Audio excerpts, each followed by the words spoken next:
Hi, folks. My name is Conrad, also known as Seven Senses. Welcome back. KCD 2, Return of Hardcore Henry. Yeah. Well, we finally reached that point. It's time to brave inside Sedletz Monastery. We'll finally kick off this third and final expansion pass DLC with the Mysteria Ecclesia, however you pronounce that. Be interesting. I'm going in completely blind. I've done everything in my utmost ability to avoid anything story wise or mission wise. Blah blah blah blah.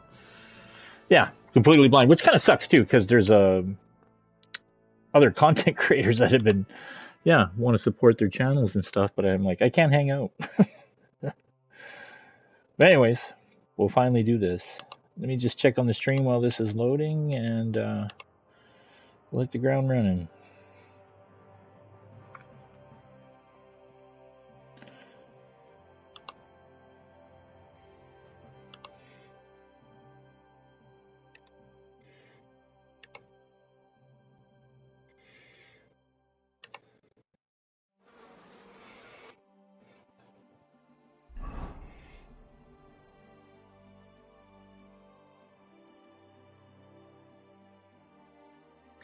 I think the map thing finally did that thing I was talking about. Am I actually standing at this gate?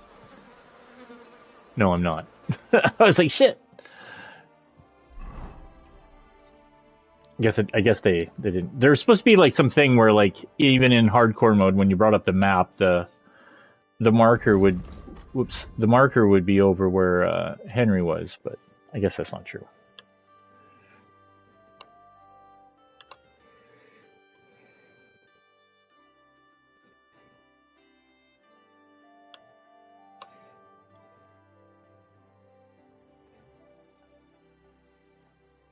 Whoops. Did I actually click? Oh, yeah, maybe I did. Getting ahead of myself here.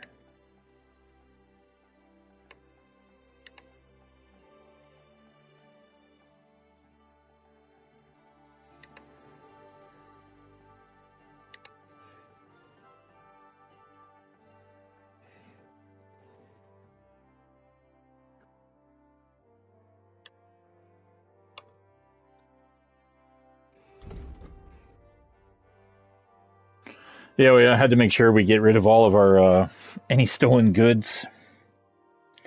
I'm kind of curious. I'm sure we won't have much access to our gear while we're in there. I'm not sure, but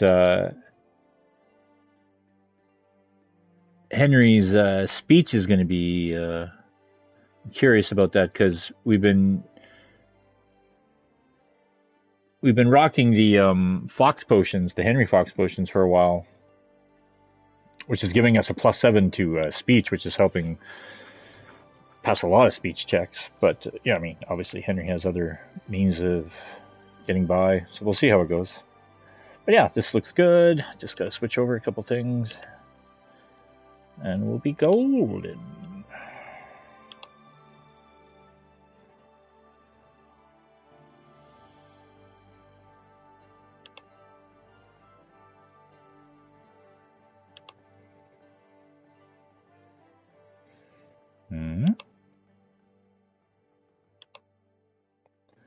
Yeah, what the hell? Mouse pad's acting up. Or scroll pad, whatever you want to call it. Touchpad?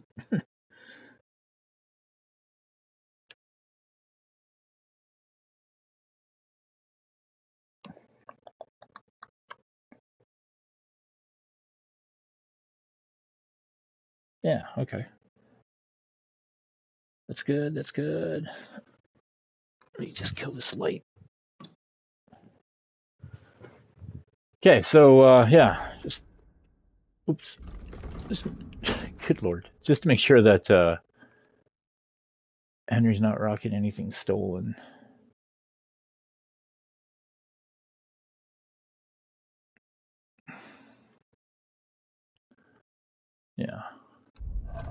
And then we did get rid of Valkyrie, all the stuff off of Pebbles.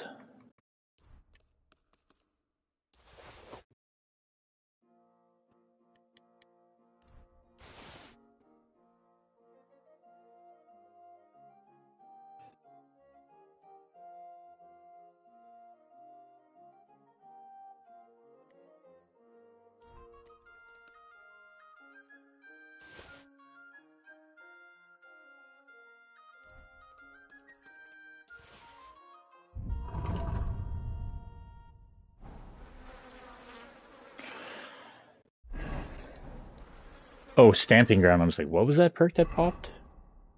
But yeah,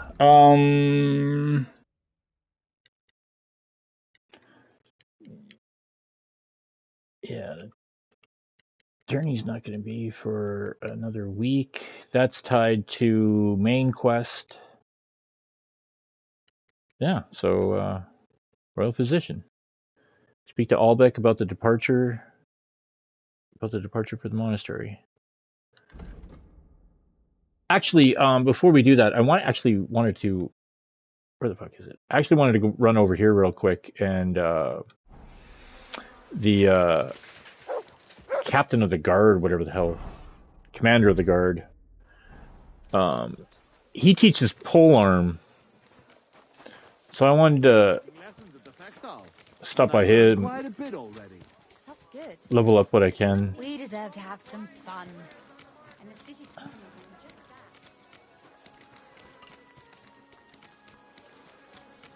Oh shit. Oh no, yeah, this is the corner. Yeah, he's got all sorts of little Hans Blume. Was willst du?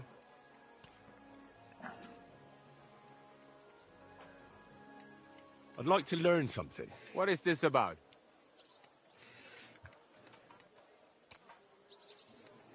He's actually got, yeah, what is that? 2,500. Yeah. I mean, polearms is going to level up here. Fine, but it'll take some time. Yeah, it's noon. We still got time.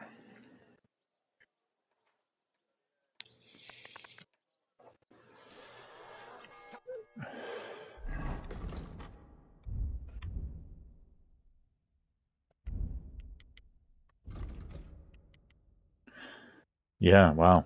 Polearms, hold on. Long reach. Attacking with polearms will cost 10% less stamina. Strength and agility required to use polearms will be reduced by 3. Damage 25% slower. Eh.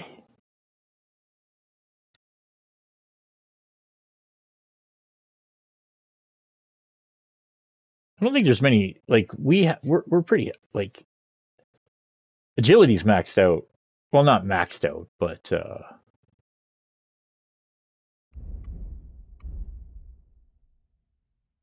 it's 28 on its own. Yeah.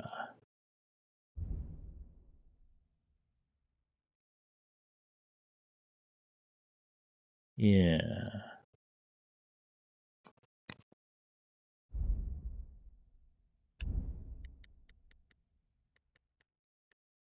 Oh, you get another one at 10?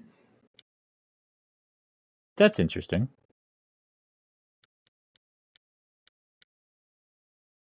So are we only at level 8 then? Yeah. Okay. So we still have 2 levels to go. The pluses always mess with me with the actual number count. I mean, I guess less stamina. Really. He also taught unarmed and marksmanship, but I don't think that'll go up. Heavy weapons, I won't go up. Swords won't go up. Thieves maxed, stealth's maxed, hound horse maxed, craftsmanship maxed, alchemy, scholarship is just reading. All the drinking Henry's been doing too. I'm surprised it's only where it is. This is probably Well, all the times I've played KCD 1 and 2, all the times, all the hours. This is the most I've ever drank, is in this playthrough. Granted, this playthrough is a long one. It's clocking in. I'm not even sure how many hours in now we are. It's well over 130, 40. Iron and steel.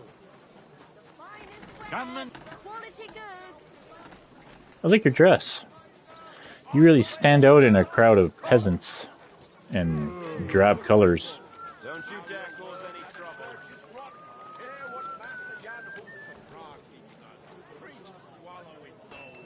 While their falsehoods and indulgences condemn all.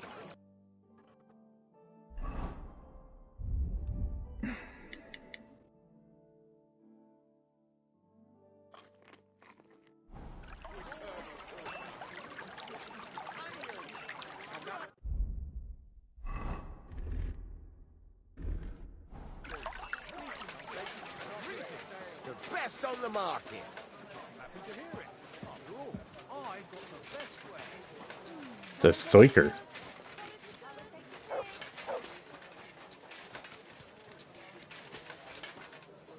Here, mutt. Jesus Christ be praised. Good to see you, friend.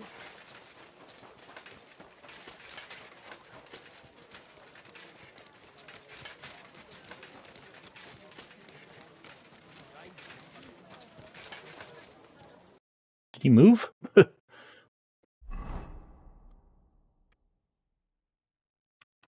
Oh no, he's just in the back. With your art, did you make up? Oh, there. Yeah, now I see it. I can't see hell freeze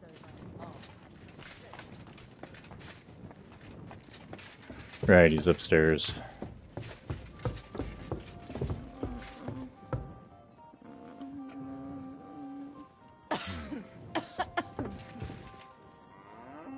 I'm sorry.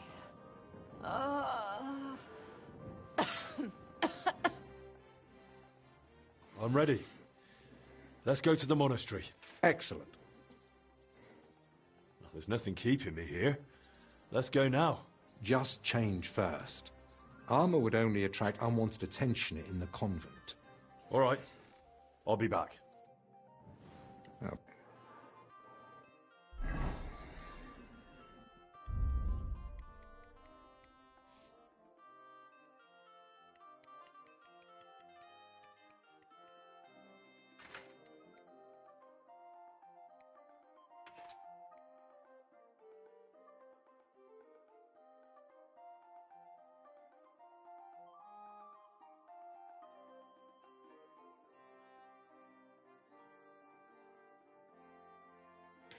Do my gloves count? I hope my gloves don't count. I like my gloves. Would help too. I'm ready. Let's go to the monastery. Excellent. There's nothing keeping me here. Let's go now.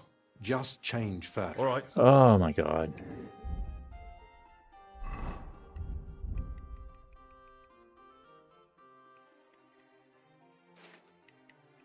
I mean, spurs, pants, boots, a ring, some glasses, 3 hats,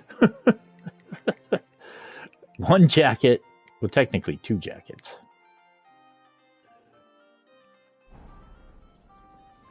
Yeah? Good? I'm ready. Excellent. Oh, here we go. There's nothing keeping me. Can't wear my gloves. Let's go now. I'll just grab a few essentials. All right then. I think we can go. Oh. I've got everything I need. And you?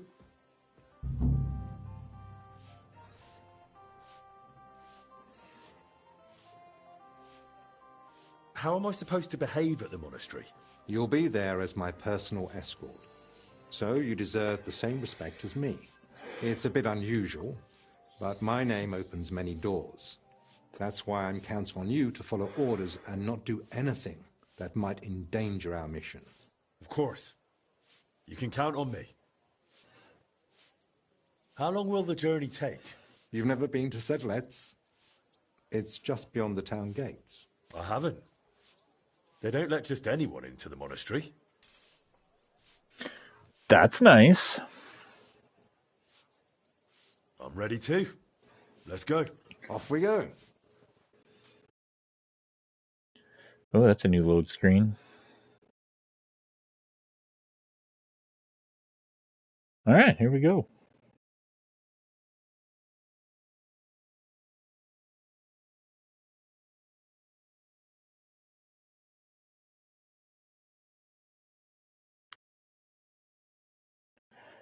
Ooh, it's like loading. So apparently Mutt can eat spoiled food. He can even eat like poison food. I don't know if that fixed with the latest update, but...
No railings.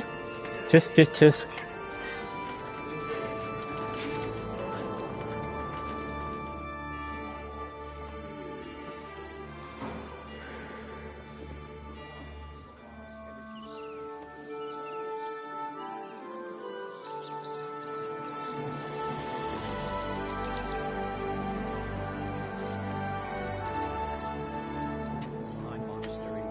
Father Abbot. Albert, my friend. Christ be praised.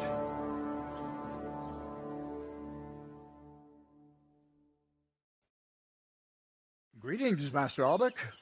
I heard you returned from Padua, but truth be told, I didn't expect you. So tell me, what brings you to my doorstep? Worthy Father, I thank you for the welcome. I've come to ask a favor, but... Drop the formality, my friend. We've known each other a long time. Very well. I simply need an audience with King Sigismund. It's about his brother's health. You can surely request an audience. I could, but I'd hoped your influence might help make it happen. Oh, I think you overestimate my influence. In any case, you can gain access to Sigismund's court on your own. We both know how. That matter still hasn't been settled, Albec. The king cares about it. Actually... Forgive me.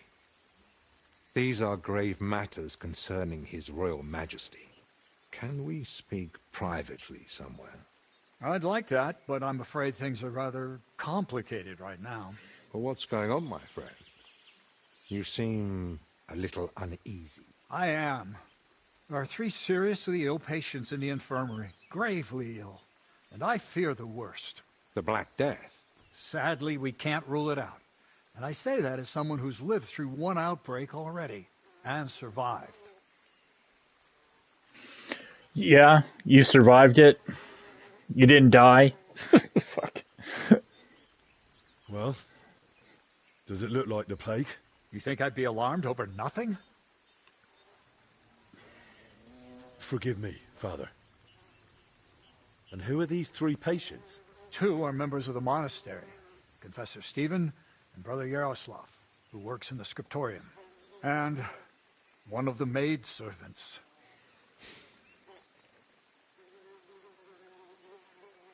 That doesn't make any sense. How could all three of them get infected? When the plague strikes full force, it's swift. That's not what I meant. You said yourself one of the sick is a maid. As far as I know, women aren't allowed in the cloister. True. So how could she have caught it along with 2 monks? That, alas, I don't know. Where would it have come from? The monastery is isolated. Few are allowed inside the cloisters. Before King Sigismund decided to stay here, we took in many folk fleeing his army. We gave those poor souls food, shelter. Some of them washed in clean water for the first time in weeks. And in poverty, hunger, and filth, all sorts of illnesses thrive. On top of that, there's construction going on inside the church. There are all sorts of craftsmen and laborers in the monastic courtyard. What are we going to do, Albic? We'll go and see to the sick, of course. Then there'll be no reason we can't speak to the abbot in private about our matter.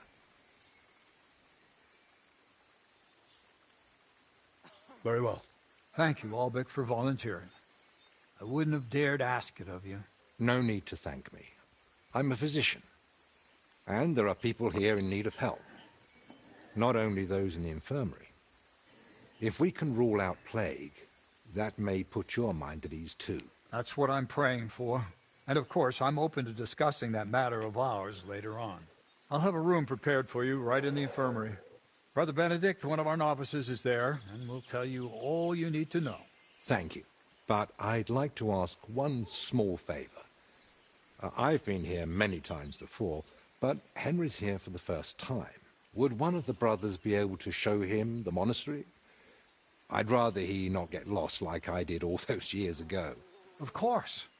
If you'd like, Henry, just ask Brother Petramil. I just spoke with him before you arrived. He'll show you around and gladly answer any questions. Thank you, Father. Very well. We've talked long enough. Let's get to work. Will you come with me to the infirmary, Henry? Of course.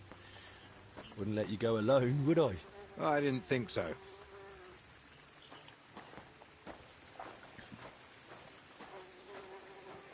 Tell me, Henry, didn't the abbot seem anxious to you?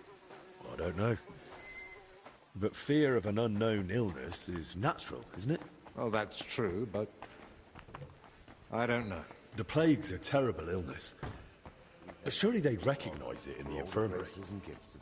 Why would he need you? Well, the thing is, the monastery... Oh yeah, so this place has its own map. Okay. Wow, this is going to be our world. Oh, that's interesting. They did a cutaway. That's cool. Okay, so we were in the garden. We're coming through this door. Now there's stairwells. Wait. Well, if there's stairwells, it means there's other floors. What the deuce?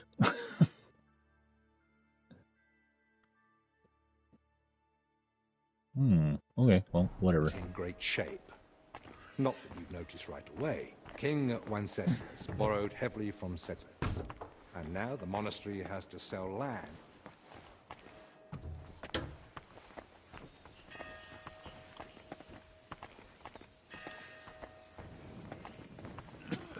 Good to see you. God be with you.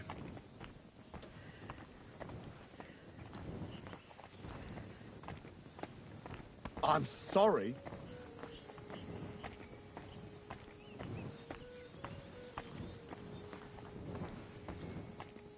Fuck, man, that's big.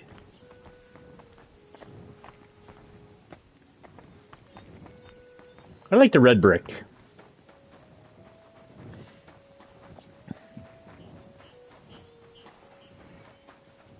Don't shut this door on me. Thank you. I feel like we were supposed to have a longer conversation, but then it glitched out because of the door. But I don't know. I don't know. It's your bloody fault anyway. Oh, I struck you first, and that should have ended the duel. But no, you just had to have the last blow. Oh, So, that was our this is snap the zoom. Confessor. What do you make of it, Henry? What do I make of it? He looks worn out. Doesn't even notice us.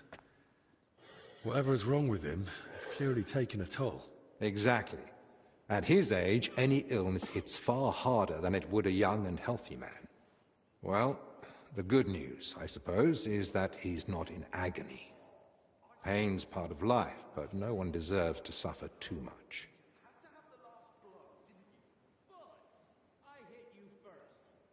Compassion, Henry, whether for the suffering or even the enemy, is part of every good physician's character. Unfortunately, not every physician is a good one. Albek? Albek of Unichov? Zacharias?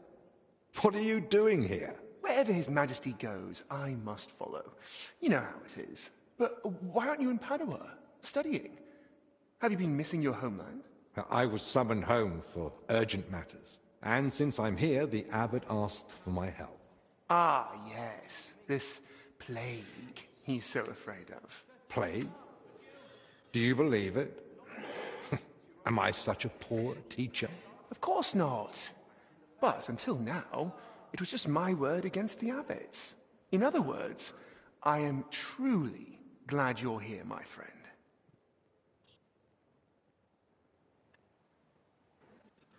Henry, allow me to introduce Master Zacharias of Prchatsitz. He once studied under me, but became a trusted friend, and eventually the personal physician of King Sigismund. You flatter me, Albek. The road to that post was a good deal more torturous than you make it sound. And you are... Henry of Skalitz. I'm here at the command of Sir Peter of Pisek, serving as Albic's aide. The Lord of Sukdol wouldn't even have let me come here without a proper escort. But I'm the one who's supposed to be stubborn. Quit complaining. You might find an aide like him more useful than you think. Anyway, this here is Dinesh. He didn't come entirely of his own will either, but he's proven a reliable man. Dinesh Latskvi. Gentlemen? Well then, now we all know each other, shall we finally return to the matter of the patients? Zacharias, I presume the abbot summoned you for the same reason as me. Aye, though I've only had time to merely examine them all. So what did you find out? All three share the same symptoms. It begins with weakness, then comes fever, rash, and later bloody diarrhea. By far the best off is the confessor here. He can still talk. The maid and the translator from the scriptorium are much worse. They sleep most of the day, and when they do speak, it's nonsense, because they're delirious with fever. Right. In that case, first we need to bring down the fever. Have they given you anyone to assist? Yes, Benedict. He's a novice and a bit odd, but he knows more about alchemy than most. We'll need linen and clean water for compresses. Pre-boiled water is best. Have you got chamomile decoctions? Benedict brews a fresh batch every evening. And what are they feeding them? Mostly bread, fruit. Yesterday they had fish, but they haven't eaten much of it. That doesn't sound like proper food for the sick. If they've got a fever, they need to be drinking a lot, don't they? You're right. This is no good at all. They might as well be feeding them dry pretzels. They should be getting something light and nutritious, ideally in liquid form. Broths, stews, thin porridge. Agreed. Dinesh will speak to Solarius Julian. You know the way to the kitchen, right? Consider it done. Then fetch herbs from Joachim. I gave him a list of what we'll need. Gentlemen? Joachim, you say? Well now. Who's this Joachim? You know him? The monastery herbalist. He lives in a hut in the garden behind the infirmary. But if I were you, I wouldn't bother him too much. He's a grumpy old fellow. You say that because you don't know him. I'll tell you more about him, Henry. But we have more pressing concerns right now. Can I help in any way? The best thing you could do is find out what the patients were doing before they ended up here. Diseases spread through foul air. So if we find where the three of them were breathing the same air, we'll find the source of the infection too. Who should I start with? If I The were Confessor. you, I'd start with the Confessor. He's right here. He's the only one still lucid enough to speak. Better hurry. He might take a turn for the worse any moment. Who should I ask about the maid? As far as I know, her name's Blezhna. She gets her work assignments from Steward Zdenek. So I'd go and speak to him. And apparently, she's got a friend here. She might know something too. Try and find her. Who might know the monk who was translating in the scriptorium? Everything to do with books is handled by the librarian. His name's Crispin. He likes the sound of his own voice, but if you're patient, he might tell you what our patient was working on. Can I help with anything else? No, that's more than enough now. Once you've found something, come back. Maybe we'll have figured out more by then. Rest, for Christ's sake. My head's killing me. At my shoulder. Looks like we're even.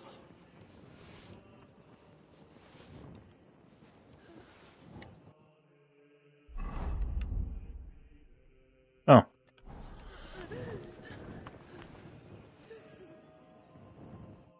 How do you feel? Like I'm turning inside out. Don't worry. I'll let you rest. But first, I need to know who you've been seeing lately. And where. What? Why? Because we need to find out where and how you got infected. What's that got to do with the others? The sickness spreads through foul air. Anyone breathing the same air as you might be at risk. You sound like you know what you're talking about. And I believe you've got your reasons. But I'm a confessor. I can't. I mustn't break the seal of confession or tell you what anyone confided in me. Dude, what do you... What? But this isn't just about you. Exactly. It's about the souls I help unburden of their sins. And the trust I'd be betraying. And what about those who never got the chance to confess? What if they catch the sickness and die? Don't their souls matter to you? It's not that. But I don't know how to help you. Can't you at least point me in the right direction? Perhaps you're right. I could at least point the way. There's something that might be connected to this dreadful sickness. Look in my cell. It's the one beneath the abbot's chamber. Opposite the spiral staircase. Here's the key. I think you'll find something there that might help you. What am I looking for? That you'll have to find out for yourself. What?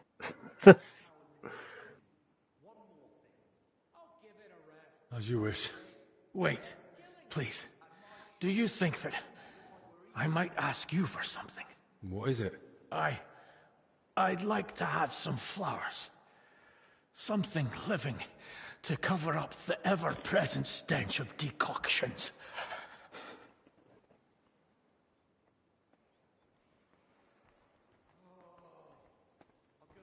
What would you want flowers for? You'd be better off brewing a fever remedy from them. Do I need a reason? I just like them. Their color, their fragrance. That's what I miss the most here.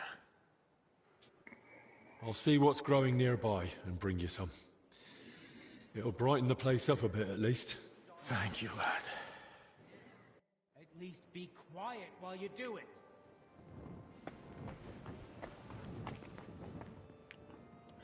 Alright, so this is the infirmary. Alright, so we walked there, came through here, walked over here. I guess we're in here. Yeah, this is all the beds. And then the herbalist guy is here. He's got quite the garden going on.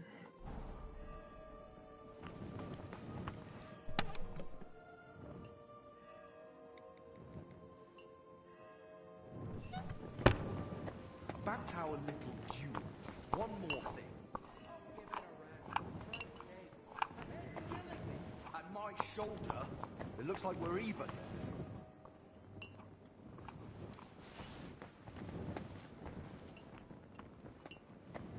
Young man, could we borrow you for a moment? What's going on here? It's about Slavek not knowing when to stop. Shut it, Yeshek. And you, young lord, what's your name? I'm Henry, and I'm no lord. All right then, Henry. Do you think you could settle this for us? We were having a training duel. Servant Brother Carl makes sure we don't grow idle here. Well, Slavek thinks he struck me first. I say it was the other way round. You're looking pretty battered for a training duel. Yeah, once we get going, it's no laughing matter. We've both got a bit of a temper. Either way, the fight should have ended the moment I hit you. If it had been a sharp blade, you'd be dead. Bullocks.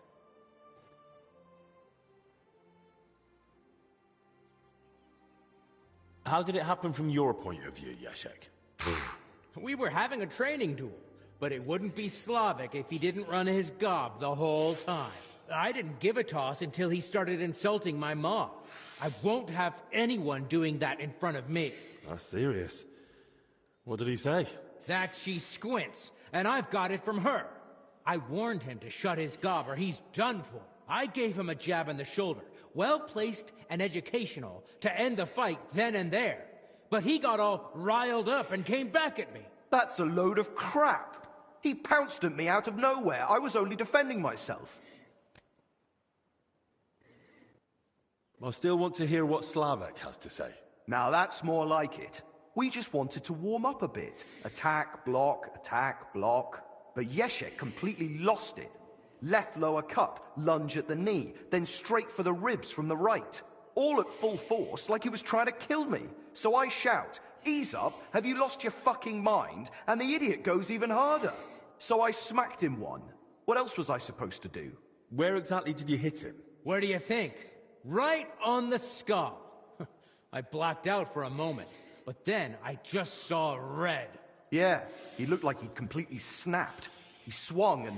Ow! Bloody hell! He struck down at me with a full swing straight to the collarbone. Oh, come off it. You're making half of that up. This bickering of yours is tiring. I'll tell you what I think, but then you'll both shut up. All right?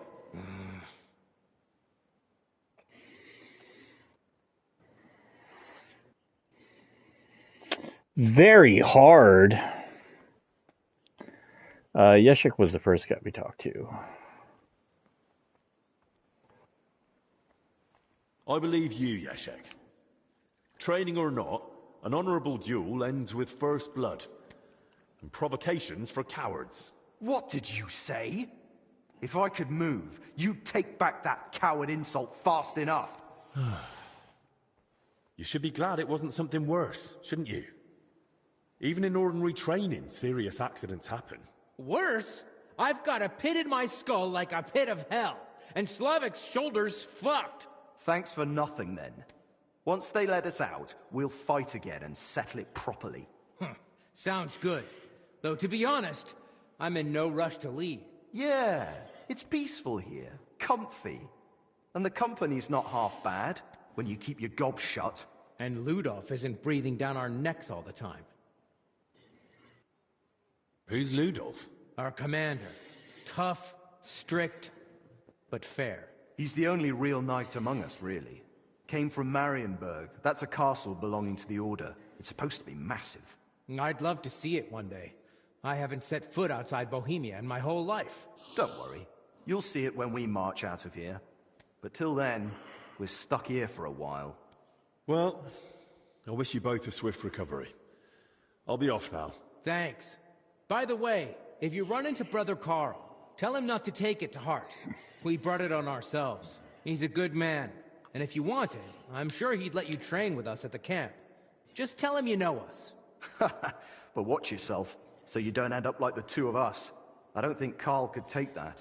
I'll keep that in mind. And Henry, before you go, I have one more favor to ask. When they were carrying me here, I dropped my purse somewhere along the way. A nice one, made of leather. Could you look for it? It had all my coin in it, but I can barely stand, let alone go searching. Do you at least know where you lost it? They dragged me along the path by the ponds. At one point, I got snagged on some bush, so they were yanking me back and forth. And I reckon that's when the purse got shaken loose. It was near that stone well in front of the main entrance to the church. All right, I'll have a look. Maybe no one's picked it up yet. Thanks. I'd be grateful.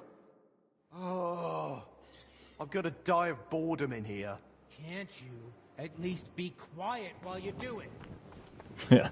Can you die and shut up at the same time? That'd be great.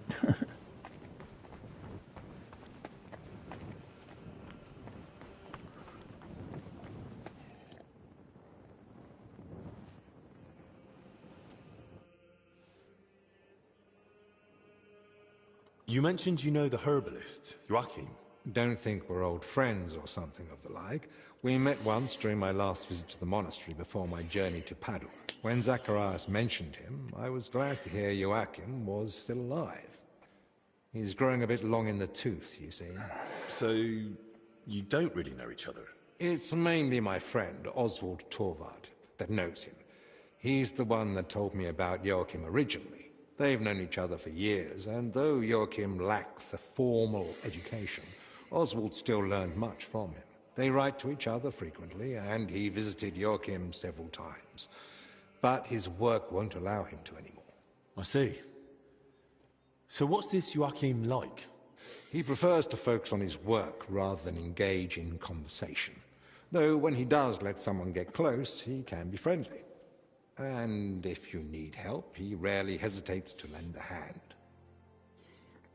Since we're spending time together, why don't you tell me more about yourself? Sigismund Albik of Unichov, Doctor of Medicine of the Prague University and Doctor of Law of the Padua University. Personal physician and advisor to His Royal Highness King Wenceslas in matters of law and personal affairs alike.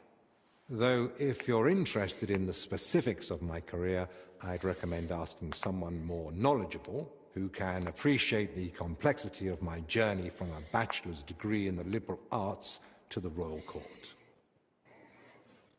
How did you come to treat King Wenceslas? My talents and abilities speak for themselves. Not long ago, when I returned to Prague from Padua, word quickly got out that a capable physician had arrived. People started coming to me with all sorts of troubles. Then one day, the royal carriage stopped in front of my home. We rushed to Perglitz, where I found Wenceslas moaning in pain while his alchemists bathed him in various oils. Which I reckon wasn't of much help. Not in the slightest. But the treatment turned out to be quite simple. A diet. And its effects were near miraculous. Wenceslas has held me in close regard ever since. He soon learned I was learned in law as well, so I became his personal advisor.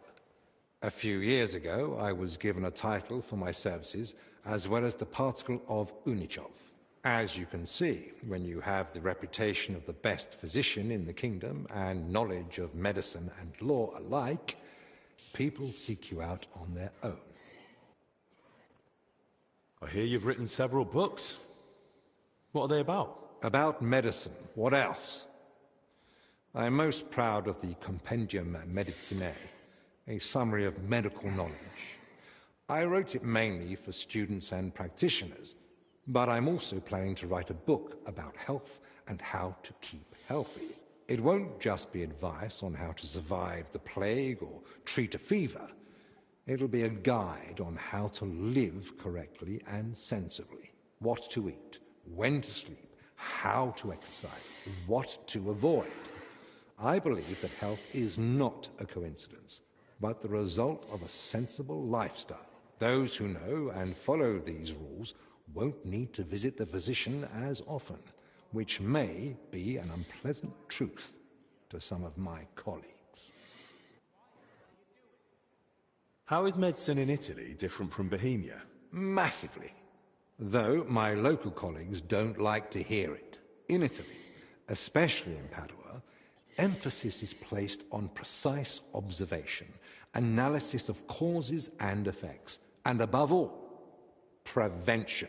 Italians pay more attention to the connection between diet, environment, and health.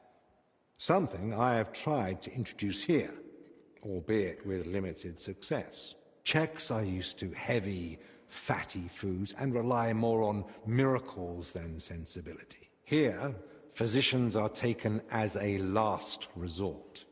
In Italy, a physician's word is law for daily life. Albic, there's something I wanted to ask you. What is it? Thanks. I have to go. Okay, well, let's see what the hell is on the agenda. Oh, I can't turn it blue. I don't want it green. I want it blue. All right, so amnesia.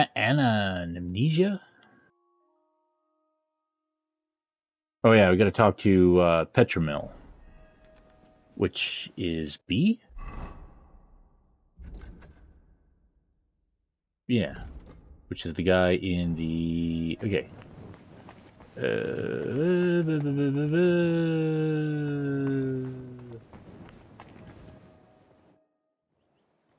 Tell me something about yourself. What do you want to know? Where are you from? I was born in Zadar, that is in Dalmatia by the sea. I grew up at my uncle Stepan Latkovich's court. Until recently, he governed a huge estate in central Croatia, Dalmatia, and Slavonia. Until recently? After an unfortunate event, our lands and properties went to Sigismund's father-in-law, Hermann of Scilly. What do you mean by unfortunate event? The one that cost you your properties? It was a little misunderstanding, which became known as the Bloody Sabor of Krzewcy. Sabor? An assembly of the foremost representatives of nobility and political power in the country. And at this particular assembly, King Sigismund had my uncle, along with most of his people, killed. Why did Sigismund do that? He was still bitter about Nicopolis.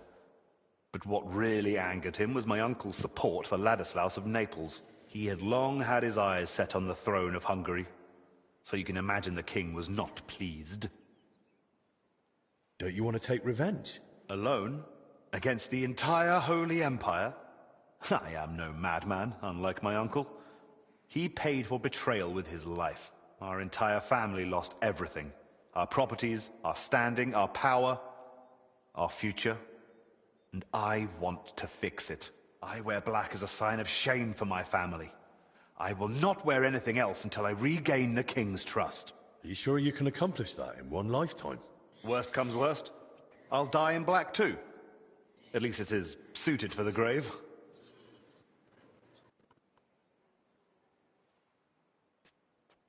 Not that I know many people from Dalmatia, but your name sounds more Hungarian. And that is on purpose. The name Lachkovich is not exactly favored at Sigismund's court, so I have learned to use the Hungarian variant.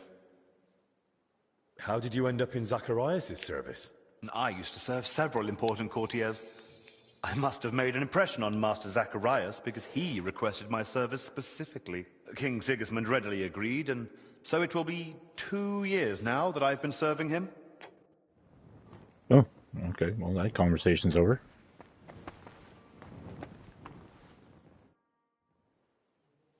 Tell me a bit more about yourself. Gladly. What do you want to know? You've known Albic for quite a while now, haven't you? Too long, perhaps. If you know what I mean. Well, I've only known him for a short time, but I can imagine he's not always easy to get along with. Aye, old Albic. Don't take me wrong. The man's a real fount of knowledge. I feel like there's a but coming. What's more, he's always had the gift that whatever he does, he makes it look easy. It was only when I tried something myself, under his guidance, that I realized how many mistakes could be made. You should have heard the earful he gave me. When the rat-eye captain, Bernard, gave me my first sword fighting lesson, it ended up similar. He beat me like a dog. Is that so? But that must have been a long time ago, eh? Nah, it was like, I don't know, 2 months ago, maybe? Not really. But I suppose I'm a quick learner. You suppose, eh? If you were recommended for Albec's escort, you must have proved you're worth it. Is it true that Albec was your teacher? He was far from the only one. At university, they filled my head with knowledge about alchemy, the origin and use of substances, often accompanied by a dose of philosophy. But it was only with Albec that I understood what practice entails. These years spent with books didn't prepare me for it in the slightest. I thought Albec fits in more with books and alchemical instruments too. Appearances can be deceiving. He's a knowledgeable man, but I've never seen him more in his element than when he's caring for his patients. Sometimes he thinks he'll save the whole world with his head full of wisdom. And don't try to argue it with him. What surprised you most in medical practice? Hard to say. You get used to the smell of blood and pus eventually. Same with the screams and cries for help. But when someone's child dies in your arms for the first time... Well, that was the first and last time Albec and me got drunk like animals. Serving as King Sigismund's personal physician must be a huge responsibility, eh? Responsibility, too. But above all, it's constant alertness. You have to know how to act, but also how to anticipate. And even though it is not talked about, even kings are only human and can still fall gravely ill. Albec mentioned the two of you treated King Wenceslas once. That's right. It all turned out fine in the end, but there was a moment even Albec was worried it was beyond his capabilities. What was wrong with Wenceslas then? As his physician and confidant, Albec kept it to himself, but I had my suspicions. Now that I care for his brother, I can deduce what's hereditary and what Wenceslas brought upon himself with his, well, let's say, more unrestrained lifestyle. You mean syphilis? Is King Sigismund ill? If he was, I surely wouldn't be discussing it with you. Nonetheless, there's no need to worry. His Highness is in good health. And if anything were to change, I'm never far away. What do you mean? A few years back, someone tried to poison the king. They mixed it into his cup of wine. And he drank it? Thankfully, I noticed the odd color and sediment at the bottom. They had a waiter try the wine, and, well, I couldn't save him, unfortunately.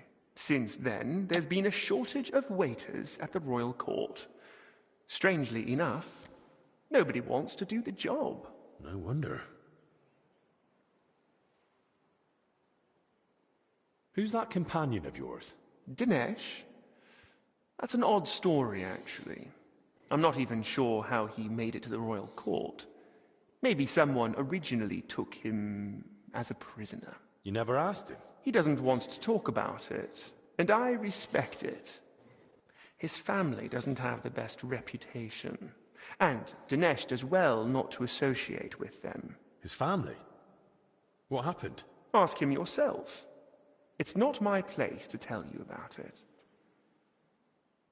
Did I hear correctly that you're from Prachetietz? How is it there? My, you have a good memory. Yes, I am. But, to be honest, I left there years ago to go to university and haven't had the chance to go back yet. So you haven't seen your family since then? I'd married myself to the king's service. The house went to my sister and brother-in-law, and they are doing well. Years ago, Prachatitz was granted the privilege of trading in salt from Passau by the king, and my brother-in-law knew how to take advantage of that. Can I ask you something else? Of course.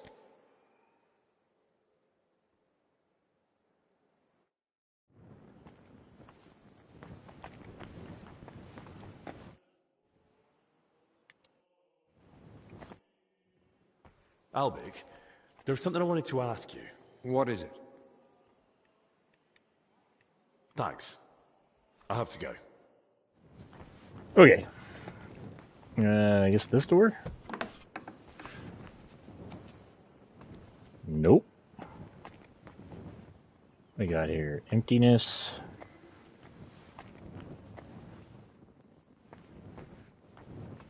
Ooh, ooh. Ooh. Who doesn't love a good book? And some good booze.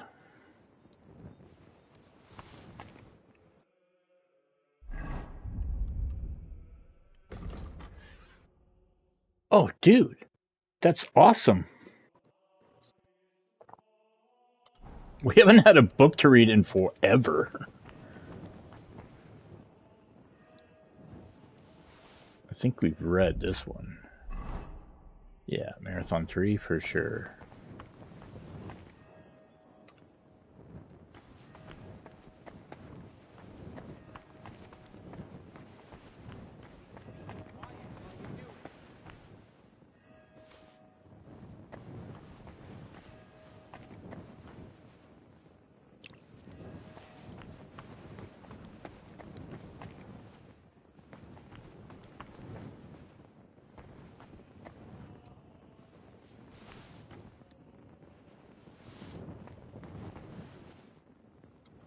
Wow.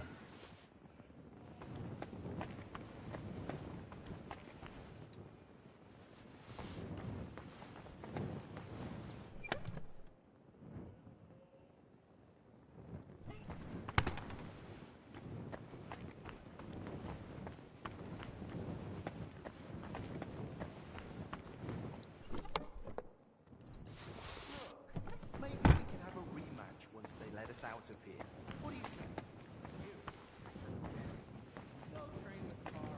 He won't put up with your shit. You're about as much fun as you. Those two are hilarious.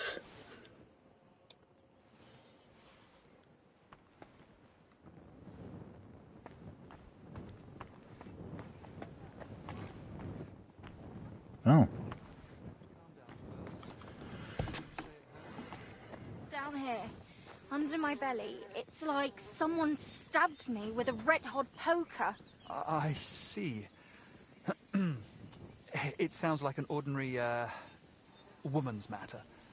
It usually comes with its fair share of pain. What do you mean, woman's matter?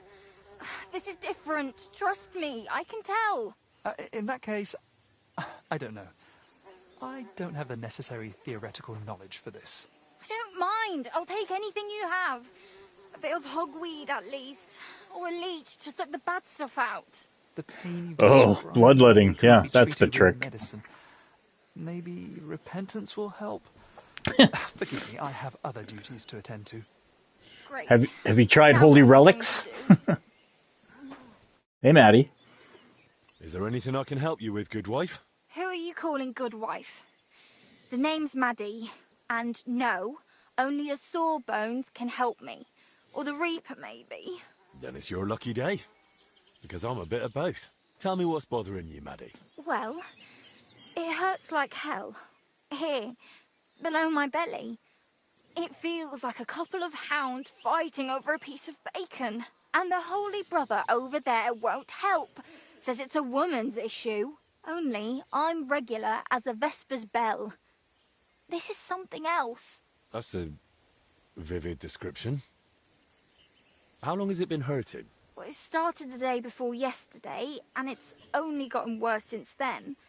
And I've tried everything. Calamus, yarrow. I even prayed to Saint Benedict and rubbed garlic on my stomach. I even tried hanging from a ladder upside down so it could pass through me. All for nothing. And I almost bashed my head getting down. Wouldn't that be a sight to, like, travel back in time and, you know, medicine being what it was back then, and he's just walking down the street. Some lady just hanging upside down. You're like, stomach pains? You're like, yeah. Yeah. Good luck. What the fuck? What were you doing before it started hurting? Working like a dog I was. Who said I wasn't? Zdeněk?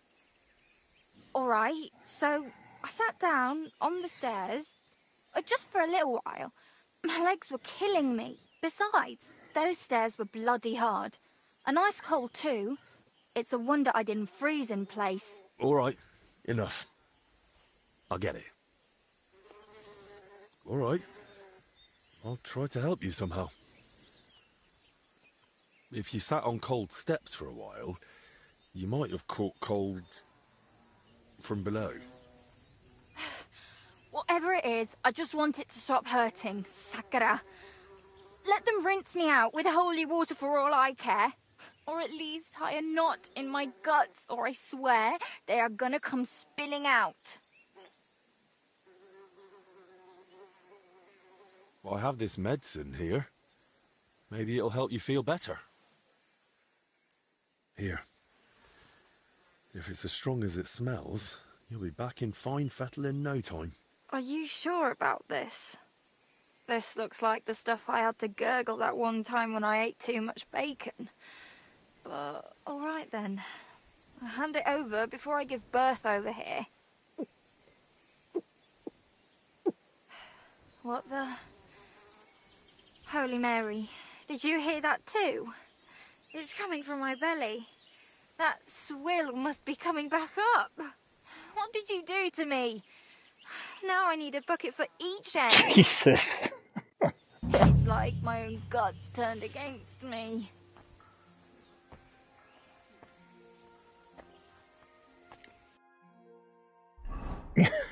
Good luck, Maddie.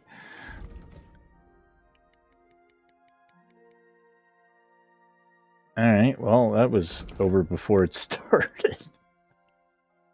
Oh, I see. When you're in the building, it reveals. Ah, that's nice. That's a nice little touch.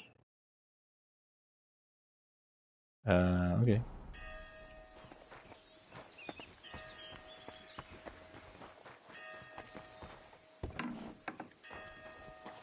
I just want to know what time it is, but I'm not allowed to.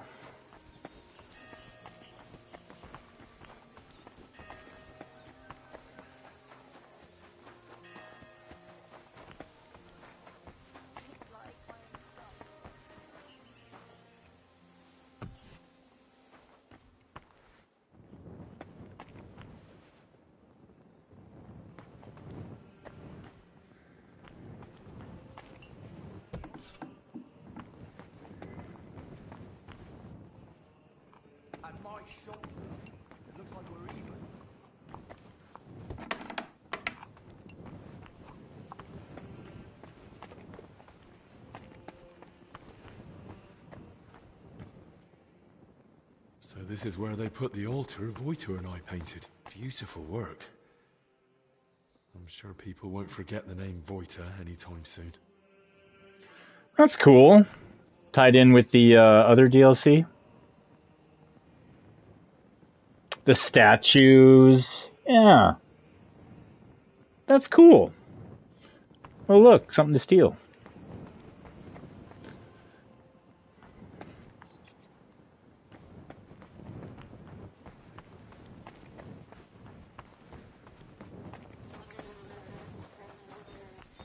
Just trying to get to the garden. This looks like a ticket. Ooh, what's over here?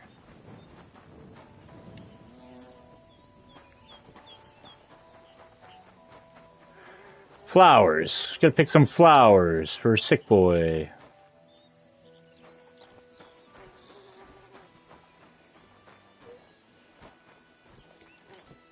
Oh. Is lettuce a flower?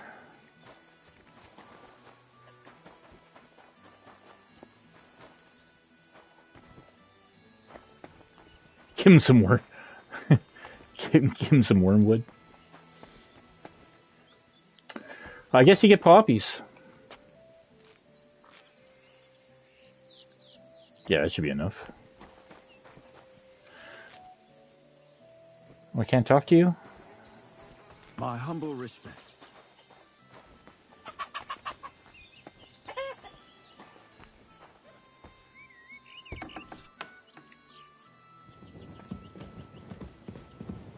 Ooh, what you got? What you got? Ooh. That's stealing.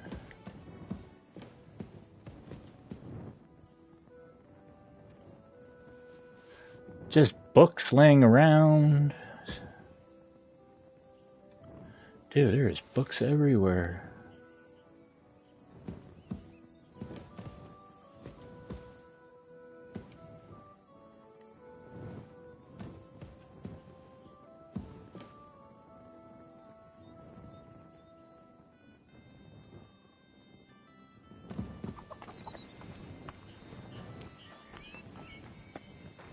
Aha!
Well, got a good stocked garden.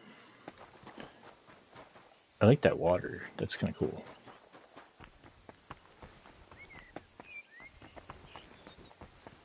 Yeah, wow.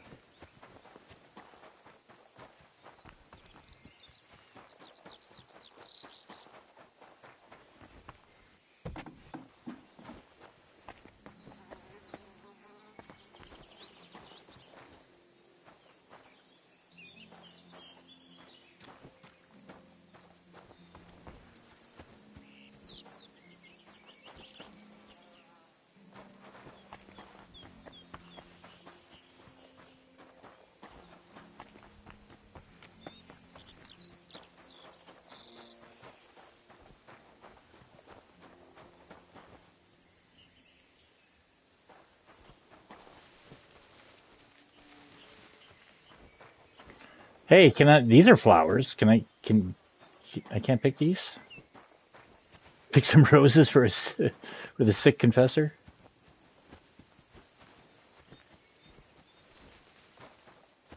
I guess not. Why do I stink? Has it been a while? Did I get too close to a trough?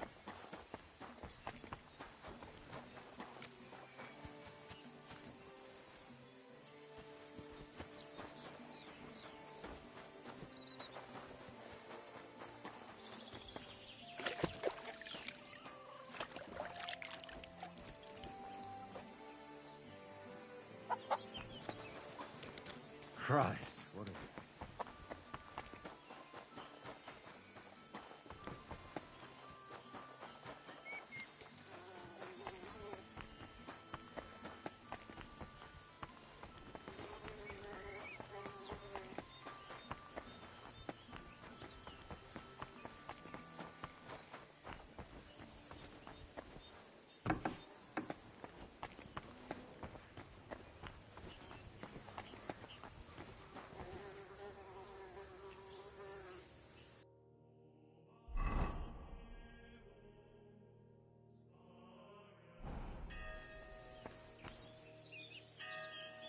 Wait, what?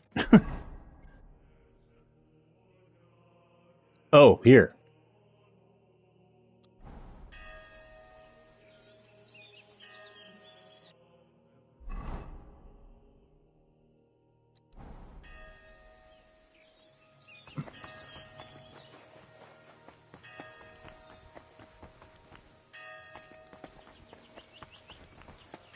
I guess we came in this way, so we gotta go this way.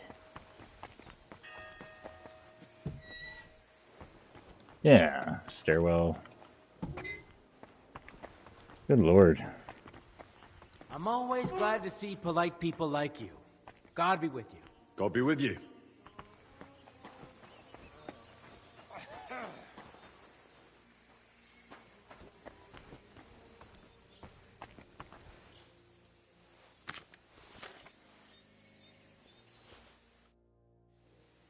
Brother Petramil? Yes, and you are? My name's Henry. I'm accompanying Albik of Unichov. The abbot said you'd show me around the monastery. Of course. The monastery grounds are extensive, and I'm glad you're open to advice on getting around. Would you like to go now? Yes, please.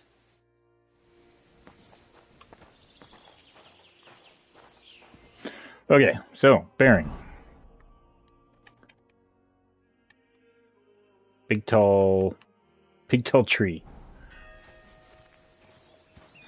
First sister monastery in Bohemia, and thus is the mother of all her orders monasteries in these lands. You don't say.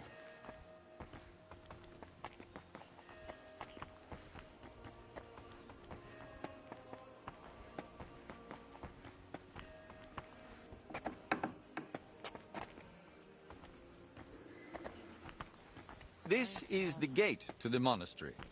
Within the monastery grounds, you'll find the workers' dwellings, farm buildings, and fish ponds. And on the far side of the monastery, we've got an orchard and gardens. I saw quite a few knights here. Do they live here? Those are brothers of the Teutonic Order. The abbot offered them lodging while they're gathering resources in Teutonic Knights. for their That's next cool. campaign. How long are they supposed to stay? No one knows. But it doesn't look like they're in any great hurry.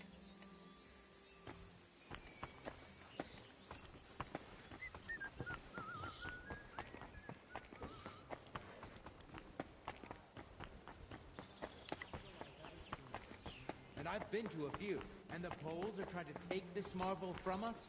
Aye, but let them try. God's on our side. Excuse me. Well, I'll be going now. This is the Farewell. kitchen. Safe From travels. here, Salarius Julian oversees the state of the monastery stores and the meals for the brothers.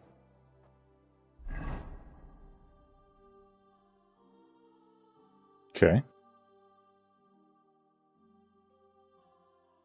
Ponds, combat arena, vineyard. It's big, but it's not too big. To know where to come if I get hungry. Definitely gonna get fucking But lost please, getting used try to not it. to speak with the other brothers too much. Why not? Have they taken a vow of silence? The rule of Saint Benedict encourages the cultivation of silence. The brothers shouldn't be chatting idly, but rather turning their minds to work and to God. What if I need something? In case of need, of course you may speak to them. But for ordinary tasks and objects, we've developed our own gestures. You don't need to learn them, though. As a guest, you won't need access to such things. Let's continue the tour. Please, follow me. Exactly. It's not like he has a tub in the basement full of stuff.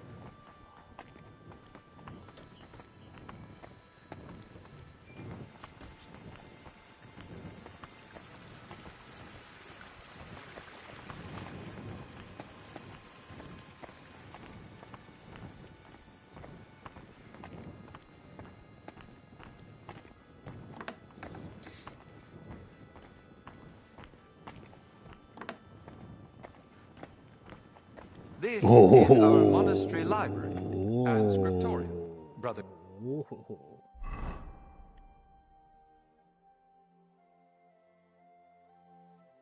Ooh, ah.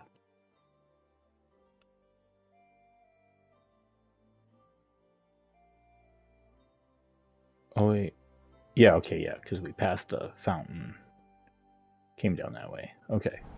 Our librarian does a splendid job. Our collection may not be the largest, but it's exceptionally colorful.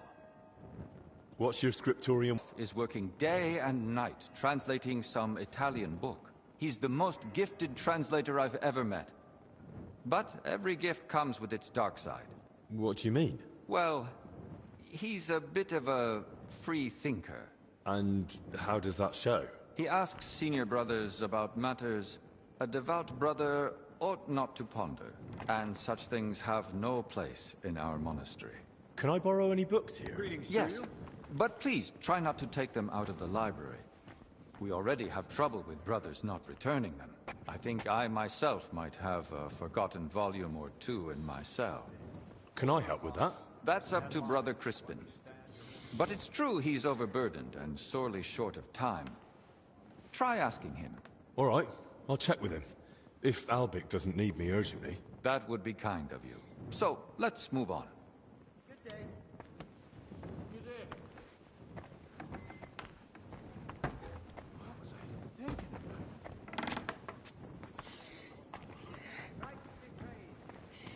about? I'm sorry. Things could be much worse.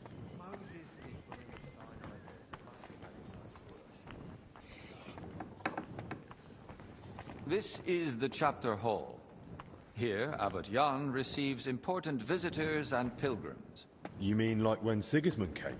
Of course. That was the most important visit, and duty of recent years. Have you had any other such visitors recently? The king brought his closest attendants. Even his physician, whom the abbot, I believe, also asked for help. 2 royal physicians in one place. That's quite the coincidence.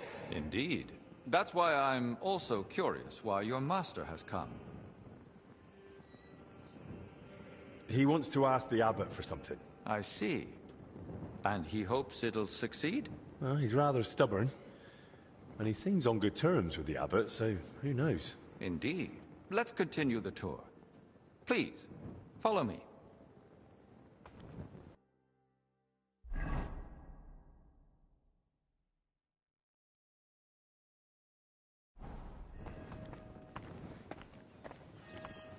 Next, we'll visit the beating heart of our monastery. Please, ignore the ongoing work. Greetings! Hello! Ooh. Ooh, I see gold. Oh.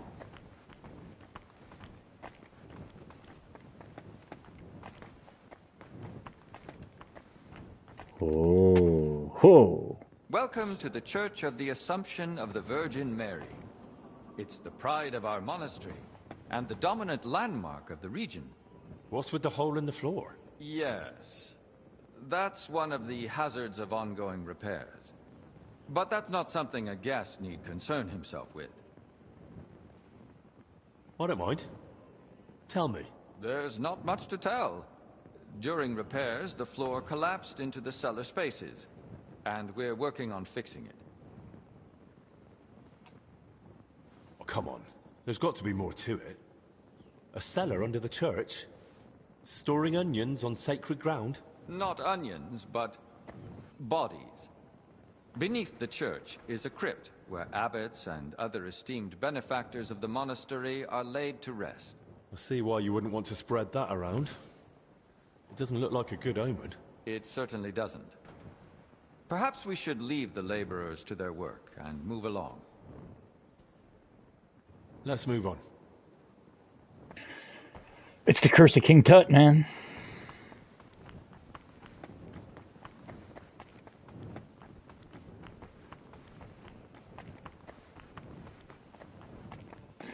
Man, that's some nice little attention to detail. Every few tiles or bricks or whatever they're laid down on the ground are just slightly out, skewed.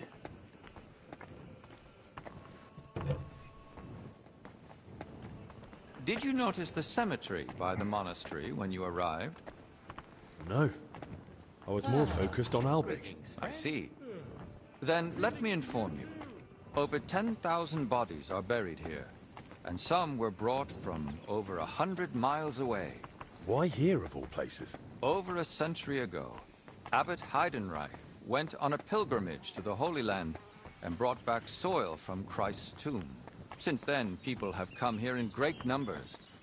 After the plague and the wars of recent years, their numbers have only grown. We recently built the ossuary to have a place to lay the dead. These cells are reserved for brothers who hold an official position in the monastery. Where does that gate lead? To the garden surrounding the monastery. We'd prefer you didn't go there too much. That part of the garden lies beneath the wing occupied by His Majesty. And which cell is yours? If you come through the garden gate, it's the first cell on the right. But I spend most of the day making rounds around the monastery, or assisting the abbot, who has his office above us. Why are they here specifically? The abbot's study is upstairs, so we can be close at hand. Should we move on? Please, this way. Next, I'll show you the abbot's chapel. Won't the abbot mind? Apparently not. The Right Reverend instructed me to give you as thorough a tour of the monastery as possible, including the chapel. He said ignorance mustn't hinder your ability to assist your master.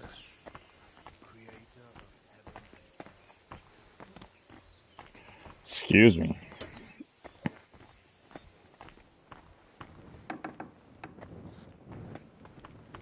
The last part of our tour.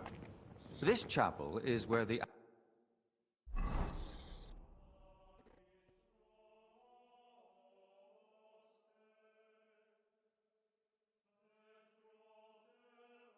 self-praise. The painting above the altar shows Archangel Michael weighing souls on a scale. We see sinners cast to hellish beasts and pious souls rising to the gates of heaven. But if I buy indulgences, I can avoid hell, right? For lesser sins, yes. Remember, indulgences only lighten your soul and shorten your time in purgatory. But no matter how much you give to the church, indulgences won't save you from mortal sin. I'll now take you to Master Albic in the infirmary. Please follow me.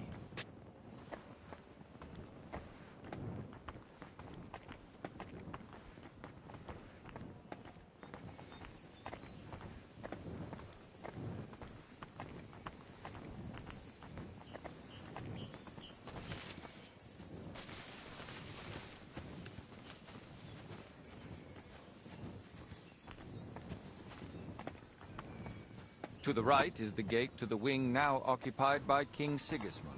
Don't go near it. You won't get in. They don't wish to be disturbed. And if you walk past, please.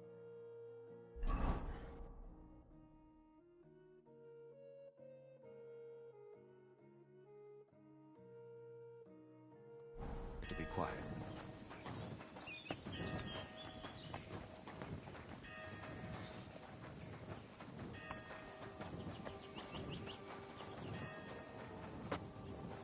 And here's the infirmary, where you'll find Master Albic. Anything else you'd like to ask? Are there any other interesting places you haven't shown me? What exactly are you helping Master Albic with? Mostly I make sure Albic has everything he needs. Then I'm sure you'd enjoy meeting Brother Crispin in the library. He has books that might prove useful to you both. Are there places I'm not allowed? Aside from the wing occupied by King Sigismund, the abbot has granted you access to the whole monastery. But again, I ask you, only speak to the brothers when absolutely necessary. I'd say I know everything I need. I'll go and check what Master Albic needs. Good luck. And God be with you. And with you. So, okay. So technically time is paused. The bell keeps ringing, but yeah, that's about it. Well, I guess maybe we can give these poppies to Mr. Confessor, what was his name? Tommy?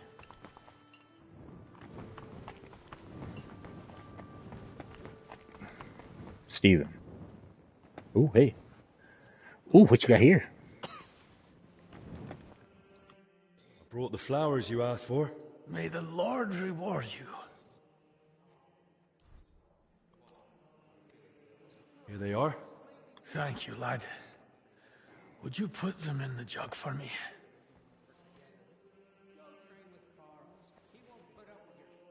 You're about as much fun as a funeral. A direct hit. Most of it ended up on my lap and hands, and I cleaned up the rest from the floor.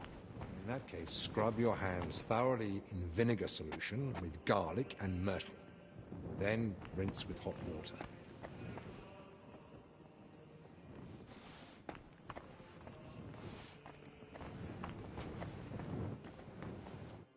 I saw you came here with Master Albic. I suppose that would make you his assistant? Yes, I suppose you could say that. My name is Henry. Pleased to meet you. I'm Benedict the Novice, but I reckon the abbot already told you that. Yes. He said you would show us to our lodging, as well as the infirmary. Your room is at the other end of the infirmary. It'll be the door on the left. There's an alchemy workshop in the other room. Master Albic should find everything he needs there. Though if he needs any fresh herbs, there's also the monastery's garden. Brother Joachim, our herbalist, would be more than happy to help him. Good to know. Thank you. Will you tell me more about yourself? I can try. What would you like to know? How did you get to the monastery? Well, I walked. Or do you mean why I entered the abbey? I'm more interested in that. Very well. My parents are long dead, but I have 3 older brothers as well as 2 sisters. That is, I had 3, but one of them didn't live to see her first birthday. Nonetheless, I was born 6th. You see, I'm not a fighter, so I didn't join the army, and after paying for my sisters' weddings, I couldn't afford to go to university. So you had no choice? Something like that. But I'm happy to be here. In just under 2 years, I've learnt many things. Perhaps the Lord will provide, and one day I'll be in charge of the entire hospital. What did you do before you joined the abbey? When my parents were still alive, I cared for them. And when they died, I started my postulancy. And why did you have to care for them? You have a lot of siblings. My sisters got married, my brothers left to search for work, and we never saw them again. My parents had nobody else left. It was kind of you to take on that responsibility. I didn't think of it as a responsibility. It just seemed like the right thing to do. So you were with your parents until they... Until they died. It was really challenging for me. But I feel it helped me discover my calling. Caring for the sick, you mean? Yes. Why do you work at the infirmary, of all places? It's my divine calling. What do you mean, divine calling? The Lord chose me to become a healer, but he allowed me to learn through life and discover things for myself. How did you discover you were supposed to become a healer? I came to realize diseases don't cause me fear or aversion, or compassion for that matter. But isn't that natural? When you see someone suffering, you shouldn't just be completely indifferent. Imagine you have a stoneworker with a crushed foot come in, bones poking out and bleeding like a stuck pig. Is it better to comfort him, or to decide in time that he'll probably lose the foot anyway, tourniquet the wound, and go and get a saw?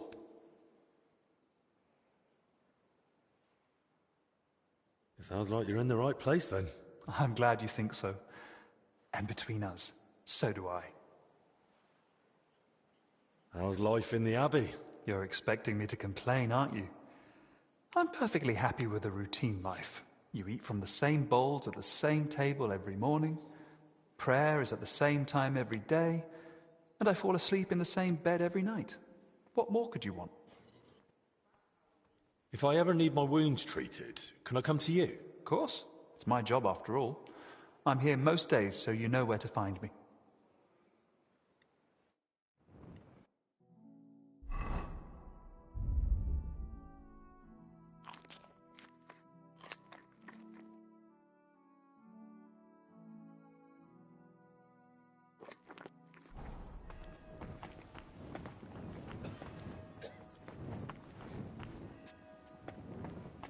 Master Albic, what if it turns out in the end that the Right Reverend was right about the plague?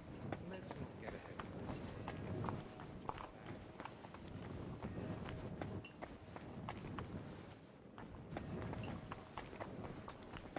wraps round and we do the trick. On the other hand, it's trying quick. If it works, your team won't have to worry about it.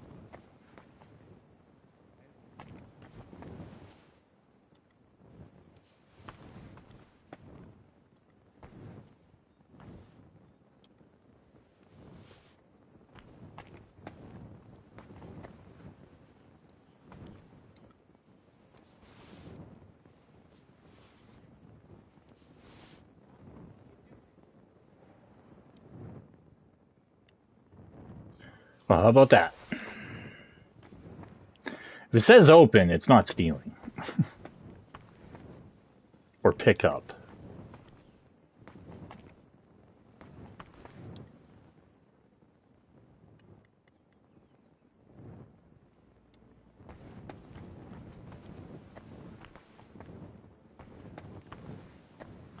Amen.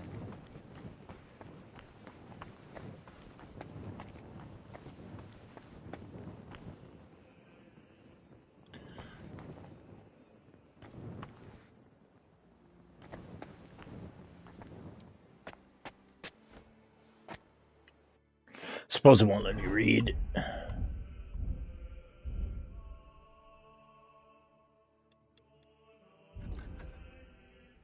Two on alchemy. They're both on alchemy.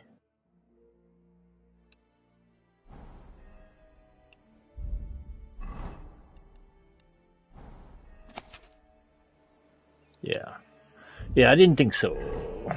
Master, I'm starting to worry. I'll get infected as well. Why? Are you feeling ill? Pressure on your chest? Muscle weakness? No, but when I was bathing one of the sick today, he started feeling nauseous and I couldn't get a bucket.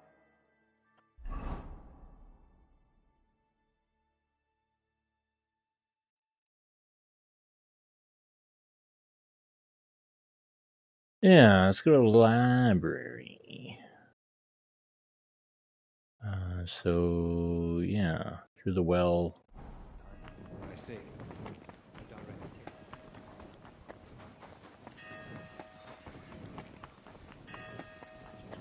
Oh, nope. Wait.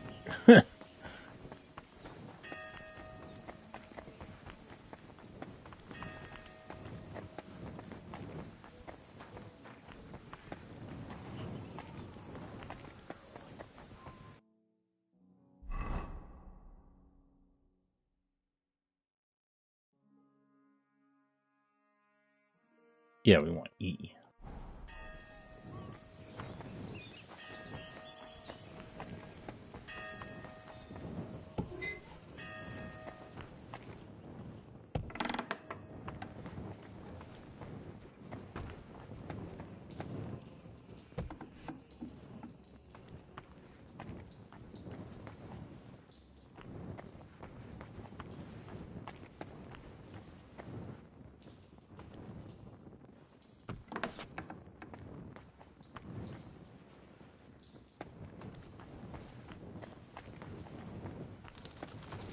Oh boy.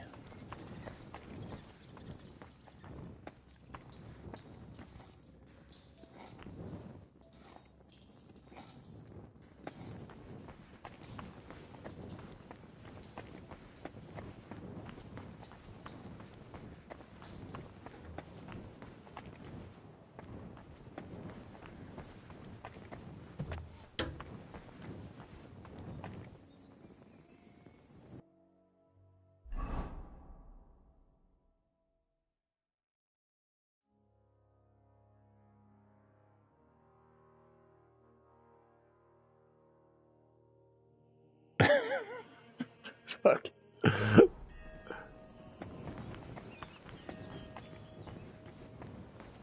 Okay, so this is the whatever the fuck it was called. Yeah, reception hall. Okay. Good God.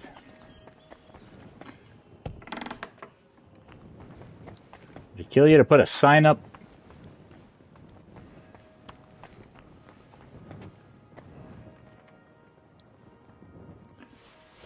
Woohoo. I guess we'll just take these to make sure that it's just empty.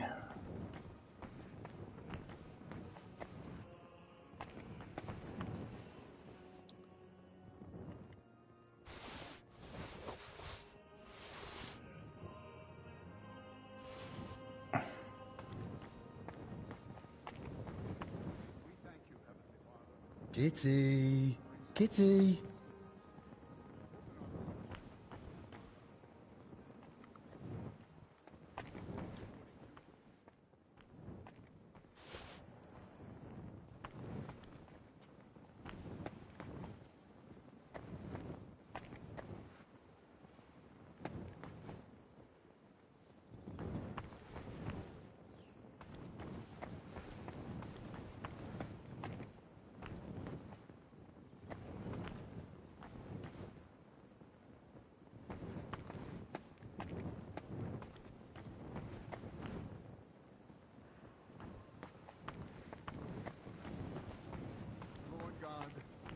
Fill this monastery. I don't feel much like moving somehow. Peace and justice.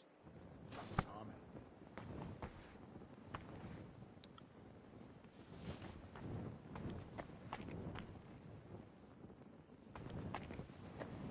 Good day to you.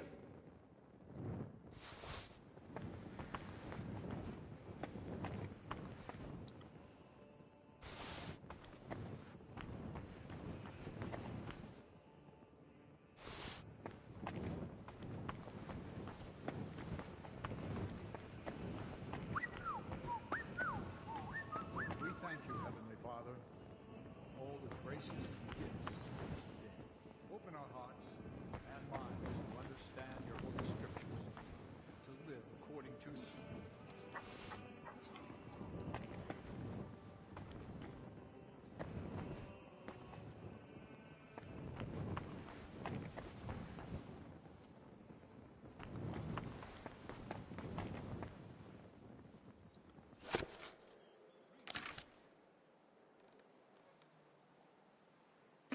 Oh, this is the Greetings to you. everyone who has a book out.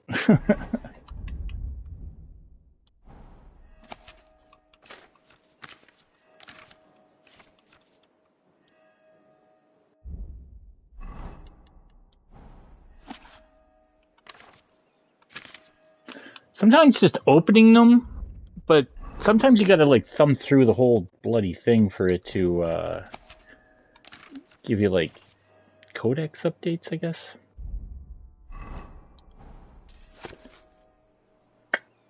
Beauty.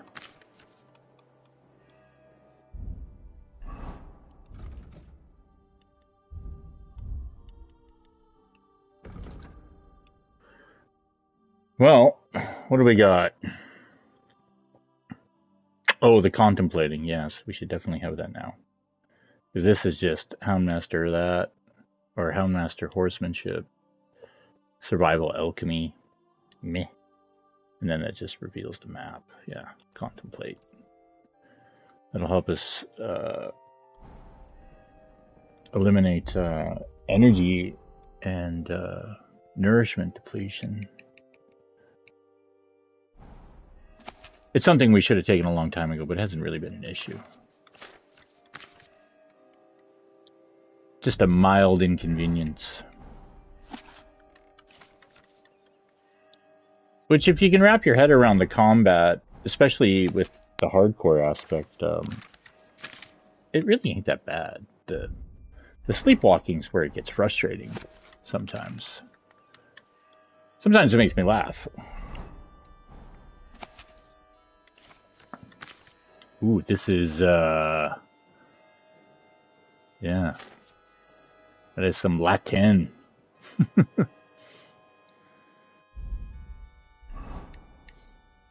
The cat and the poet.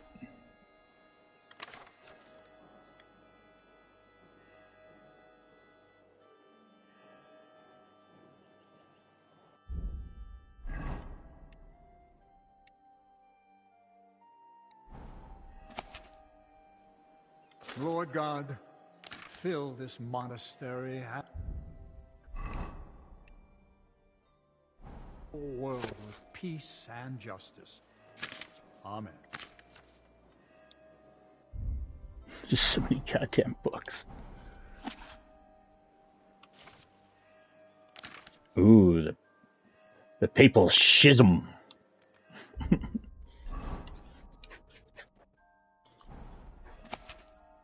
Schism's a weird word.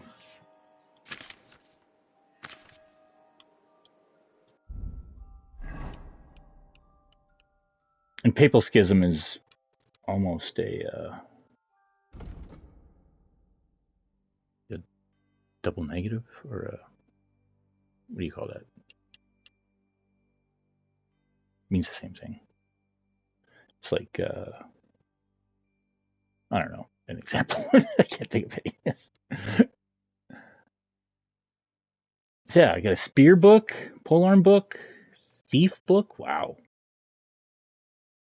And 2 alchemy books. I'm so happy we got something new to read. I mean, obviously, besides all these, but we're done with these books. We can just put them right back in there.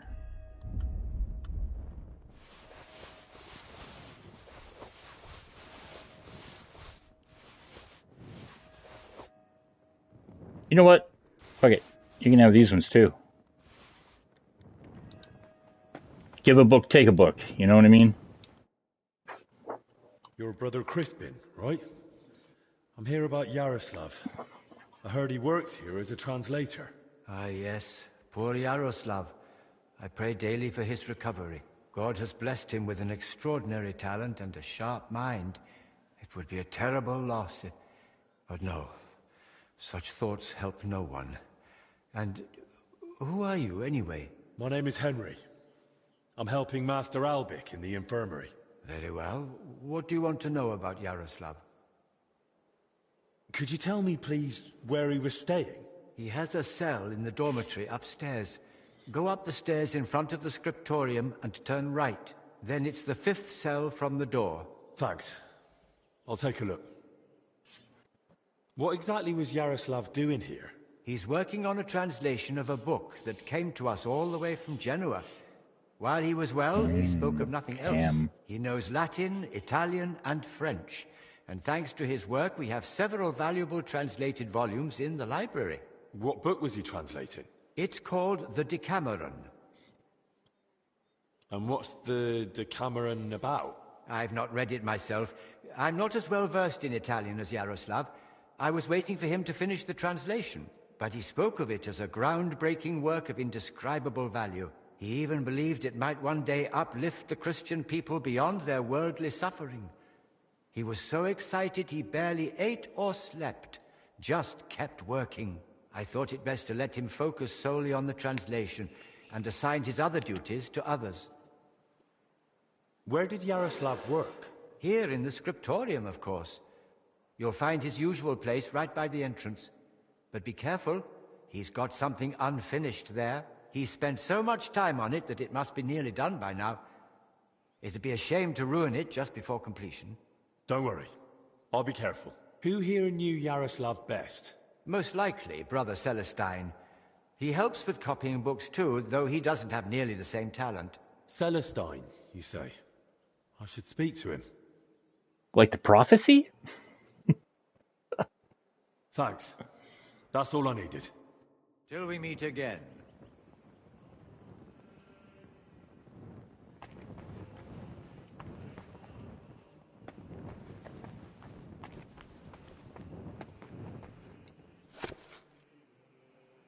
Oh. Arch Procurus, which contains 100 tales told over 10 days by 7 ladies and 3 young men. That's a very specific number. It's almost empty. What was Yaroslav working on all those days?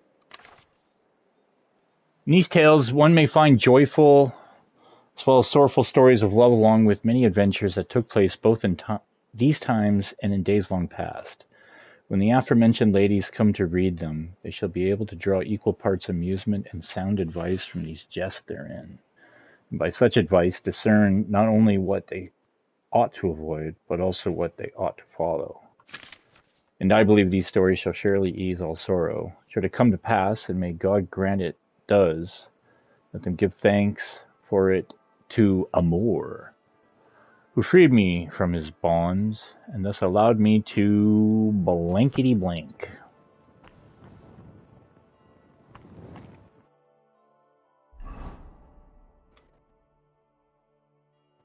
Alright, so we gotta check his room, and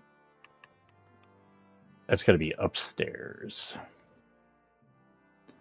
So I guess we just go out the door and up the stairs.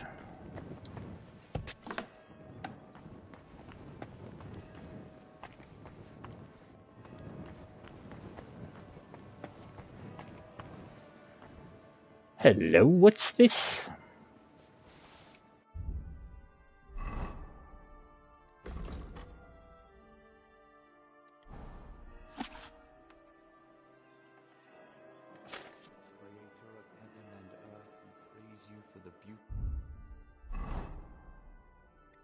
Your creation and your...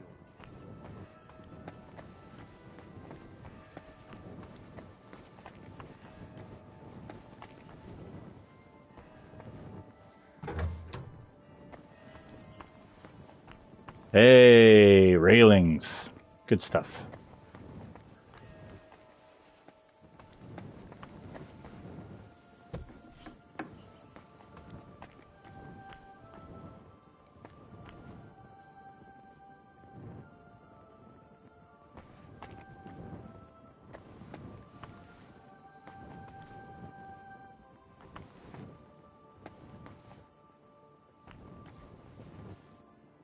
Oh.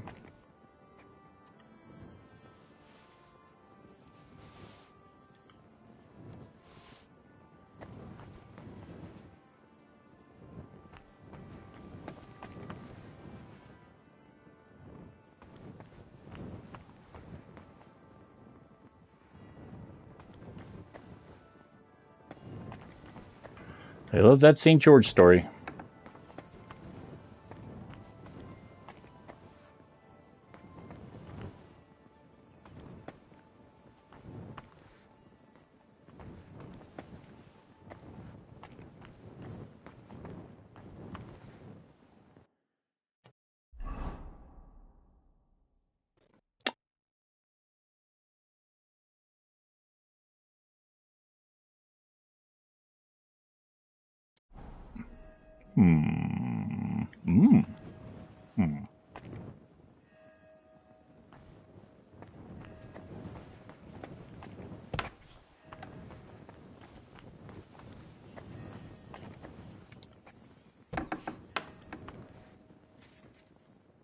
Hey, yeah, bet.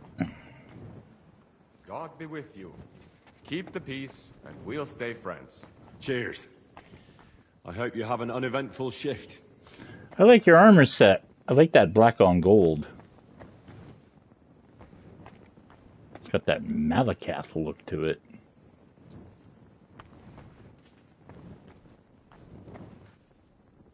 Oh.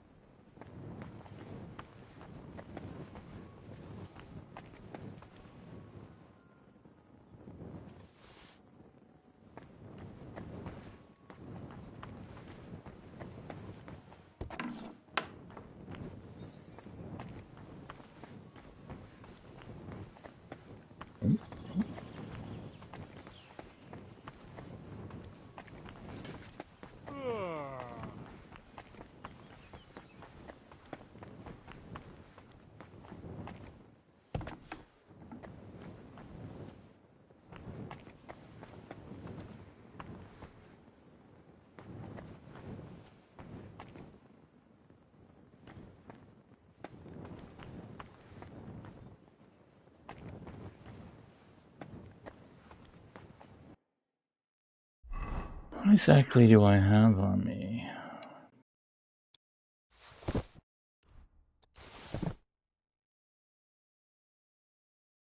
So I got all my dice, got my badges, got all my keys, got the lockpicks I brought. Got 10K.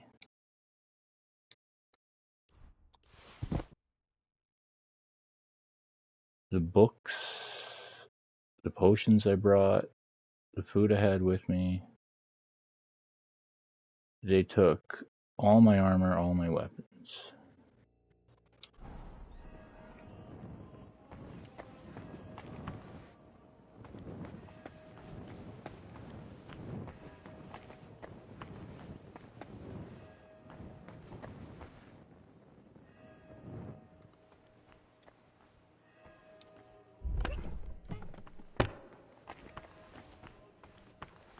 That's the washroom.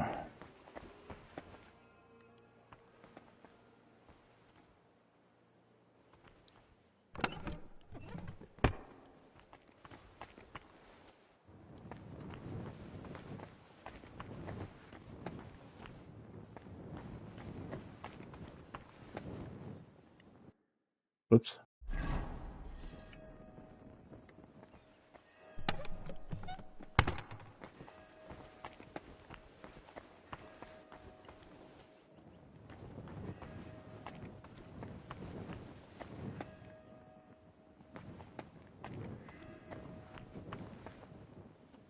So his was the 5th.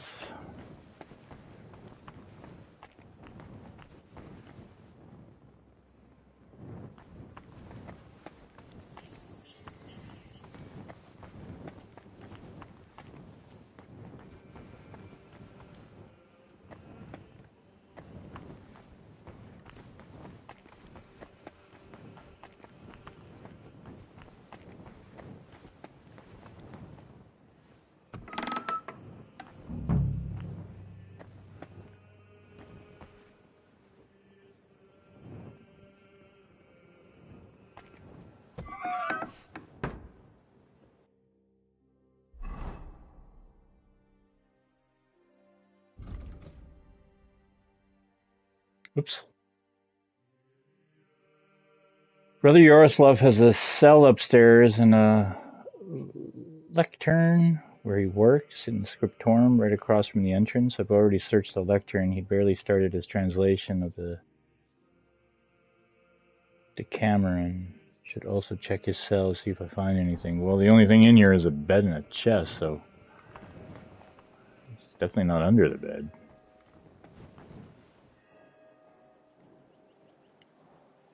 What exactly was I supposed to do if I didn't have lockpicks with me?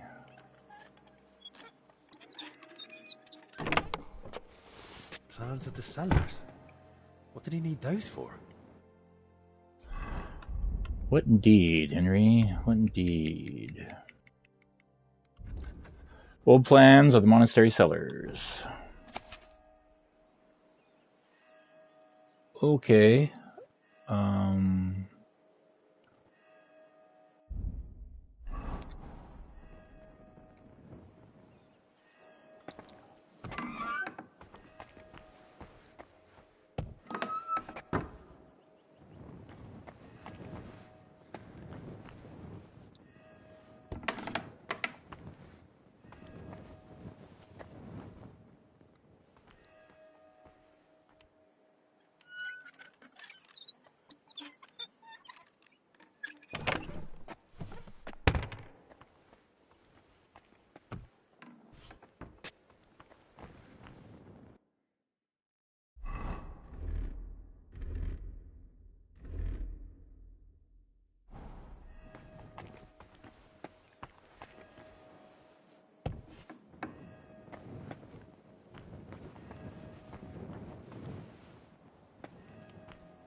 Good day.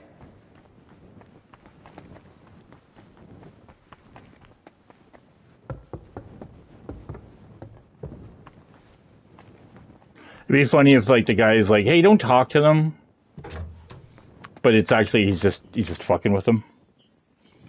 Like, how come every time some new guy comes here, they never talk to us?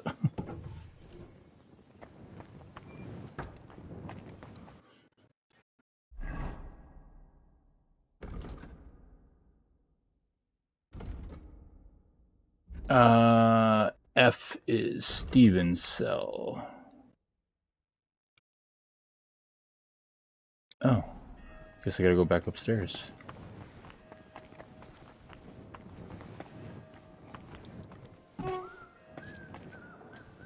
How did I get turned around already?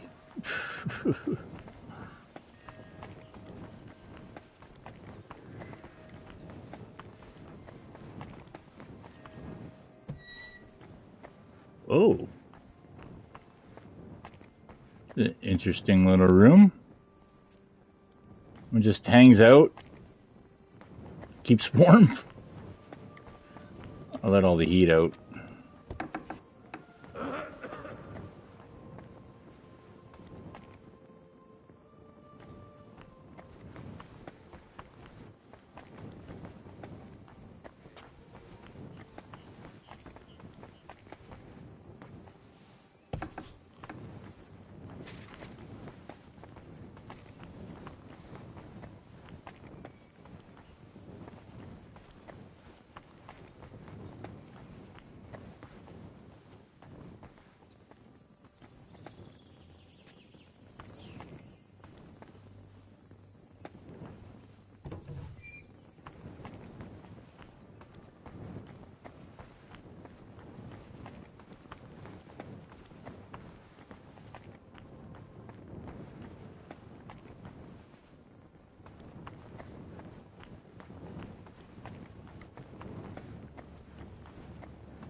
There's not much here.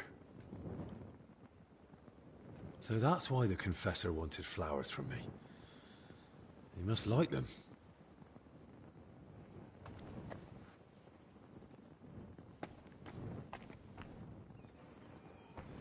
More flowers.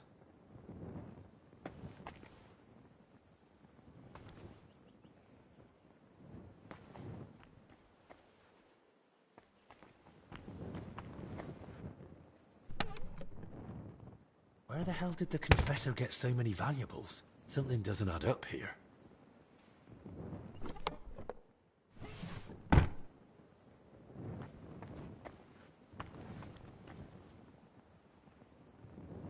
Yeah, they're tomb robbing. And then they literally, like, King Tut, Curse of King Tut, Tutankhamun themselves. Oh, I'm doing this in front of goddamn guards.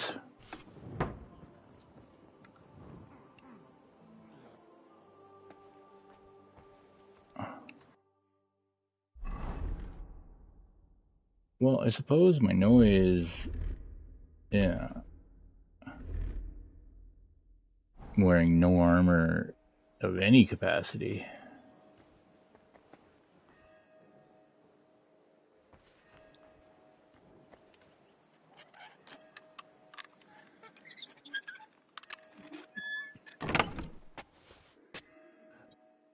Well, hell, that might come in handy.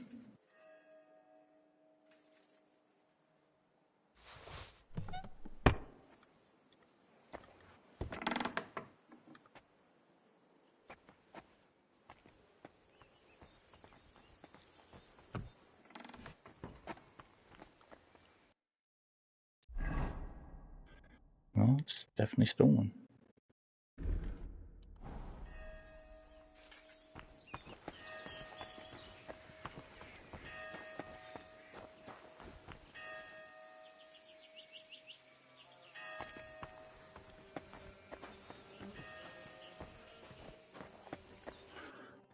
Okay.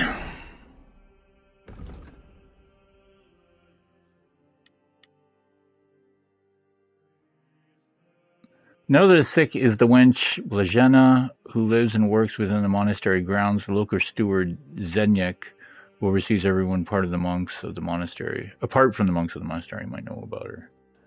So that's D.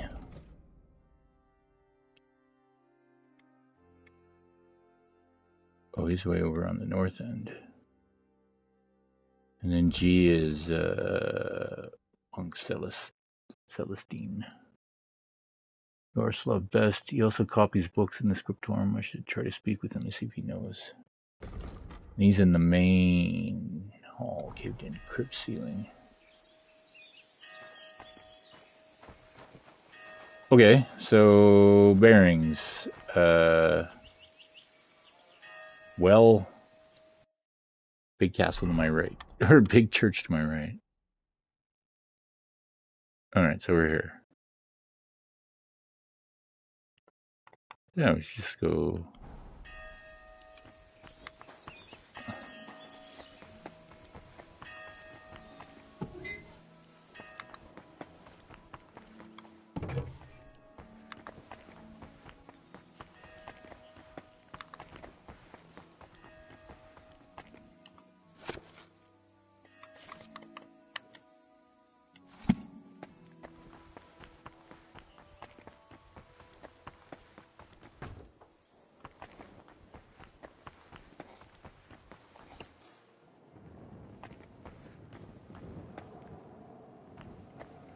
Yeah, like these popped out tiles.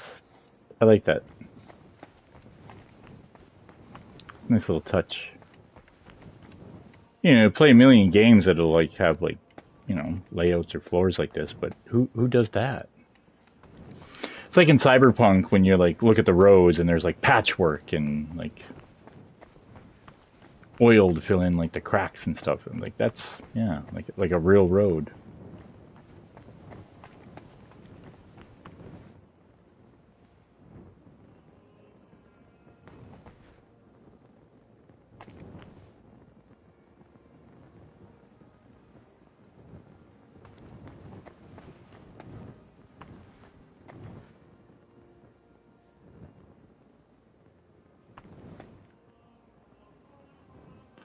Oh, the angel's guiding his hand. I mean, the stained glass alone is pretty cool.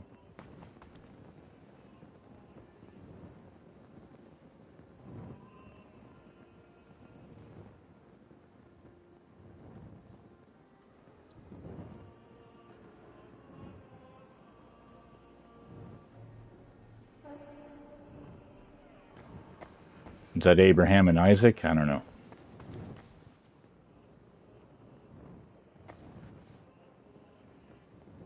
That's the Arnold Schwarzenegger, Dylan, you son of a bitch meme. Nope.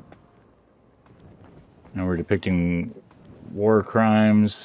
That is a man holding someone's head. That guy's got stigmata.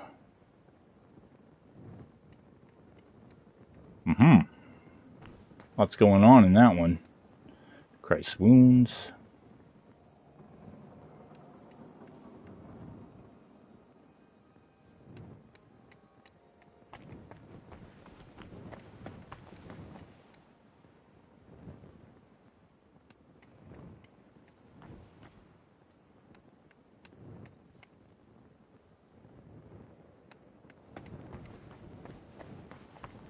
Damn.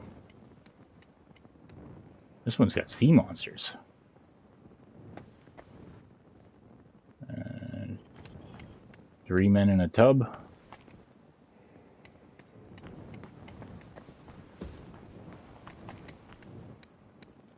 Tripping over lumber.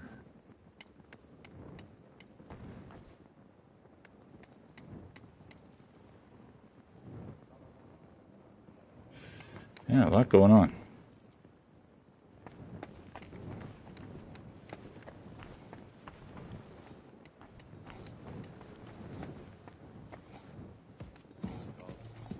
God grant you health.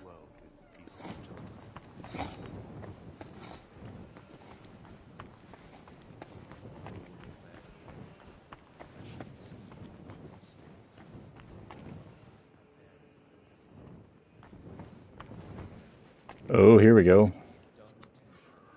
Adam and Eve.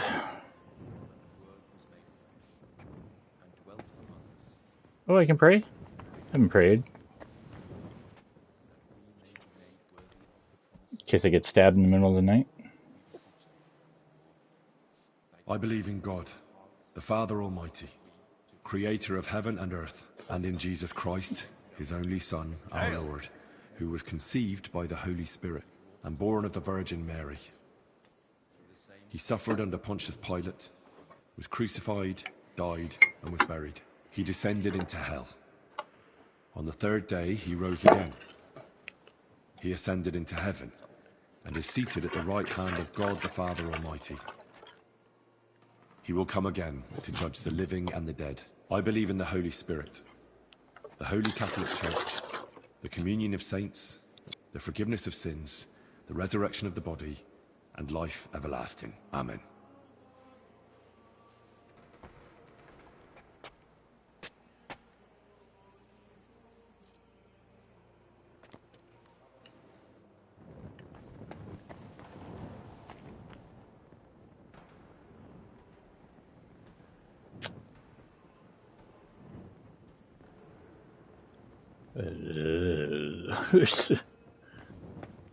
Oh, wow, you can actually see outside the glass. That's awesome. Greetings to you. Well, you can pray at all these. Whoa.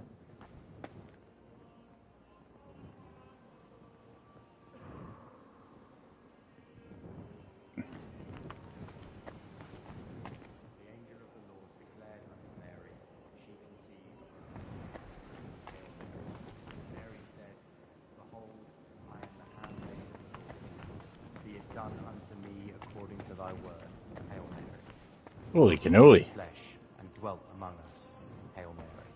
Pray for us, O Holy Mother of God, that we may be made worthy of the promises of Christ. Pour forth, we beseech thee, O Lord, thy grace into our hearts, that we, to whom the incarnation of Christ, thy Son, may by his passion and cross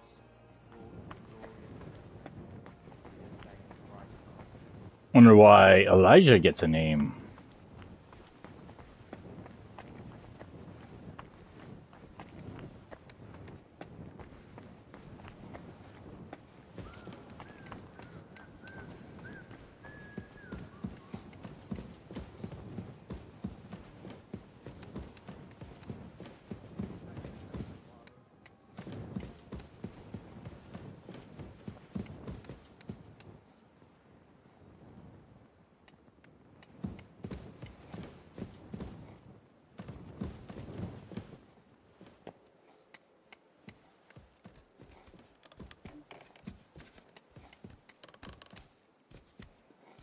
I was about to say too, I'm like, I like how they, you know, realistically it would just be a bunch of scaffolding and ladders and stuff. You wouldn't have ramps like that. Unless you were, I guess, maybe wheelbarrows. If you had to deal with that, I guess.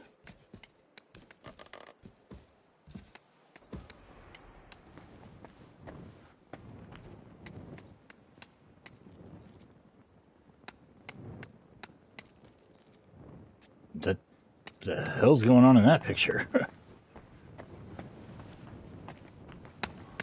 Hail Mary.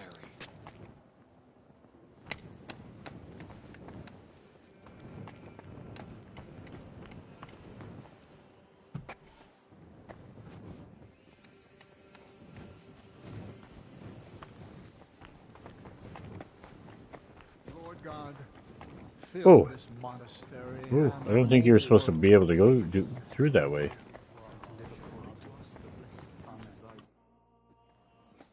What do you know about Brother Yaroslav? The librarian said you knew him better than anyone. That's right. We joined the monastery at the same time and just got on somehow. How does Yaroslav spend his time when he's not in the scriptorium? Why are you even asking? Master Albik put me up to it. He's treating him now. He said it might help if we knew more about Yaroslav. I see. And how is he? Is the treatment working? Honestly, I don't. I'm no physician. I understand. I'll just keep praying for him then. What did you want to know? How does Yaroslav spend his time? Same as all of us. Work, prayer, studying the scriptures, and sleep. Yaroslav is completely immersed in his books. He's currently translating a new one from Italian. It's called the Decameron. He often stays in the scriptorum late into the night because of it. Shows up for morning prayers with his hands, sometimes even his nose, stained with ink.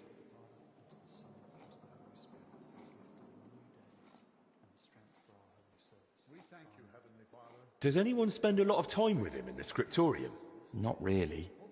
None of us is as deeply immersed in that work as Yaroslav. He's found his divine calling. What's the matter? You're suddenly all prickly. I just don't like where this is going. Yaroslav just works hard, that's all. There's nothing wrong with that. Sounds more like you're hiding something from me. And I think I might have hit on something, eh? You don't know a thing. And the Word was made flesh and dwelt among us. Hail Mary, pray for us, O Holy Mother of God, that we may... For heaven's sake, Yaroslav's life is on the line. And your stubborn silence is only making things worse. Hasn't that occurred to you? This has nothing to do with the illness anyway. How can you know that? Are you a physician? No. Well then, Albic sees a connection, so at least trust him and tell me everything you know. Oh dear. Promise you really won't tell anyone. Word of honor. Now talk. All right. I just hope Yaroslav forgives me. One night, he accidentally woke me. The door to his cell creaks horribly. I already suspected his translation was taking oddly long, so I followed him that night. At first, it looked like he was heading to the scriptorum, but after he went down the stairs, he turned right and went down into the cellars. But when I went in after him, I couldn't see him anymore.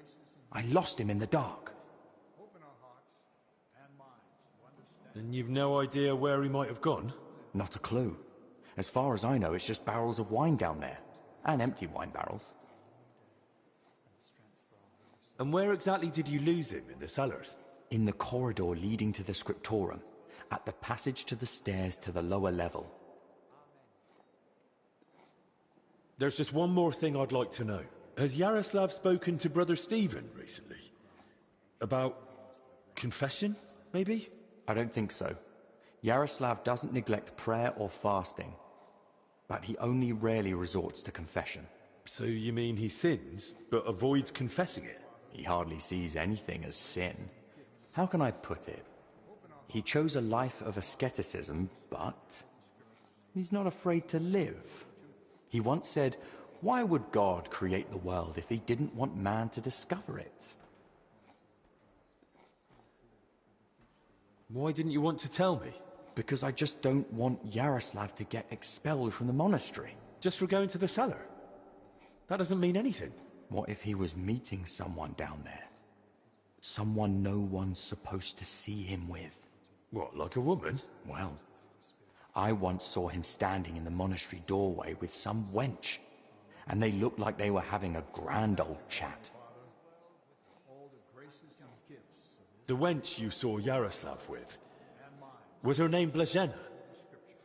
Because she's now in the infirmary with that same illness. I don't know. I was mainly looking at Yaroslav. I don't even know any of the maids by name.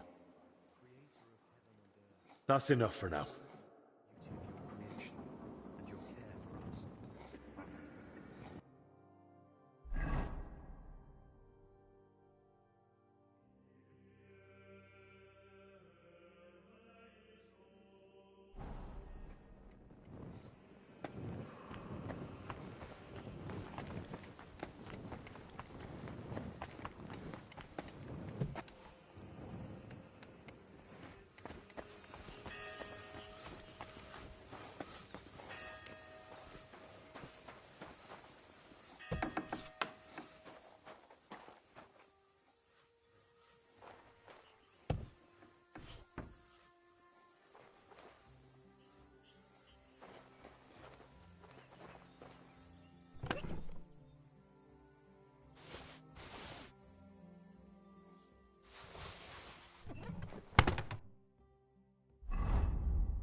Good day. You're Zdeněk, right? They say you're the steward here. I need to find out something about Blazena. She's lying in the infirmary. What's it to you? She's in a bad way. Master Albic is treating her, but to work out what's wrong, I need to know what she's been doing lately. Oh, I see. That's different. What do you want to know, then? What sort of work does Blazena usually do? All sorts. She's a maid, so she does whatever needs doing.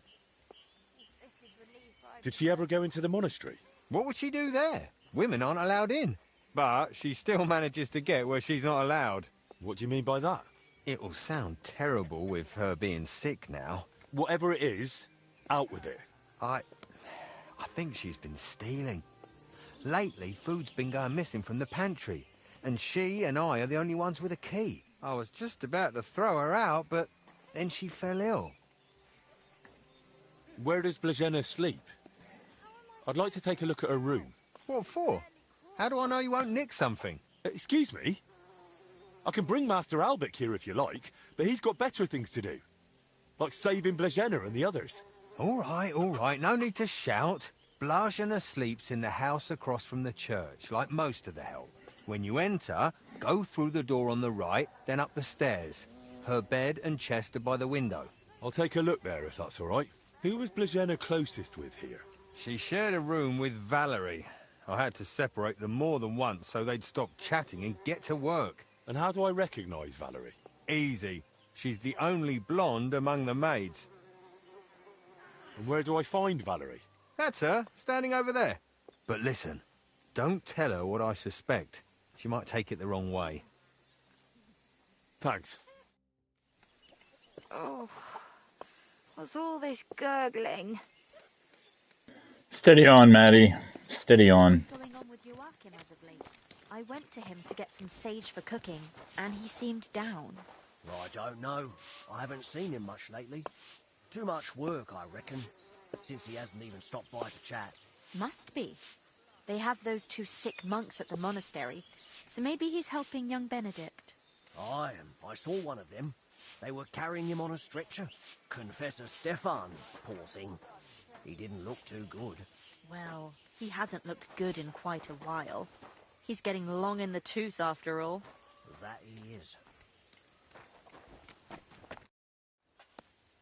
I need to find something out about Blazena. And they say you know her better than anyone. Well, we share a room. But we're not that close, really. Why? I'm helping the physician treating her. And anything I find out could help. I spoke to the steward, but he wasn't very helpful. Zdeněk? I don't know. I doubt I'll tell you anything he hasn't already. What is it? Why are you suddenly on edge? When Blazena fell ill, I was there. I sleep right next to her. What if I caught it too? Don't pretend. You were calm until I said your steward sent me. Shh! Quiet! What is it? I'll tell you something, but not in front of him. If he heard, he'd skin me alive.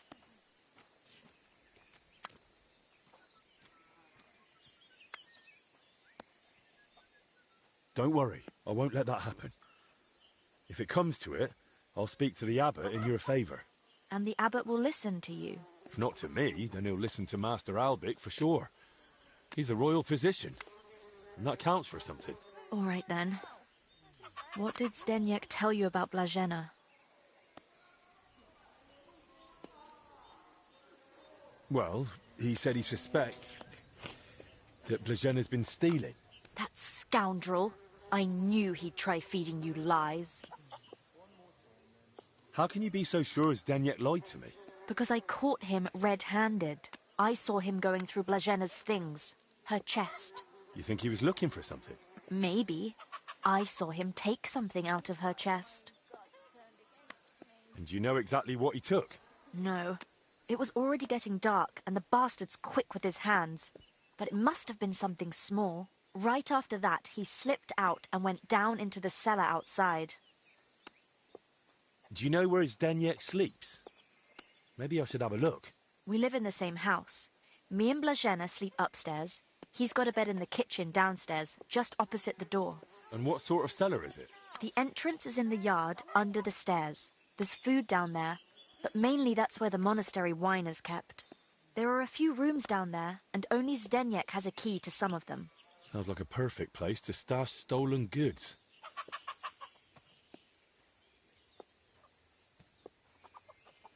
But why would Zdeněk lie about Blažena stealing? I don't know what went on between them, but lately he's been giving her a hard time. I think he wants to get rid of her. Now? When poor Blažena's ill? That's just grist to his mill. The poor lass can't even defend herself, and he wants to take advantage of it.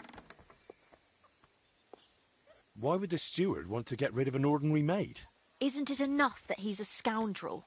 Maybe he fancied her and she laughed in his face. Serves him right. Did Blažena have a sweetheart? That? I'm not entirely sure. So someone's been sniffing round her?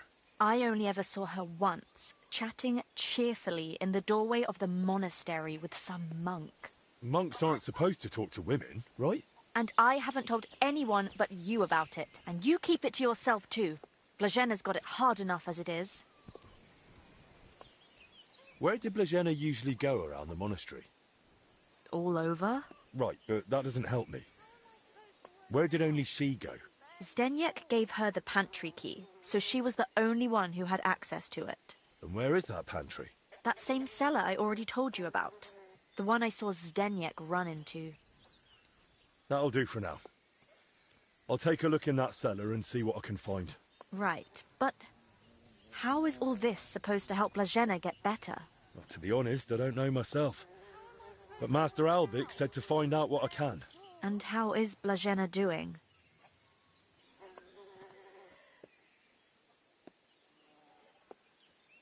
Honestly, it's not looking good. She's burning with fever and spends most of the time rambling. Poor girl. I'll pray for her. Let's hope she recovers. I miss her high spirits and her laugh. Without her, it's so horribly quiet here. Farewell, my friend.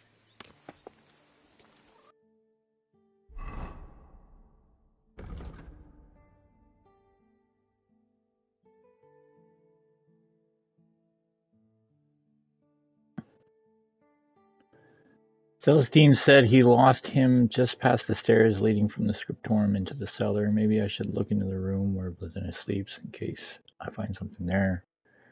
Valerie immediately advised me to look in the cellar where only Steward Zdeněk is allowed. If he took something from Blažena, he might have hidden it there. His bed is in the kitchen with the others. I should check there too.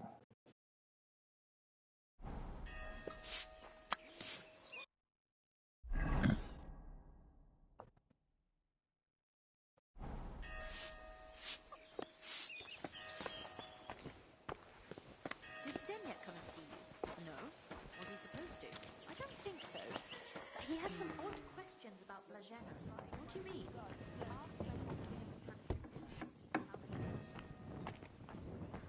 would he ask you about that?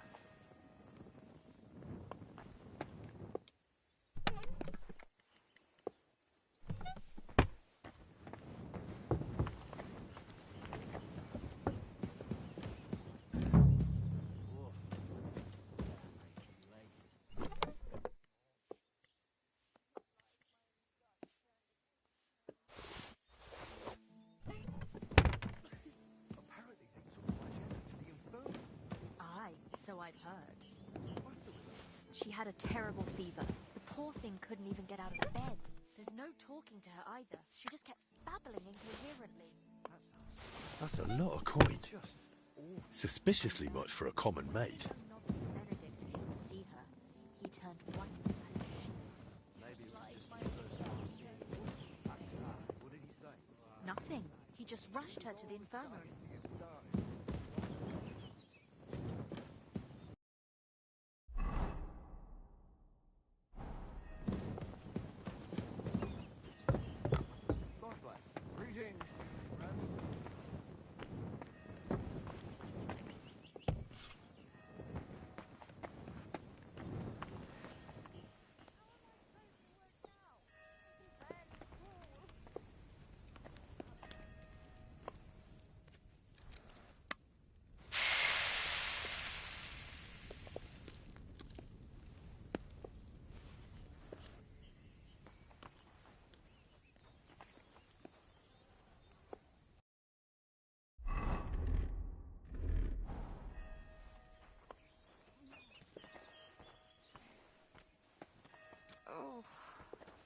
What's all this gurgling?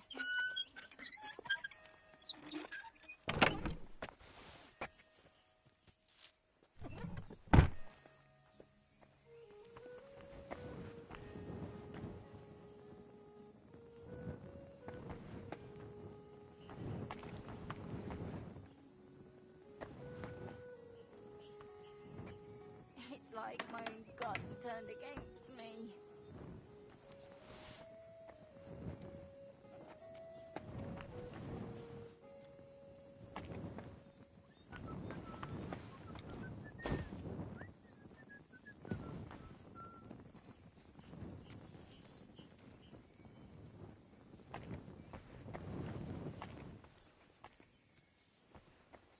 How am I supposed to work now?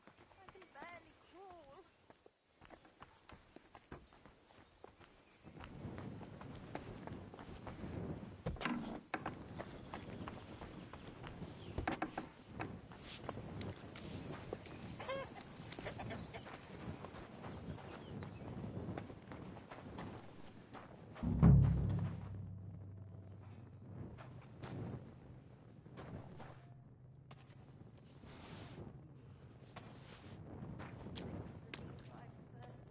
It's pretty wet in here.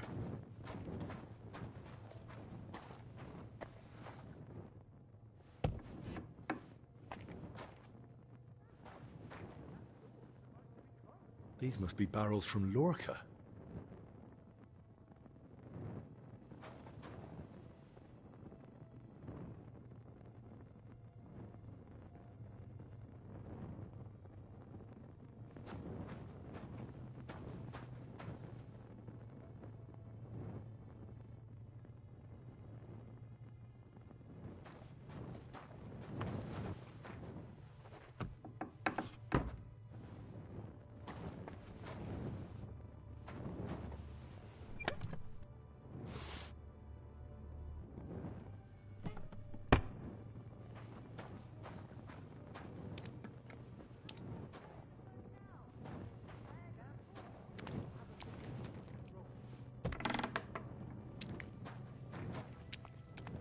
So this is where the water on the floor is coming from.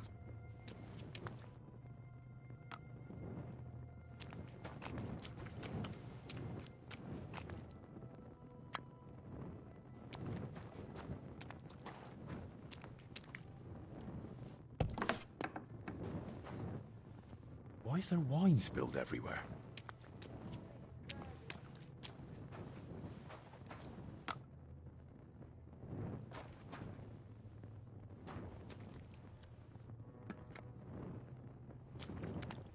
Wine in a tub? But it looks watered down to me. Could Zdeněk have poured water into it? Of course. Now I get it. Steward Zdeněk's watering down the monastery wine. If the abbot found out about this, he'd throw him out. All he had to do was open this door. Jesus Christ, it wasn't exactly like Clouseau here.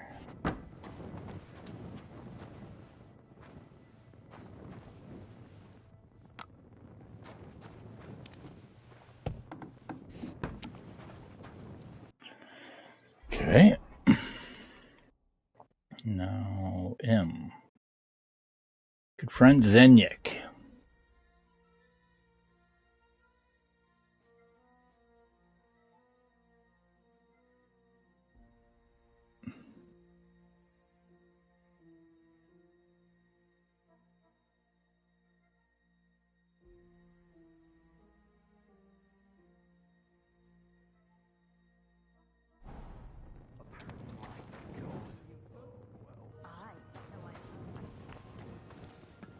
Terrible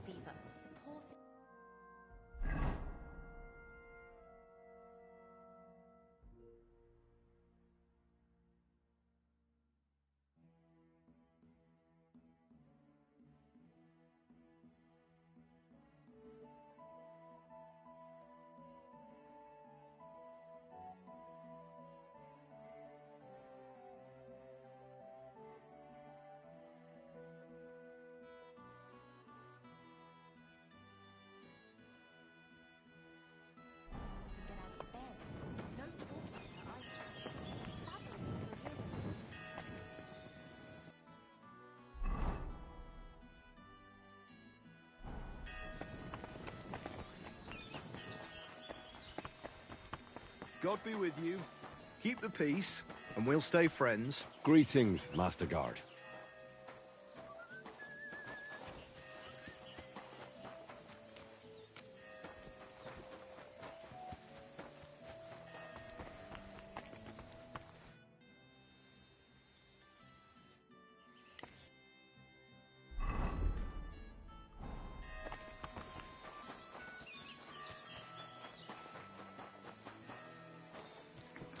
I need laundry, man. Frick.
I'm always glad to see polite people like you. God be with you. God be with you.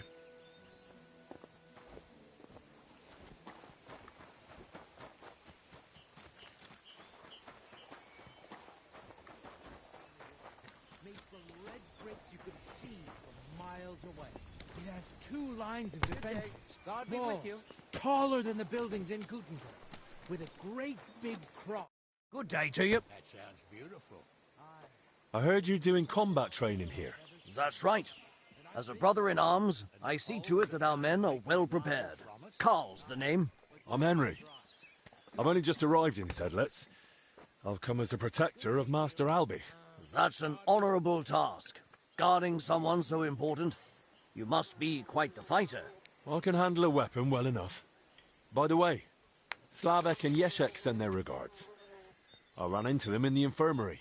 Don't even mention those two. I like them, but they never know when to stop. Always end up battered for no good reason. Anyway, if you'd like to train with us, you're more than welcome. What are the rules? We start with the short sword. It's a quick and effective weapon. Our men must wield it like an extension of their own arm. We use wooden weapons. I had to ban iron, or some of these blokes would have ended up killing each other. The duel lasts until one fighter lands enough hits on the other, or until one of them yields.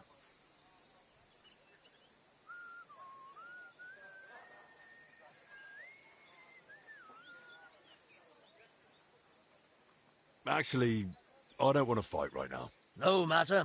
Come back later if you like. I'm not going anywhere. God be with you, sir. Good day to you. God be with you.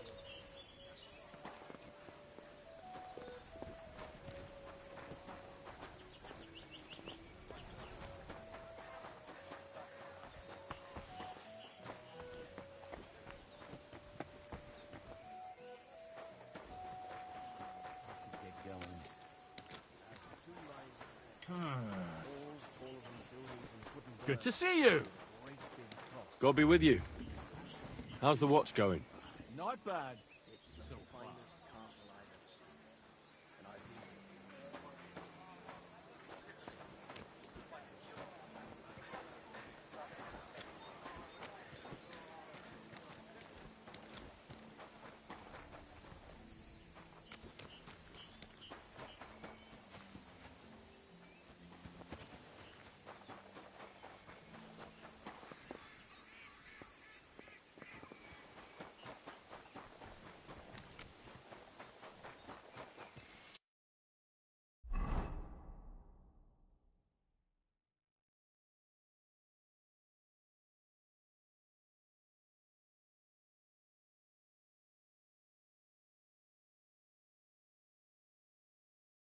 Oh, there's like more down here.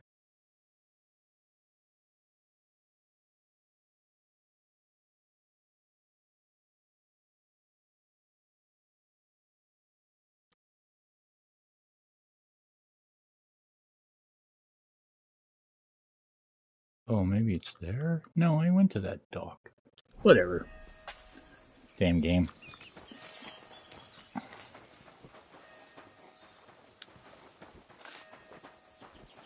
That almost looks like the laundry from our Smithy, but oh well.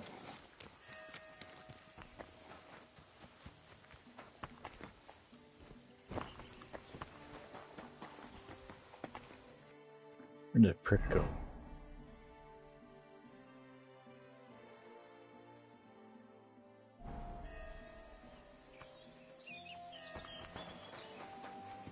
No, wait. That one? Yeah. I was like, go to the big tree, and I'm like, well, that's a big tree too. Greetings.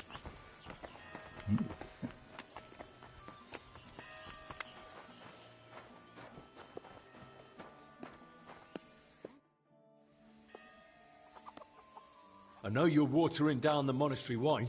I beg your pardon? Don't act like you didn't hear. You know exactly what I meant. You feeling all right? Maybe you should lie down. I saw your cellar. What? But no one's allowed down there. And I know exactly why.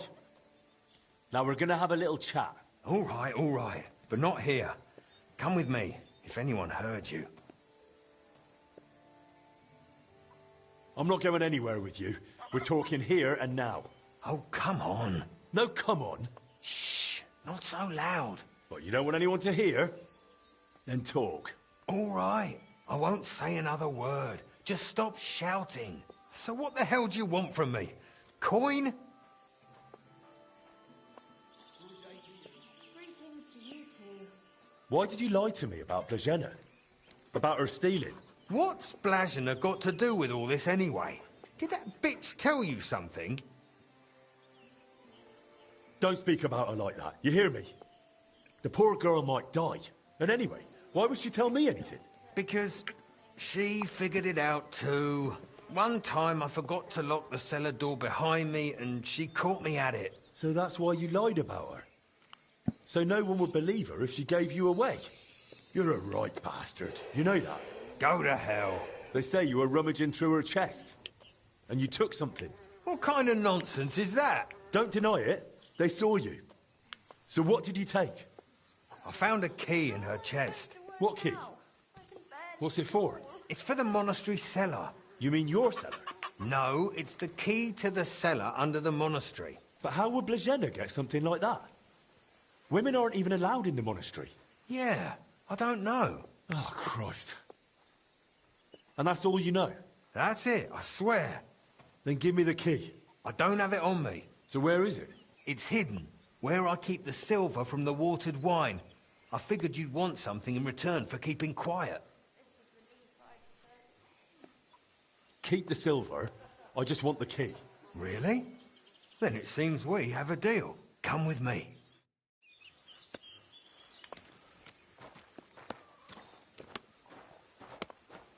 I swear to God, if this gets into a fist fight, I'm gonna kick you right in the balls.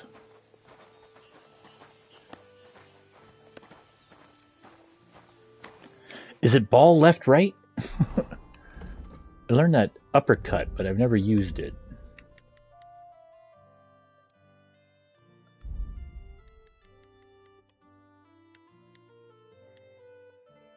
Shoulder throw, ball, right. Left, right. Ball, right. Shoulder throw. That'd be fun to try.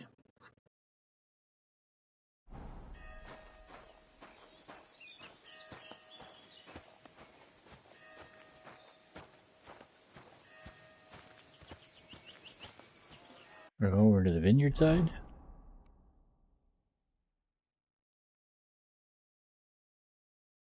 Okay.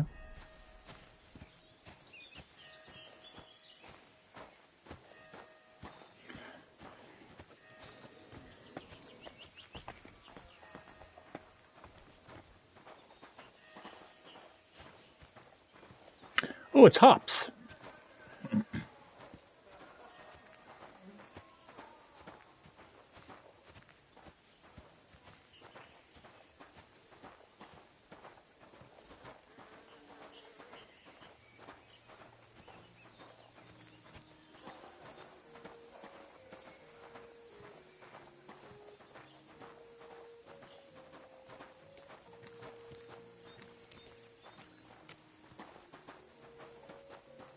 Come closer.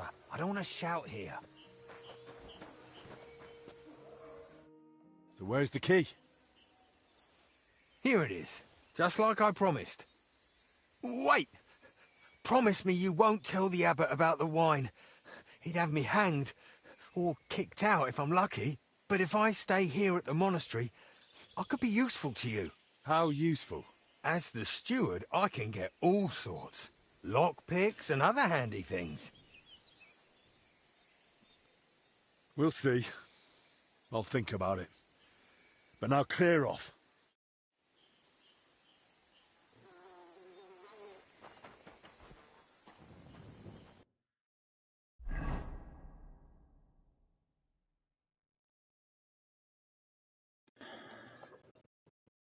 It's interesting that he led us here just so we can have this as a marker, I guess. I don't know.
All right.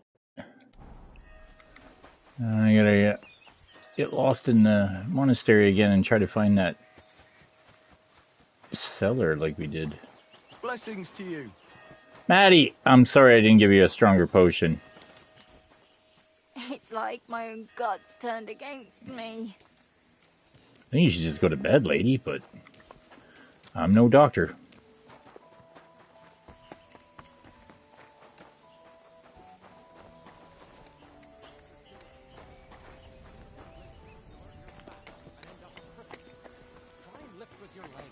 What do you mean with my legs? Just squat down Like a woman doing her business.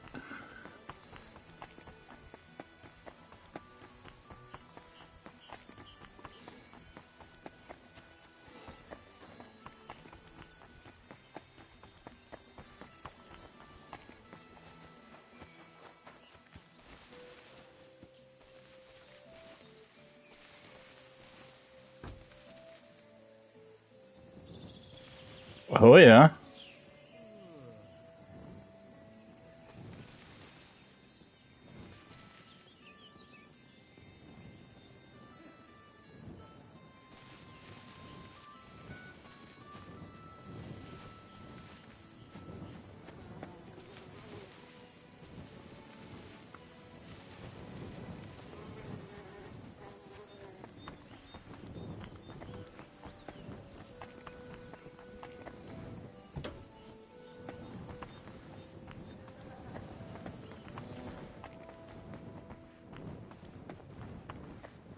Aha.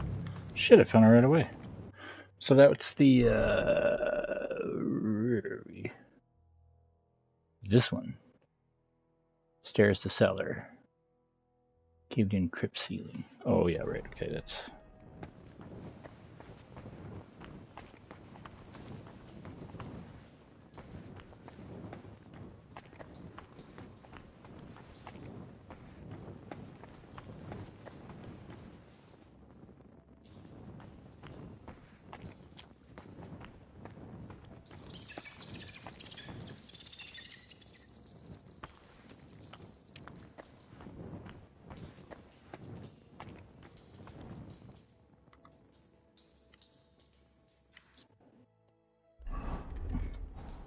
Yeah.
Well,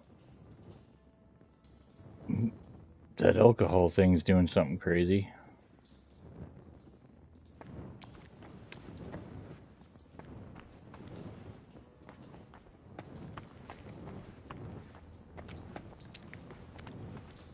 Why did it like glitch again like it did that other day?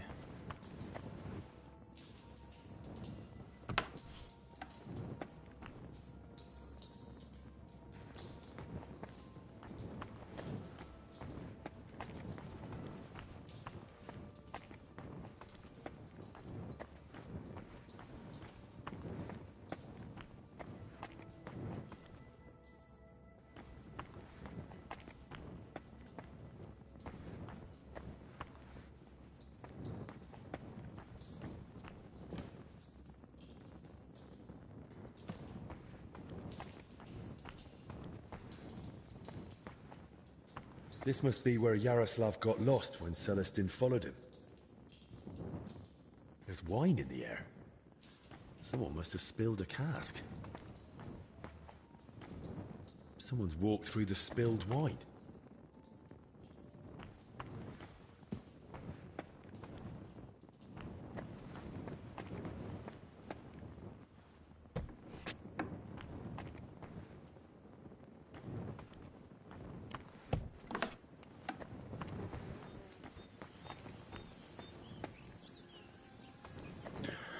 Try to remember that as a way in.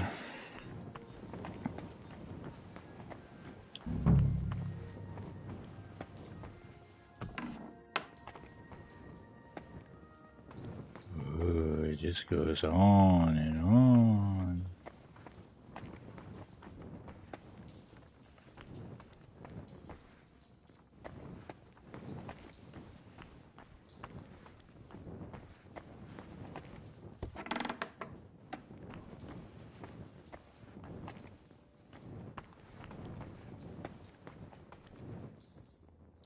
Ooh.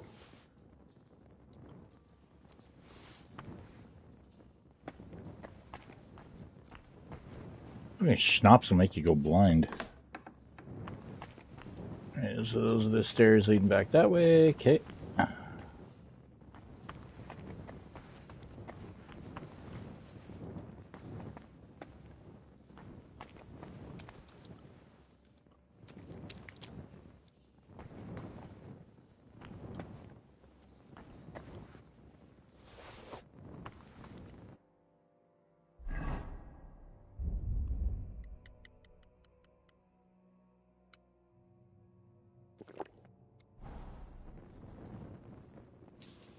Yeah, now I'm getting drunk.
trail continues here.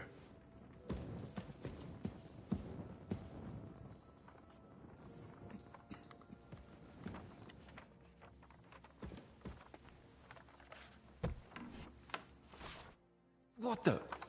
Hey! How did you get in here? And who are you? I should be the one asking you. Do you even know how I found this place? No, I don't. They say one of your brothers used to sneak in here. And one of the maids had a key to the door, too. You see where I'm going with this? Oh, no. You've got it all wrong.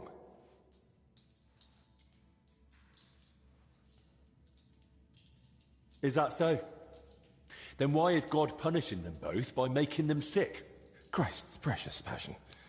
May the Lord forgive us. Forgive you for what? And who even are you? Wojtek. We were writing a book here. All of us. What book are you talking about? You don't mean the Decameron? Oh no. Yaroslav finished that one long ago. What are you on about? The book on his lectern in the scriptorium is almost empty.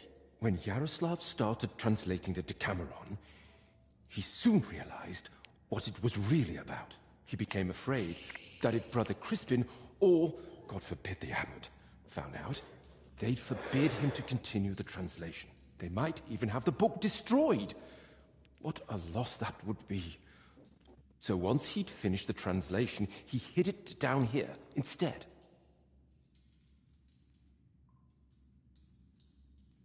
So, what's the Decameron actually about? That's not such an easy question. And you don't look like someone who came here to talk about literature. Then at least tell me why Yaroslav was afraid to hand over the book.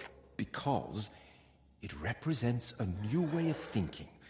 It doesn't focus so much on our Lord, but more on man. On human virtues, vices, good and bad intentions, and all the forms of love. Really? All of them? All of them.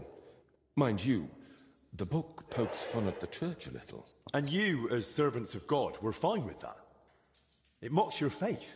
I said the church, not God. There's a difference, even if not everyone wants to see it. Right. So what was Yaroslav working on down here, then? The Decameron left a strong impression on him. He decided to write a book of his own, in the same spirit, to celebrate what is as valuable to man as love, or the spiritual life. He later asked Brother Ernest and me to work on the book together. Who exactly is Ernest? I don't think I've met him. One of the older brothers. He's in charge of all the building and repairs in the monastery. And do you know if he might have fallen ill, too? No idea. But now that you mention it, I haven't seen him for a while. And when I think how Yaroslav and Blazina are doing... I'd best go and check on him myself. Where's his cell? It's one of those under the abbot's quarters. The middle one on the right, if you're facing from the courtyard. And what exactly did Yaroslav want to write about? About humor, wit, laughter. About everything that can make a person laugh. Oh, I like that. I enjoy a good laugh just about any time. Then you and he would have got on well. Yaroslav believed that a sense of humor could help a person in hard times just as much as strong faith could. Speech has gone up. Ooh, geez, and scholarship went up. Speech has gone up twice since we got here. Granted, we read a library's worth of books already. To help a person in hard times such as strong faith could. There's something to that. Who knows how I'd have ended up if I hadn't been able to laugh at myself from time to time. Just like Yaroslav said, laughter and humor are gifts from our Lord, among the mightiest. But the brothers probably wouldn't see it that way. That's why we met and worked in secret. Sometimes we'd write all night, other times we'd get into heated debates. And sometimes we just tried to outdo each other with witty sayings. So basically you were sitting down here telling jokes all night? Among other things, but mostly we were working. Go on then. Tell me one of the jokes you came up with. Now? All right then. All right. Here's one. Do you know why monks lie down in the meadow among the sheep? Because they're waiting for the good shepherd. Yeah. Tell me another one. Some of our brothers have a lot in common with God when they're working. Everyone knows they exist, but no one's ever seen them.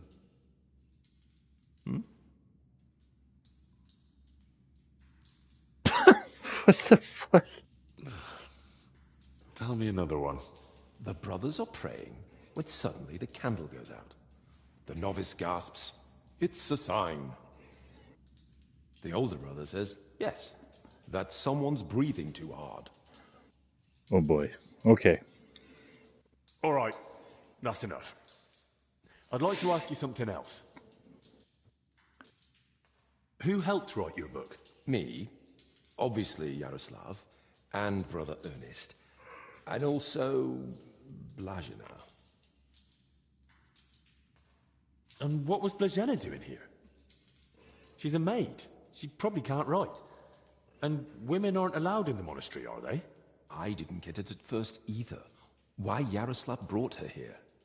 If anyone had found out, the abbot would have thrown us all out. But I soon understood. Humor isn't just for the educated or wealthy, let alone just for men. Laughter belongs to everyone. How could we grasp its breadth with just our limited experience? So, this isn't about any sin? Blazina's just funny? More than that. Stare blankly, Her it said. laughter, sense of humor, her knack for knowing when to make a joke. It's a true gift from God. What about the elder confessor, Stephen? Was he never part of this? He's got nothing to do with it. He doesn't know a thing, unless someone slipped up during confession. And how are you feeling, anyway? Are you all right? Yes, at least for now. No symptoms? Weakness, rash, fever, anything? Nothing like that, I swear. If you start feeling bad, report to the infirmary at once. Understood? Of course. Where did you say Brother Ernest's cell is? It's one of those under the abbot's quarters. The middle one on the right, if you're facing from the courtyard. How long have you been meeting here? Since the start of summer. So at least 30 days? Roughly. I don't remember exactly. Sorry. I've heard enough. I'll go and check on Ernest now. Wait. What about me? What's going to happen to me? I told you, if you're not feeling well, go to the infirmary. Albic will take care of you. Don't worry. I meant our book. Please, don't tell the abbot about it. We weren't doing anything wrong, but if he found out, he'd throw us out.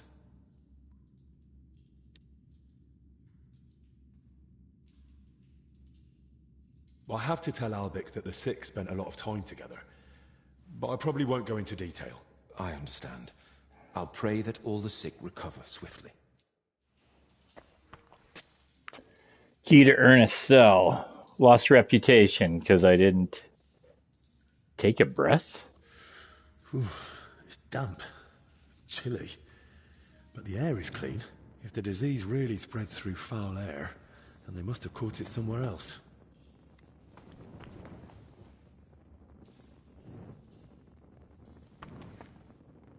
Loads of written parchments. They really must have been meeting here for a long time.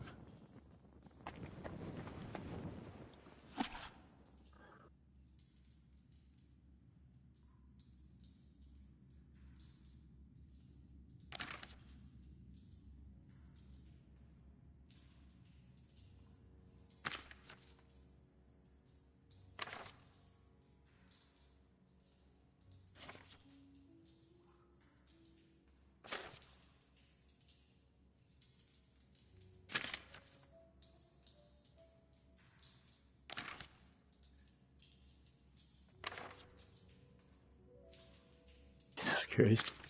Yeah.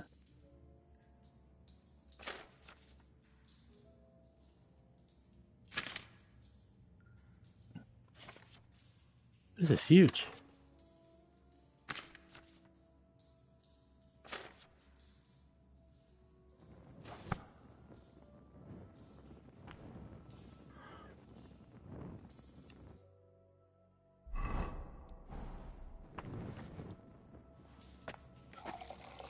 I gotta pause for a second. BRB.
Okay.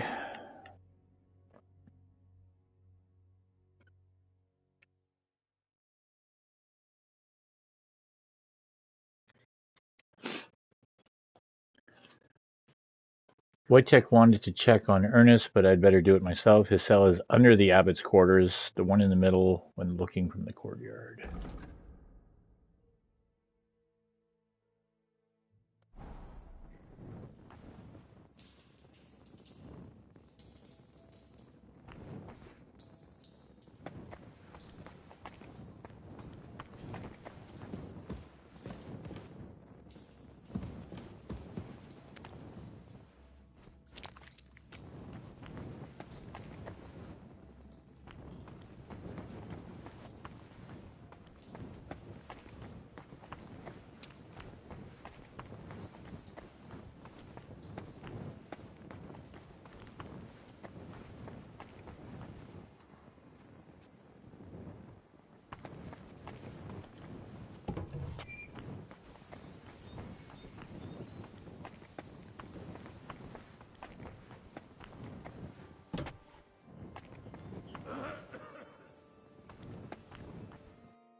I'm always glad to see polite people like you.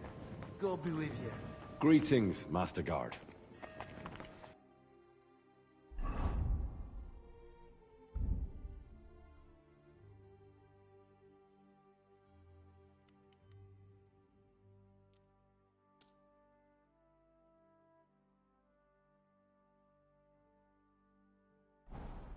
I'm sorry.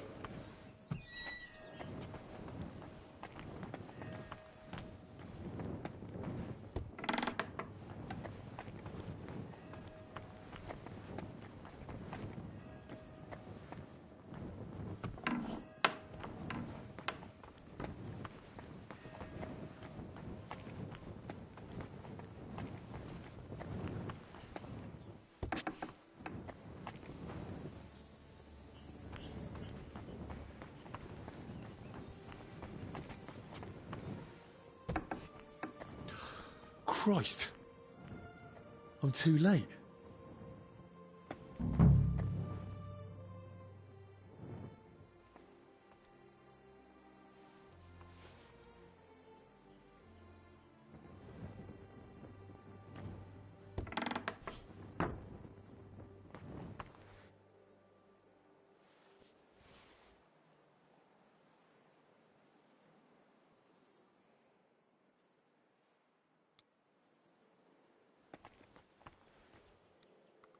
Some building plans.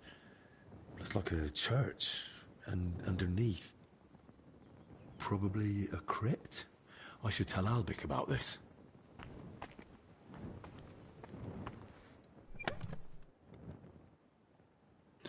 The notes of the great builder Peter Parler.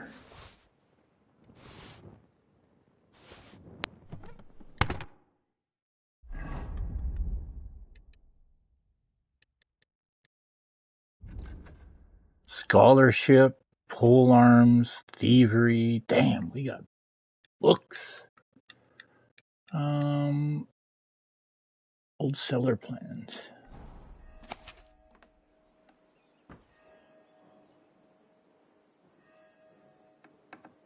Okay, so if I'm reading this right, in the long hallway where the stairwell is, the right, bottom right corner, that would have been where they were writing the book.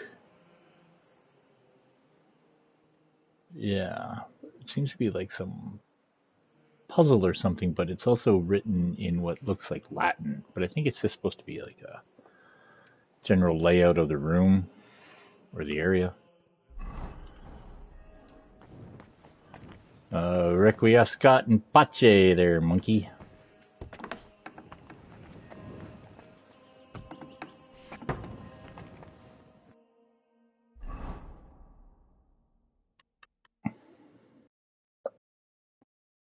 Infirmary.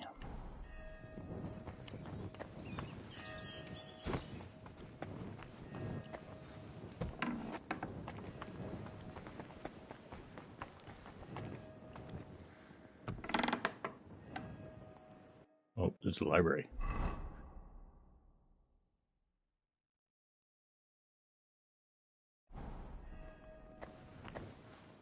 Jesus Christ be praised.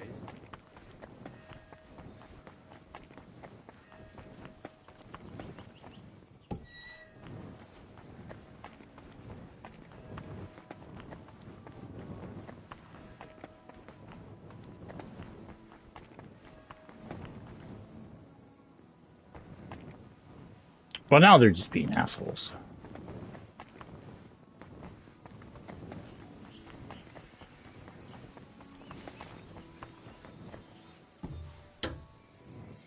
Am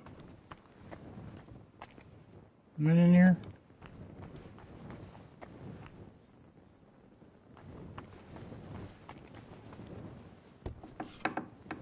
Oh, yeah.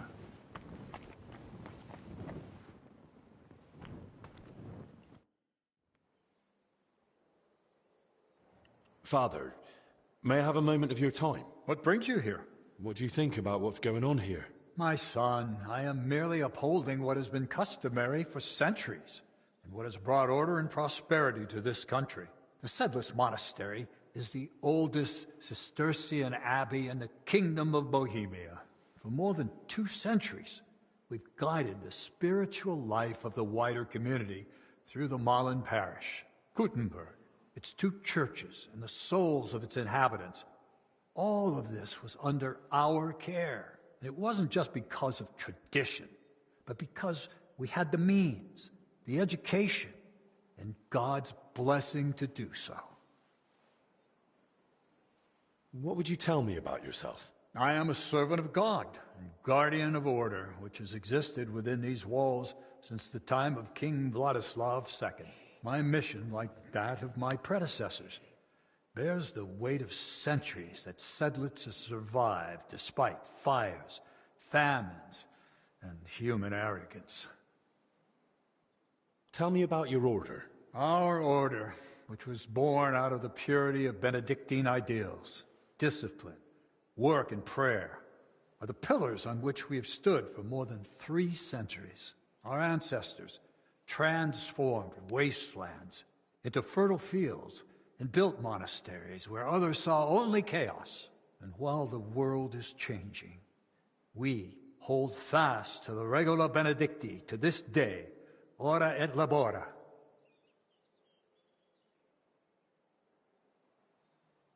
Gutenberg stands against you, doesn't it?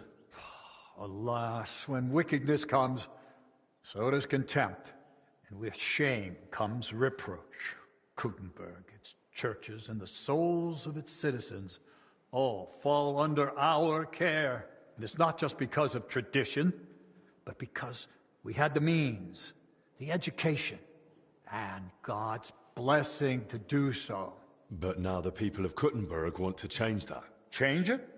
Or deliberately disrupt it? Church hierarchy is not arbitrary. It cannot be changed according to the political needs of the moment.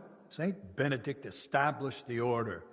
The Cistercians perfected it, and we have followed it for generations. Moreover, thanks to the grace of His Holiness Pope Boniface IX, we have obtained privileges that further confirm our position. The crown, scepter, and ring are not just symbols. They're reminders of our rights and responsibilities.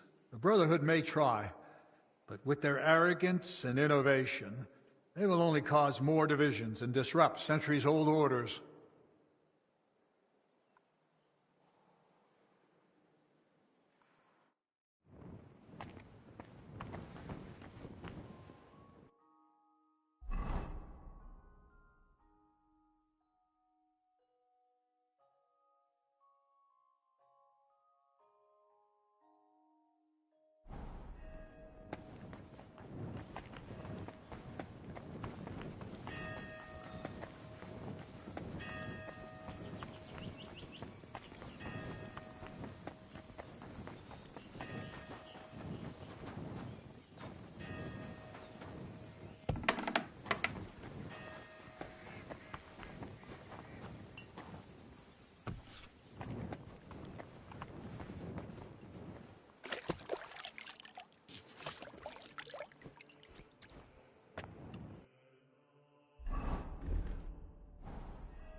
Looks like we're even.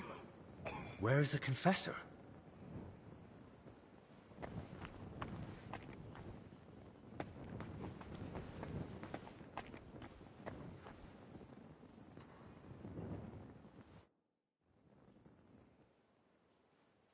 I found another infected. You're not the only one. While you were gone, they brought in several more. So, where's your sick man? With the Lord now. I found him too late. Lord have mercy. Do you at least know who it was? One of the monks.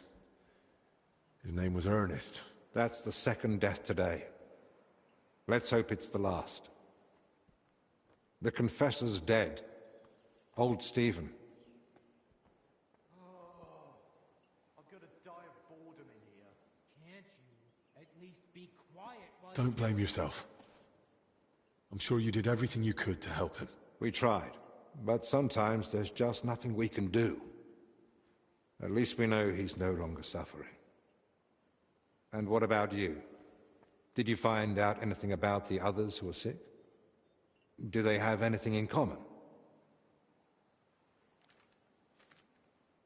I found some jewelry in Stephen's cell. It looked quite old. Jewelry? Where would he have got that from? He might have stolen it. But given how strict he was about the seal of confession, it doesn't seem likely. Maybe someone else stole it. But guilt caught up with him, and he gave it to Stephen during confession. Maybe. But surely we'd have heard about such a theft by now. Unless... They stole it from someone who can't tell anyone anymore. Do you think we've got a murderer here? I've no idea. It's all just guesswork. I found out that Ernest, Yaroslav and Blazhena were meeting regularly. There's a secret copying workshop in the cellar. A secret? But why? And what in God's name was she doing there?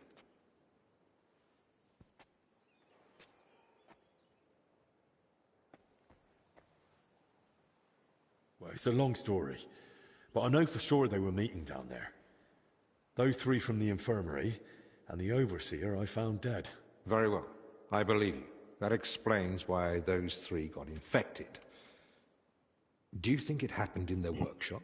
Did you notice dampness, mold, any strange smell or bad air? Nothing like that. It was damp, but the air was otherwise clean. In that case, someone must have brought the illness to them. But who? Probably Ernest. If he died first, it would make sense. Or maybe the illness just killed him faster because he was older. Like the confessor. That's possible too. So, what are we going to do now? We'll go to the abbot. You, Zacharias, and I. This is getting out of hand, and the number of sick keeps rising. To the abbot? Right now? You think waiting will solve anything? You've all come. That can't mean anything good. The truth is, more are falling ill and the infirmary's filling up fast. We're trying to give them all they need. But soon there'll be no beds and they'll have to lie on the floor. How many have died? The old confessor, Brother Stephen. And Brother Ernest, too. Ernest? He died in his cell. No one even knew he'd fallen ill. So, it started then. Ernest wasn't treated. Even mild illness can be deadly without care. And Stephen's age didn't help either. When the Black Death last swept the town, it also started slowly. The old, the sick, those no one missed were the first to die. And then we couldn't even bury the dead in time, let alone give them the last rites. Now, the Lord is punishing us for it. We do have some good news. With Henry's help, we might soon uncover where the infection's coming from.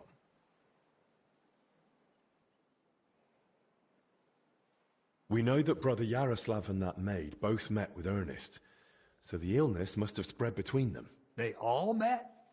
Even the maid? Why? Well, I didn't mean they were all together at the same time. Just that both Yaroslav and Blazhena had encounters with Ernest. Why would a maid be meeting with Ernest? That makes no sense. Ernest never left the monastery grounds. He did, in fact. Fairly often. He was one of the few allowed out for work reasons. Then they must have run into each other by chance, somewhere outside. Very well, then. Just breathing the same foul air as someone infected for a while puts you at risk. And since I found Ernest already dead, we believe he's the one who brought the sickness among the others. If he was the first to die, then he must have been the first to catch it, right? But where did he catch it? I don't know yet, Father. But I have certain suspicions.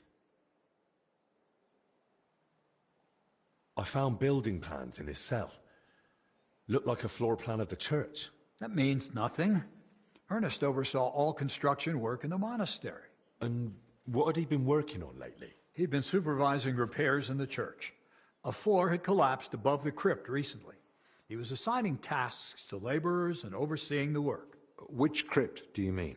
Some important nobles are buried there. But most of all, it's the tomb of my predecessors. May their souls rest in peace. That might be the source of the foul air. The illness could have spread from the exposed crypt.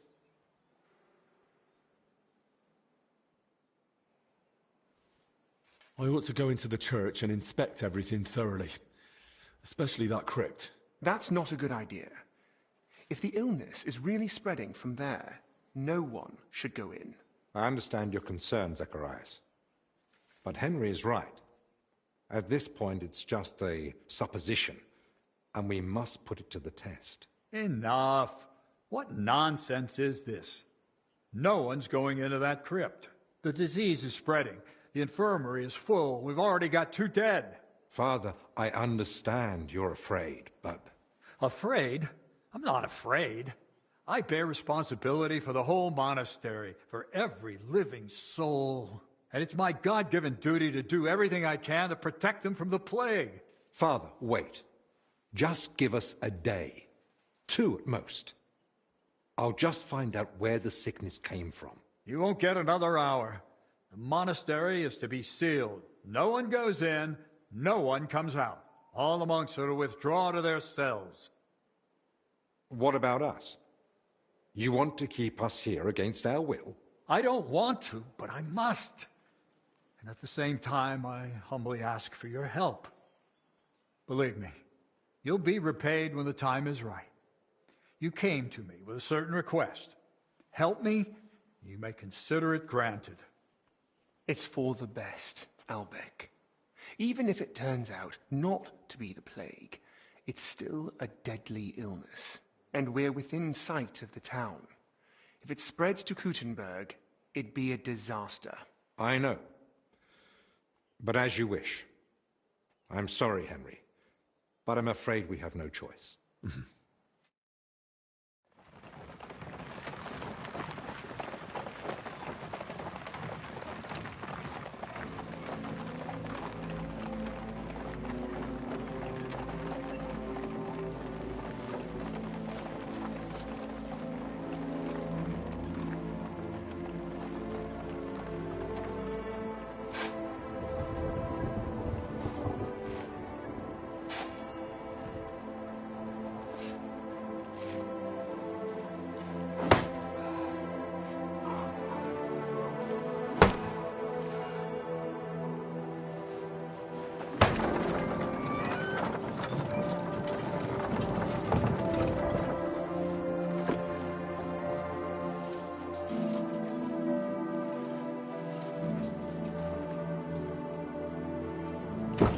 Tibi Domine, fratrum nostrum, militer commendamus, ut quem in hac vita mortali, immenso semper es prosecutus amore, nunc manis omnibus liberatum, in requiem in gredi iubias sempiternam.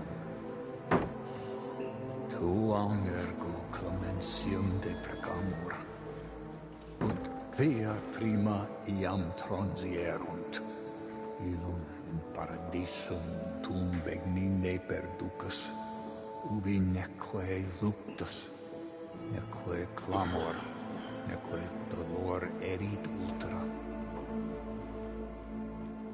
Sed pax et gaudium, cum Filio tuo et Spiritu Sancto, in saecula saeculorum. Amen.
What now?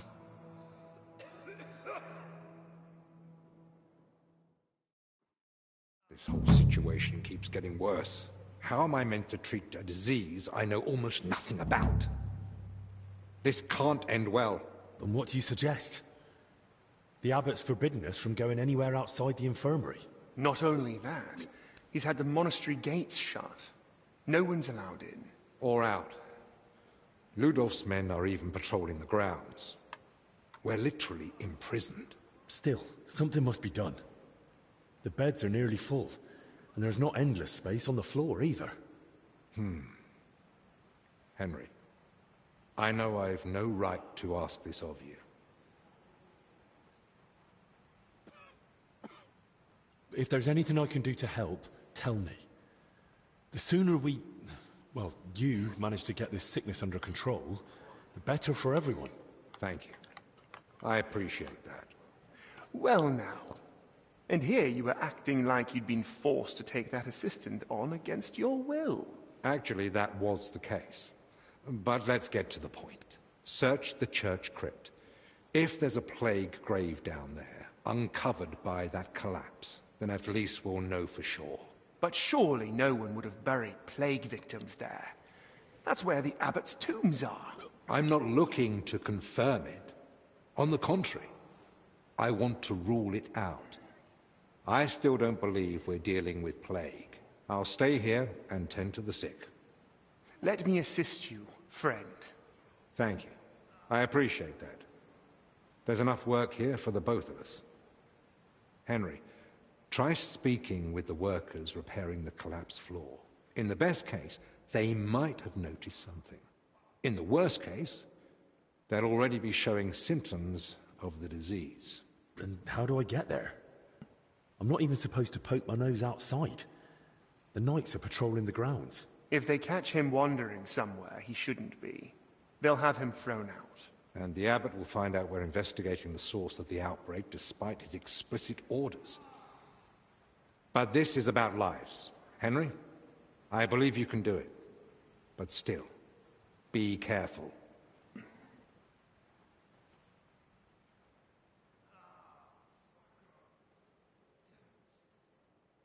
Right. It's just... I wouldn't want to catch it too. That's understandable. It's a risk, no lie. Try not to linger around the crypt more than necessary. I've just had another thought. In Italy, physicians wear a kind of hood with a mask. It protects them from foul air and perhaps even the plague. True. I've heard the same in Padua. Sounds good. But where am I meant to get one around here? With a bit of skill, you can make it yourself. All you need for the hood is a piece of leather. You'll need to hang fragrant herbs around the collar. Something like mint or sage. Might as well perfume myself all over. You jest. But yes. The less foul air you breathe in, the better. You can use the workbench in the alchemical workshop to make it. All right. I'll be off then. Best of luck. And God be with you. And with you. Rope, leather, and mint. And sage. And get the recipe for aromatic oil.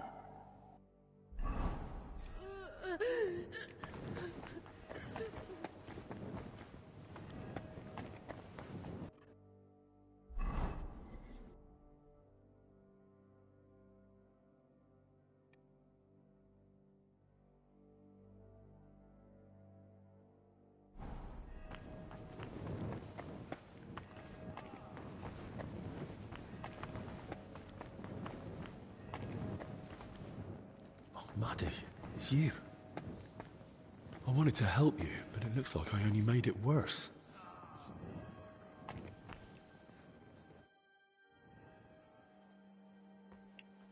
God be with you. Albig, there's something I wanted to ask you. What is it? Thanks. I have to go.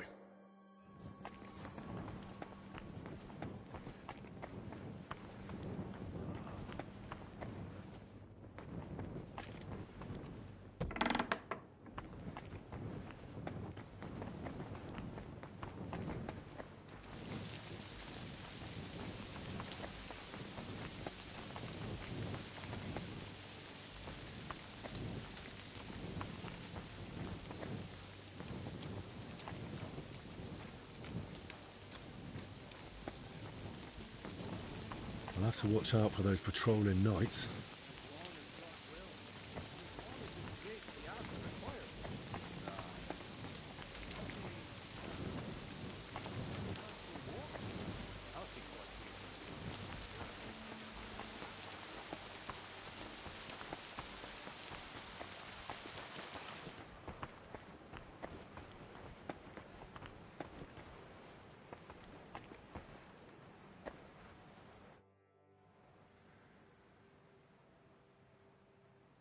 I've got a few more questions about that plague mask. What do you want to know? Can you tell me where to find the things I'll need? You can get the rope and leather almost anywhere. I'd say you'll find some lying around the construction site. And you can gather herbs from Yocham's garden. And the recipe for the fragrant oil? The monastery library has extensive collections. I'd be surprised if you didn't find something in there. How will the mask help me? Well, if you wear it properly, you shouldn't get infected. Or not so easily, at least. The herbs and oil purify the air around you, and the mask stops you breathing in the fouled air.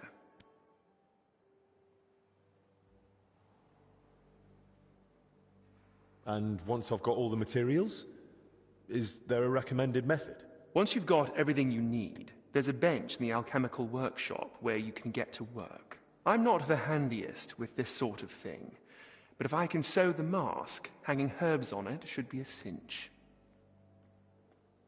That's all. Thanks.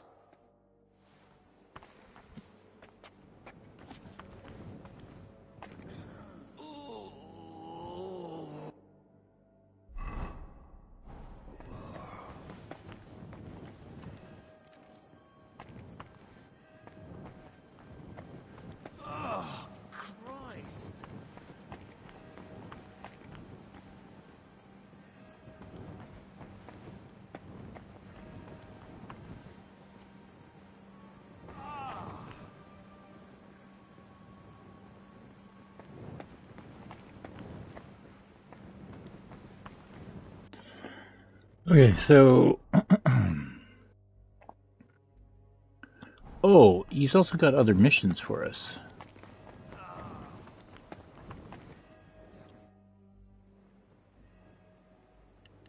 Can I ask you something else? Of course. Is there anything I can help you with around here? Leave the treatment to us. But Dinesh did mention he's been having trouble with Salarius. What's it about? About food supplies. Even before the monastery was closed, old Julian was a miser. But now we have to haggle over every morsel. You really think I can do something about it? Couldn't hurt to try. Go and speak to Dinesh. He'll explain what's what.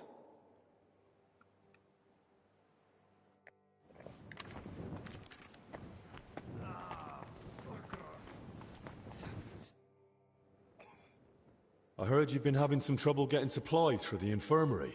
That's right. Old Julian seems to think the sick can live on decoctions and ointments. We get nothing but scraps.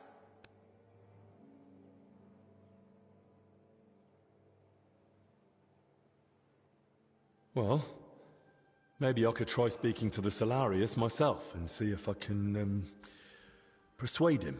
I won't stop you, but I've tried everything I could think of. What's your plan?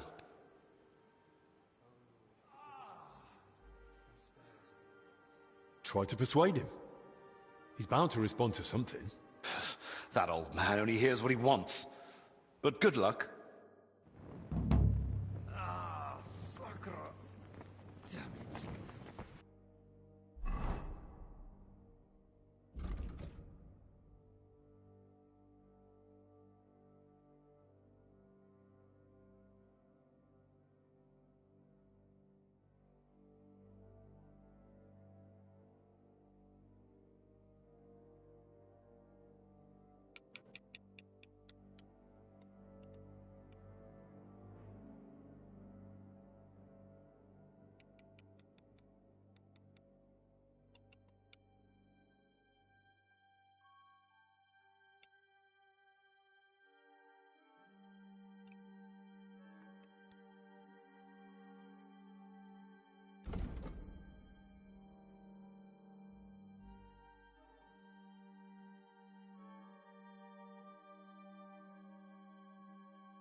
strange.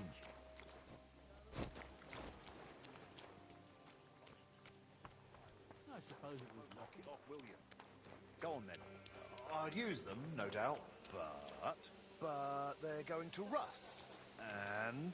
And when they rust, bloody hell, spit it out already. It'll all swell, crack, water will seep in, and the whole thing will be fucked. We all look like idiots. Instead of pay, I reckon we'll get our asses kicked, and we'll be lucky if we get to leave in one piece. You could have just said the spikes are fucked up. I need to ask you something. Look, you probably shouldn't be here, right? You heard the talk. They say there's some pestilence going round. Yeah, that's exactly why I'm here.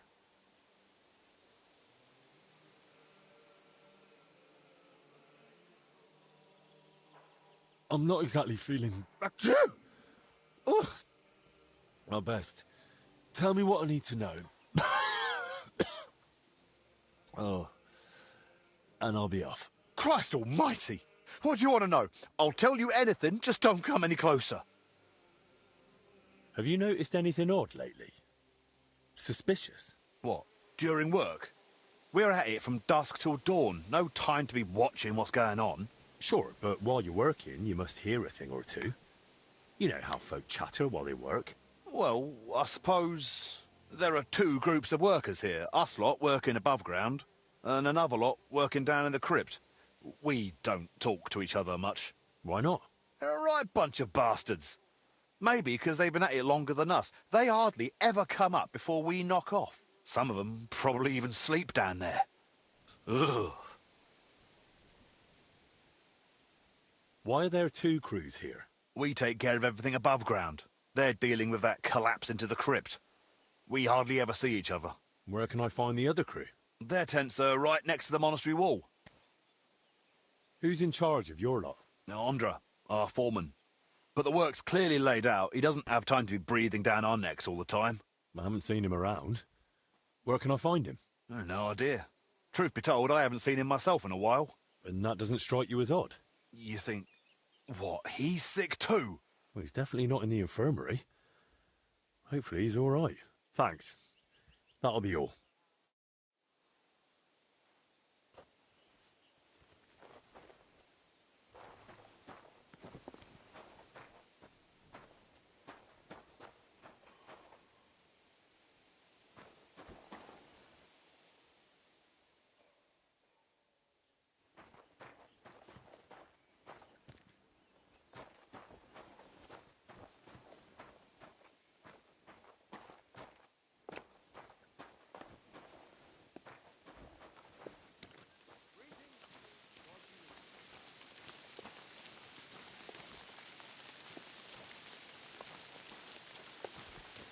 What are you doing here?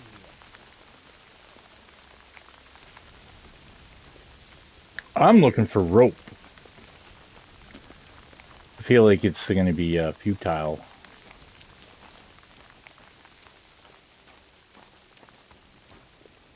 Hey, that's rope.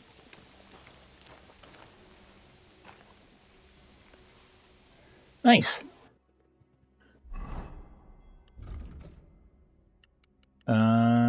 Recipe mint and sage. Oh, and what's the green thing? Search the workers' belongings.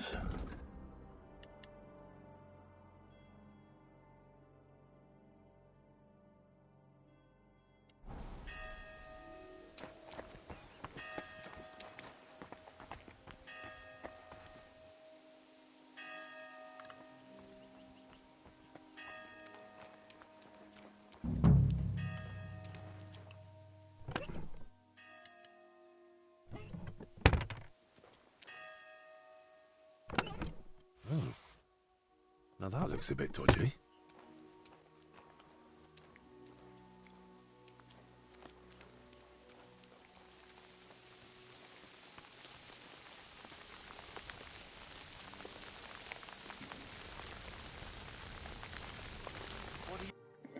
The road was, that's interesting. That's the basement. Alright, so...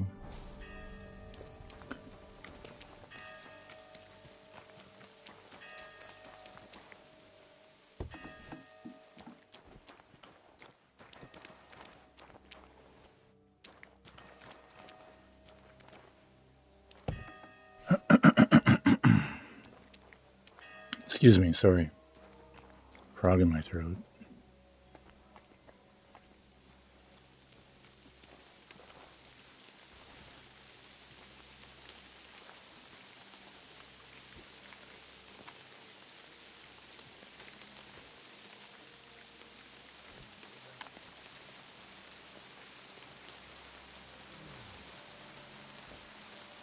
What's that?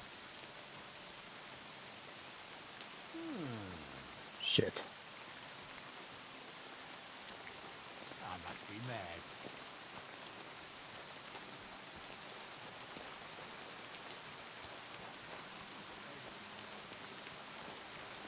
mad. Yeah. Pretty good at sneaking.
Letter for the herbalist Joachim from the Gutenberg Apothecary.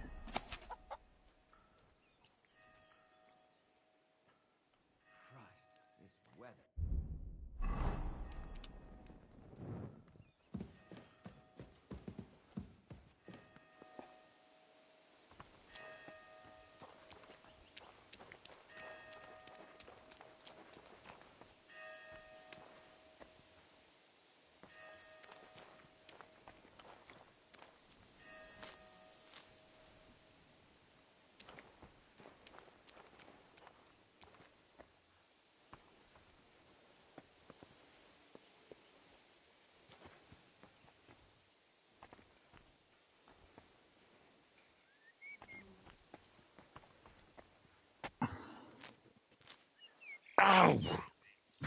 That's what comes from bending badly.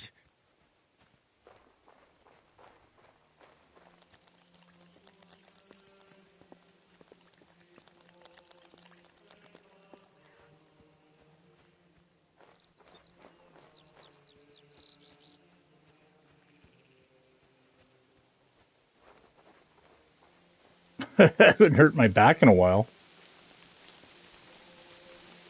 I wonder if we get bust because of this damn thing.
wanted it coming from here.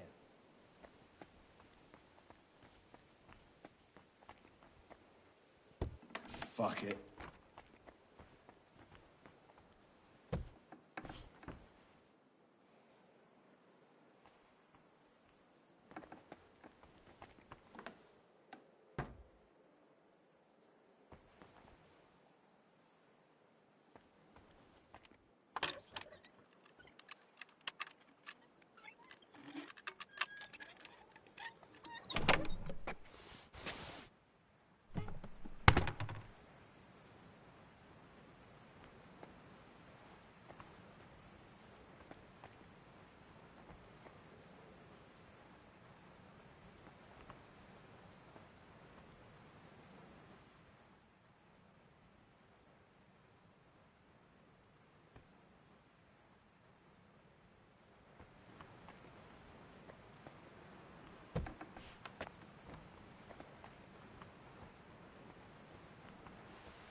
Damn it.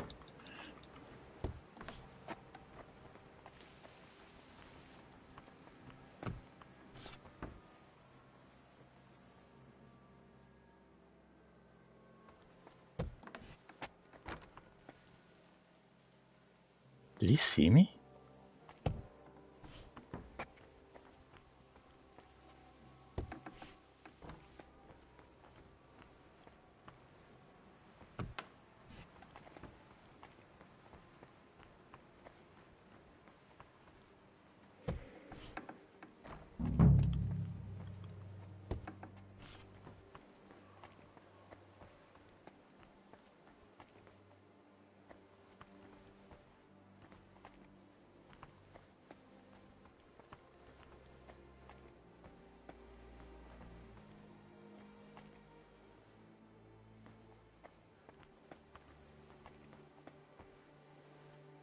Kitty!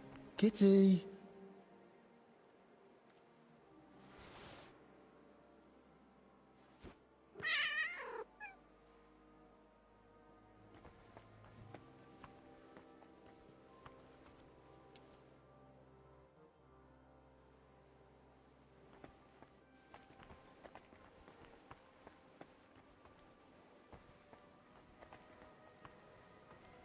I only did that because I thought it might have been part of the puzzle.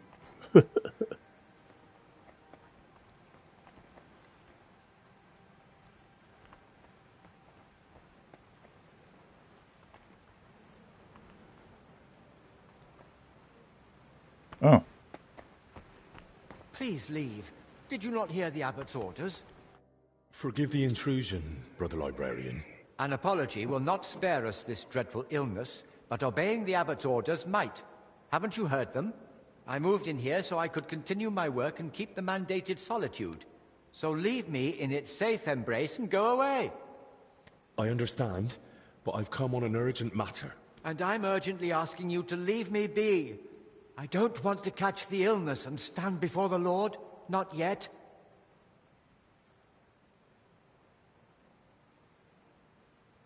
I understand your fear, but I'm Master Albic's assistant, as you surely know.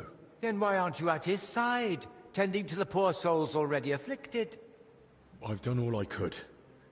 And I assure you, your brothers and the others are being looked after as well as possible. We fear the illness just as you do. But a man of medicine cannot simply hide from it. Yes, of course. Naturally, but I'm no man of medicine, so what do you want from me? A little trust, brother. It's a lot to ask, I know, but believe me, I would never knowingly put you or anyone else in danger. I swear it. Very well, then. At least you sound like you know how much you're asking. May I ask you a favor, then? But please, keep it brief. Brother Librarian, I need your help. What is it? This might sound odd, but do you have that book where I could find a recipe for aromatic oil? My answer may sound even odder. I do. It's on the stand over there. One of my brothers was searching for a recipe, an oil for hardened heels, from working out in our garden. Perhaps it will be of use to you as well.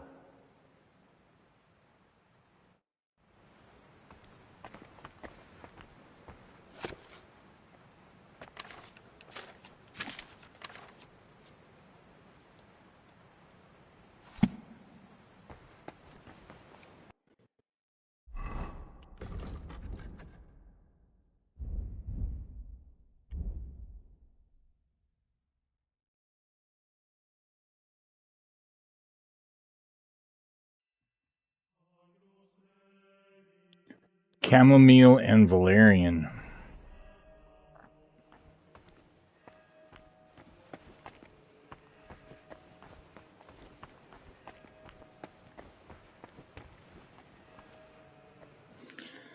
Okay, so we are here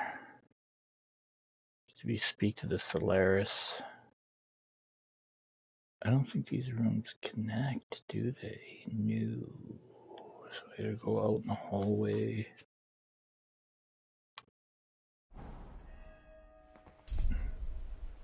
Well, hey, Henry. Oh, shit.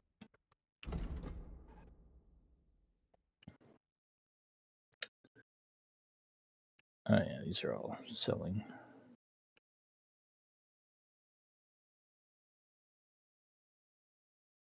Oh, we need this to sell to that. Sell stolen goods to anyone without fear of detection. Yeah, I guess.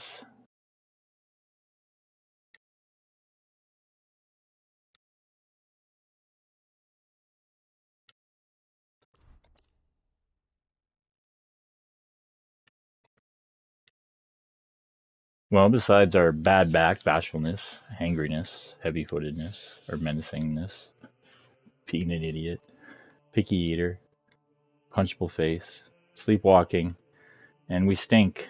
We're also an opportunist. Good-natured.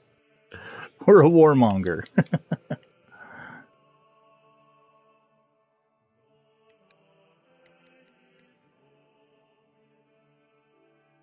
Warmonger. Well, these are exclusives. They're all exclusive, so yeah, it's either. Well, I guess, yeah, I should have taken this a while ago, but what do you do? Although, local hero is not bad.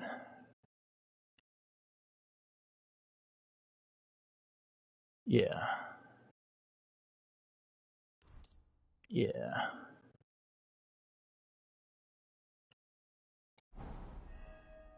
Shit, man, there's only like 3 levels to go.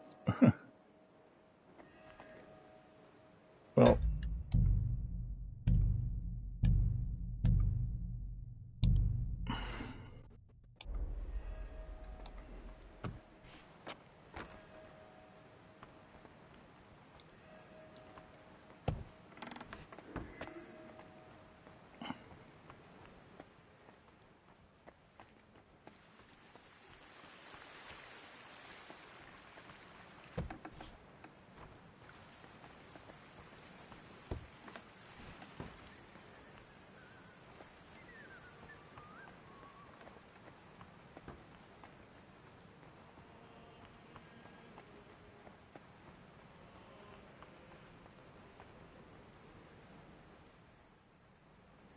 Well, there's all the good food.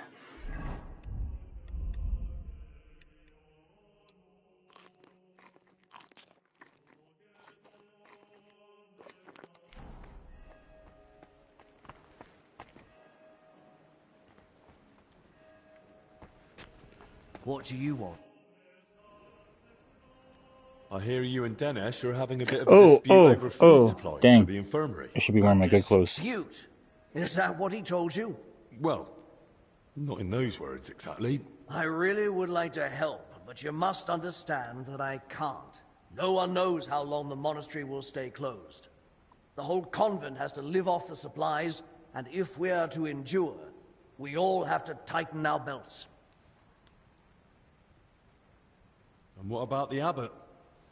Will he tighten his belt too, or is he exempt? Don't insult his grace in my presence. Father Jan fasts regularly and sets an example for us all. Since you brought up the supplies, how much is actually left? Are we talking days, weeks, months? Months. Not even in my most hopeful dreams. With small portions, fasting, and assuming we don't get a hailstorm that destroys what's yet to be harvested, we'll last 2 weeks. 3 if we're lucky. Then Albik had better get a move on. Look, I know it's difficult for you, but we can't just let the poor infirm suffer in hunger. If you help me, I'll be glad to repay the favor. Is there anything I could do for you? Well, to tell you the truth, magpies have built a nest in the tree in the monastery garden. They perch on rooftops, screech like mad, and I can't get any sleep. And they're so brazen. One of them stole my spectacles yesterday. I can't read without them. I'll see what I can do. All right. But make it quick. How else can you save on food? Other than shrinking portions and thinning out the gruel and broth with water, I can't think of much. When the Black Death ravaged the land, Solarius Vendelin ran the kitchen. They say that even though he had limited supplies, he... What, perform miracles? Don't blaspheme! But it's true that he kept most of the Brethren alive, even with famine looming. Where could I learn more about this Vendelin? There might be a small manuscript in the library. He wrote it himself once, long ago.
Brother Librarian, I need your help.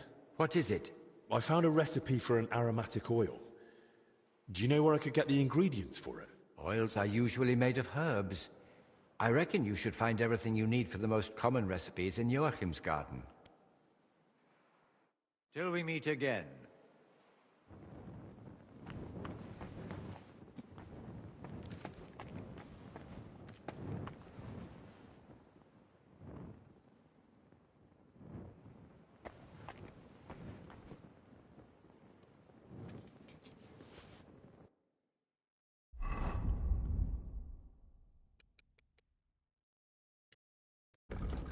Dude.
Maybe it's one of the ones I already read. Or it's the one he's reading.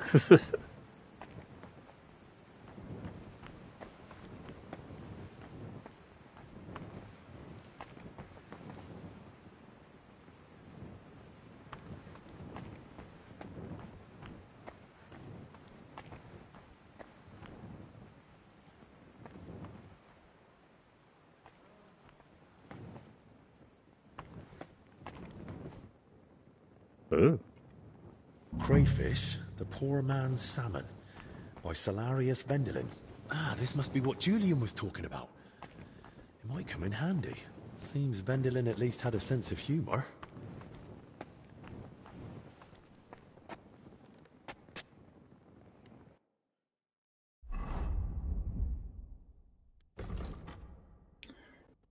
Party fare for lean times compiled by Salarius Vendelin.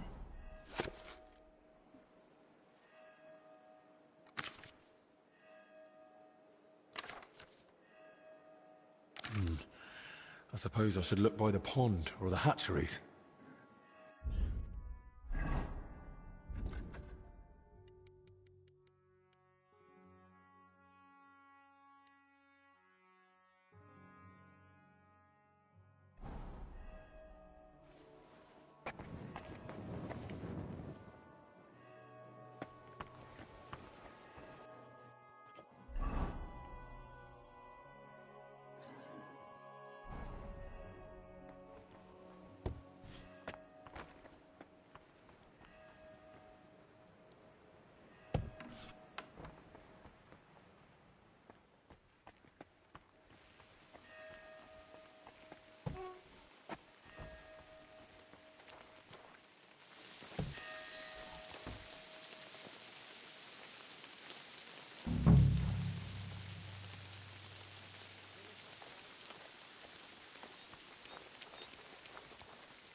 Hungarian florin.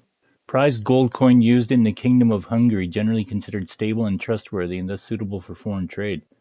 Huh. Yoink.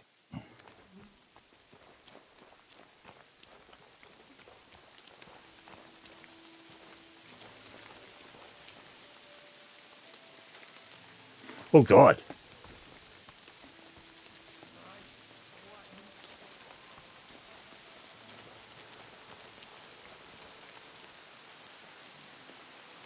What did I need? Valerian and what?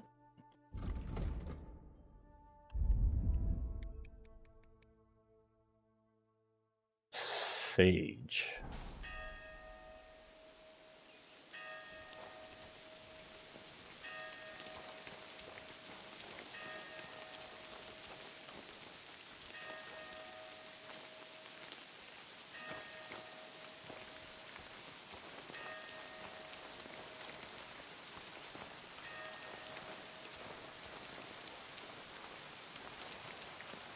Is that not Valerian?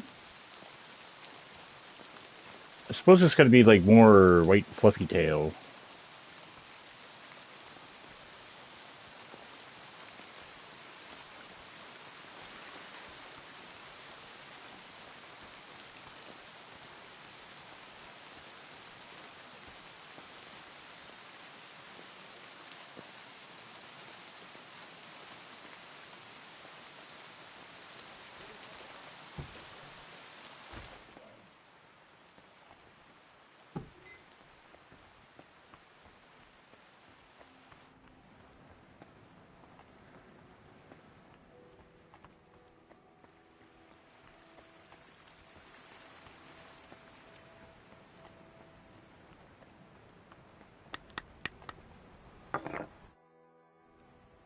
I've got your spectacles. Show me.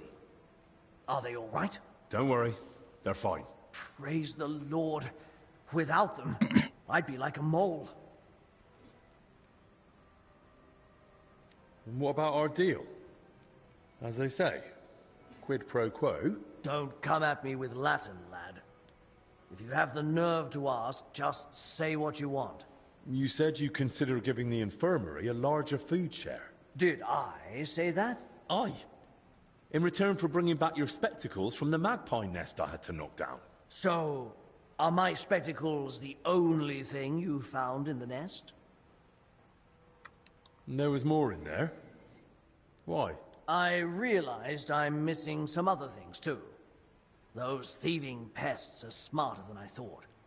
Go on then, hand over the rest. All right then. So...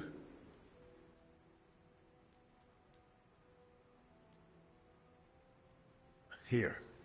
Now what about the food? All right, here's your share.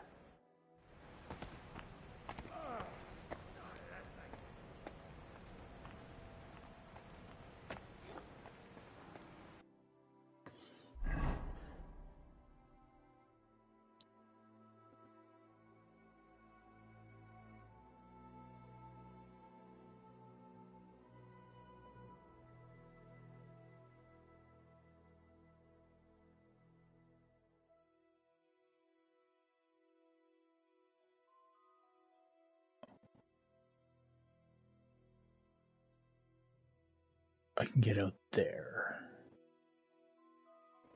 So, down the hallway,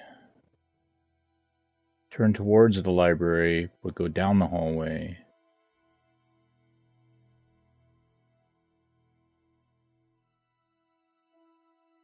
Yeah.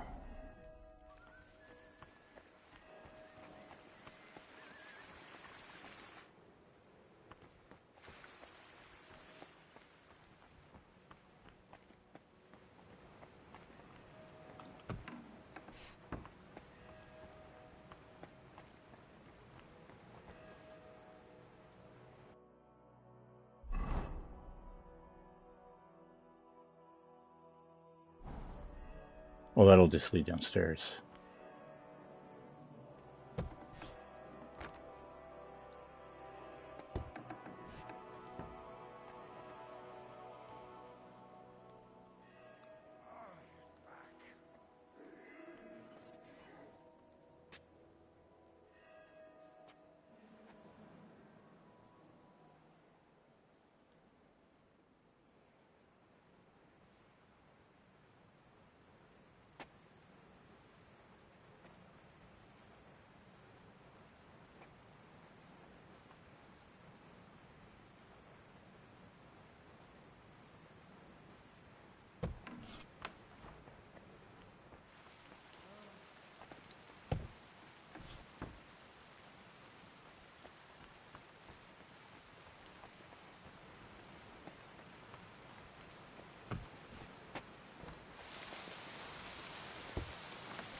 There's a Valerian over there, I think.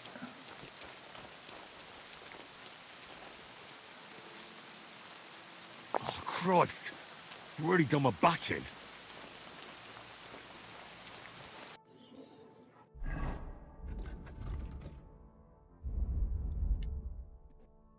Yeah. Good stuff.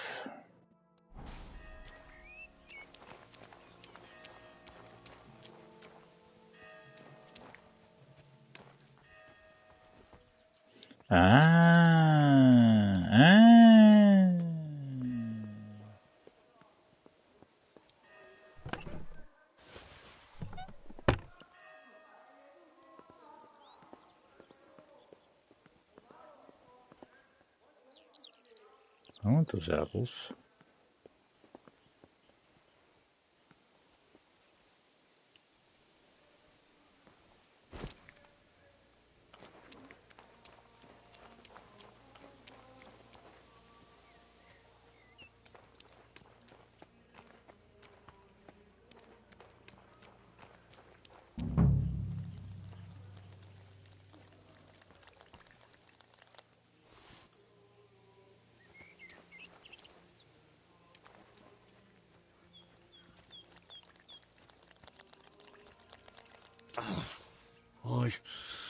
I wouldn't want to come out either. Come here. That's sorted. But maybe I'll find a few more here.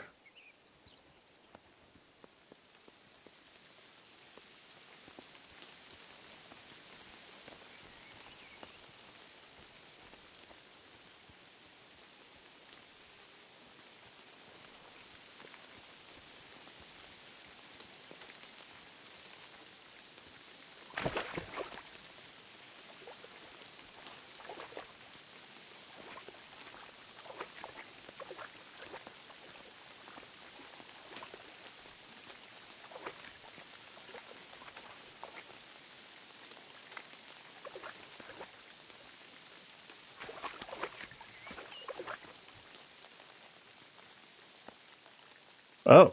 That nearly cost me a finger.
Hmm.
Damn, man.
Hmm.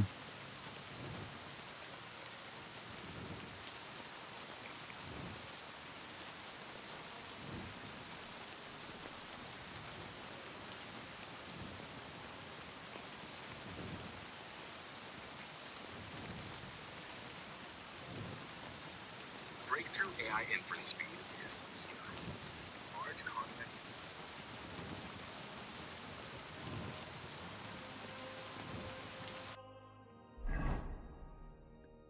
Is there another pawn, maybe? Oh, there's 2 pawns. God bless this game. Hell's bells.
Oh, okay. Well, it's nighttime.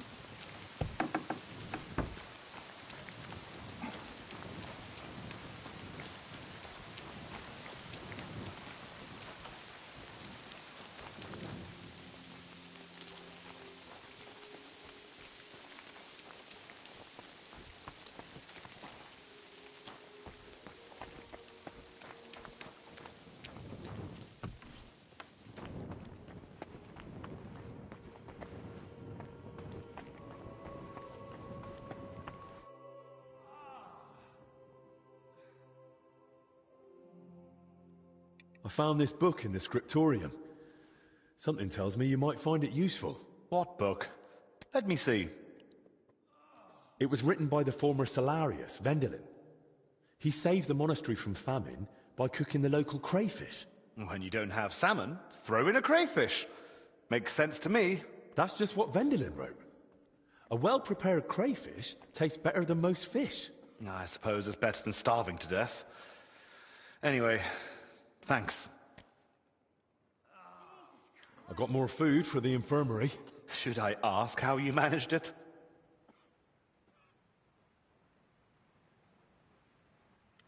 Julian had a score to settle with some magpies nesting in the monastery garden. Once I got rid of them, he was happy to share some of the food supplies with me. See, it never occurred to me I could run errands for a bit of extra food like some servant. Oh, is that so? What do you do for Zacharias, then? You got me there. Go on, then. Let's see what you've brought. Oh, well, it's not much, but it should last a little while.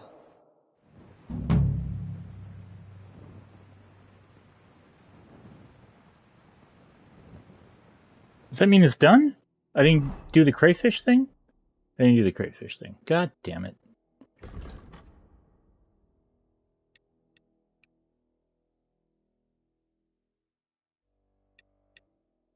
So I gotta brew the oil now.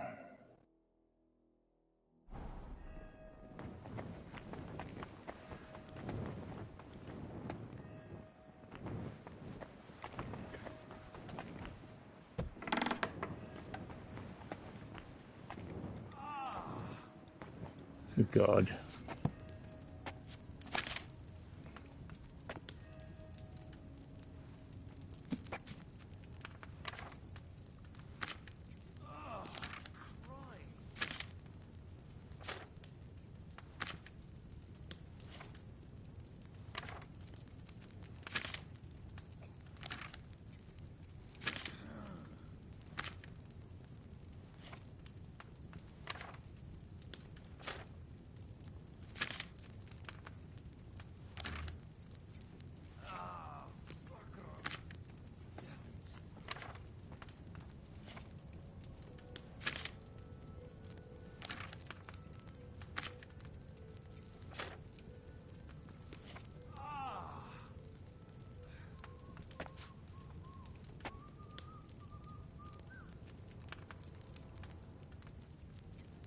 Oil.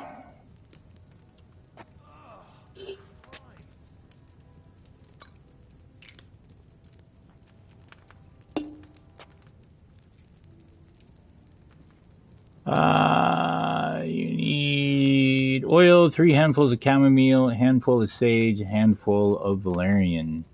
Add chamomile and boil for 3 turns.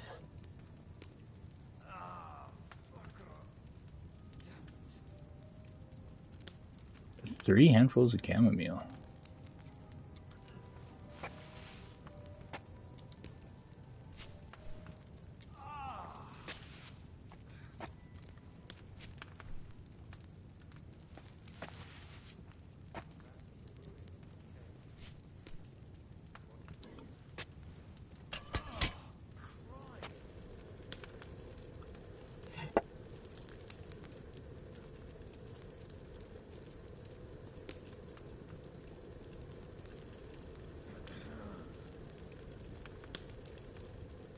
The fuck's the sound? How... Well, thanks, Sandglass. That's working great.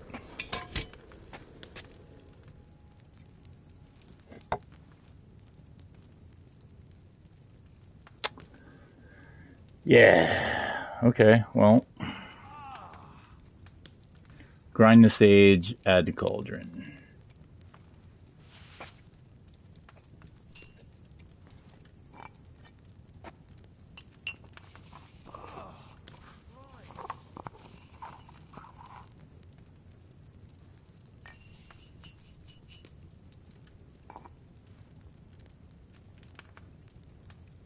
Boil for 1 turn.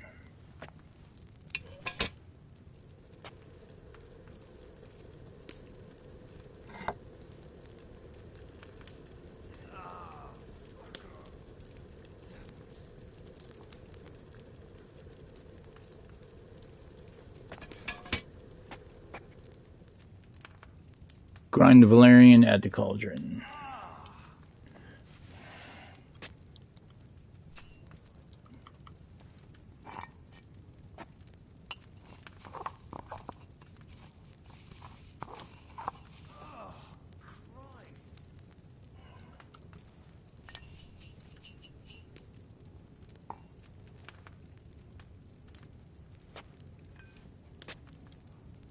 Well, this is going to be terrible.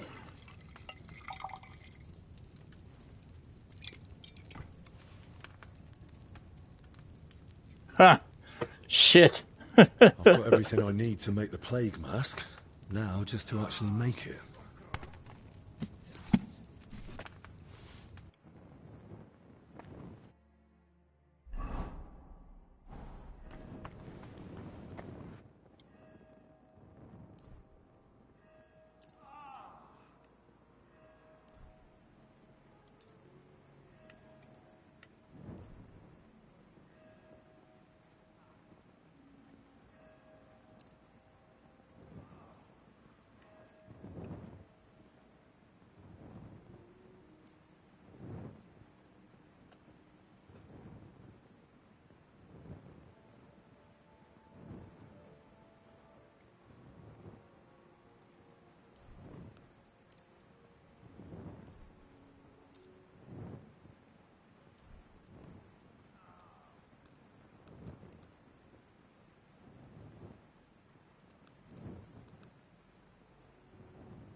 Oh, it's just 8. Mint or sage. Oh, let's do it like this then.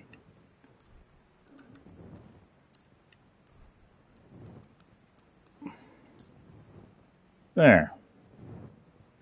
And your fragrant, pigskin, flax rope, confirmed delivery.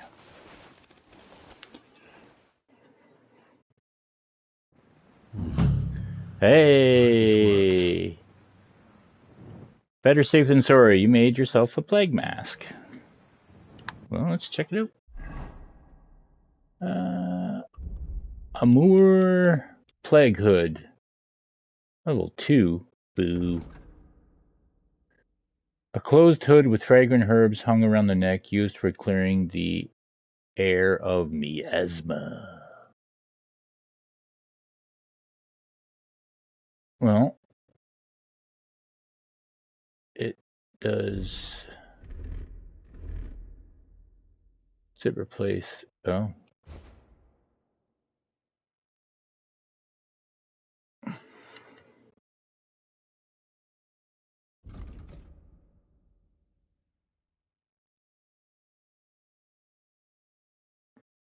It's kind of neat. Kind of.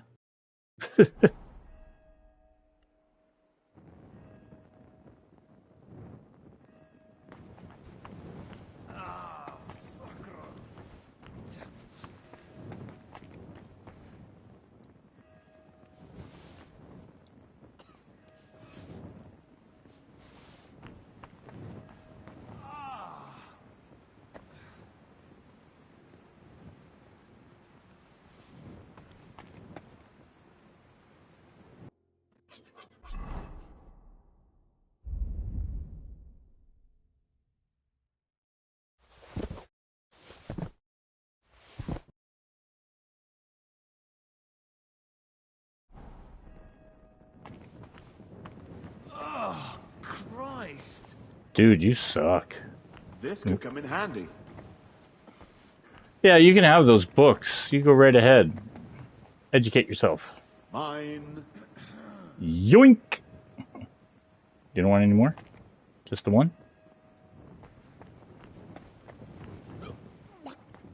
Ugh.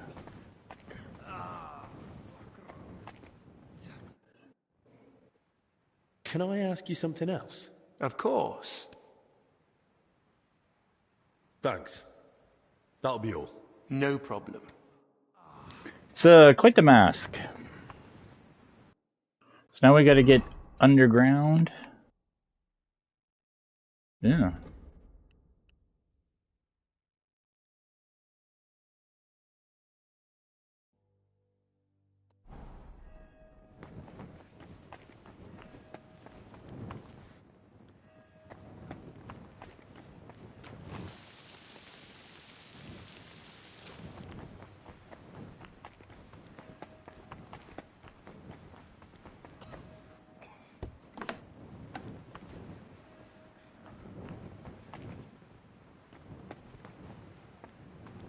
Oh, you get to sleep? That's nice.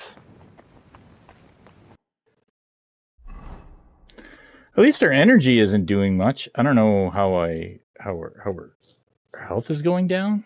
Maybe because of the plague? Oh my god. Where's Healy boy?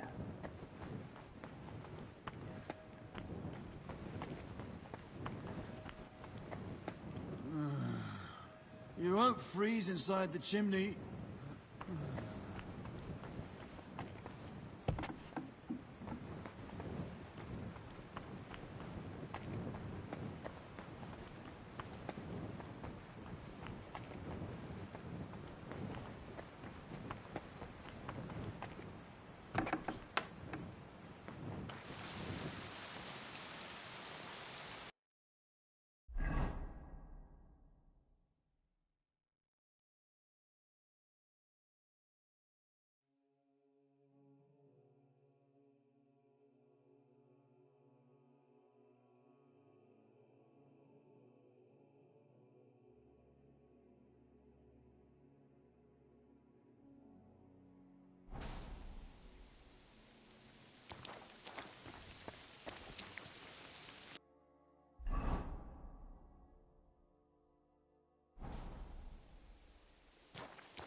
Well, I guess I don't need to wear this until I get down there.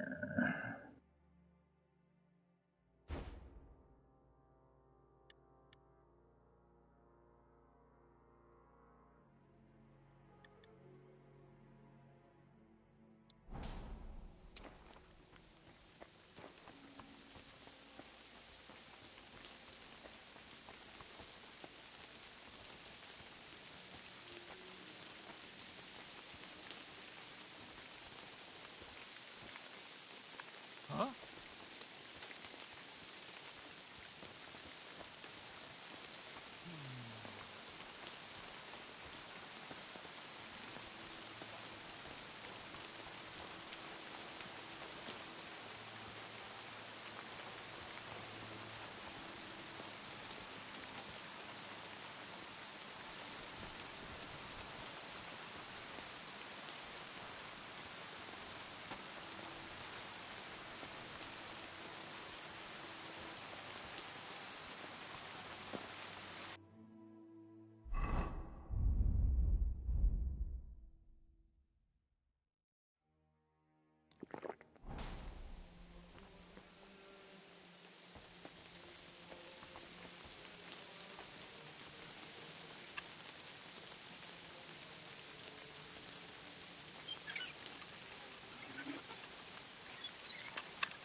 Henry, what the fuck? Get off the fucking...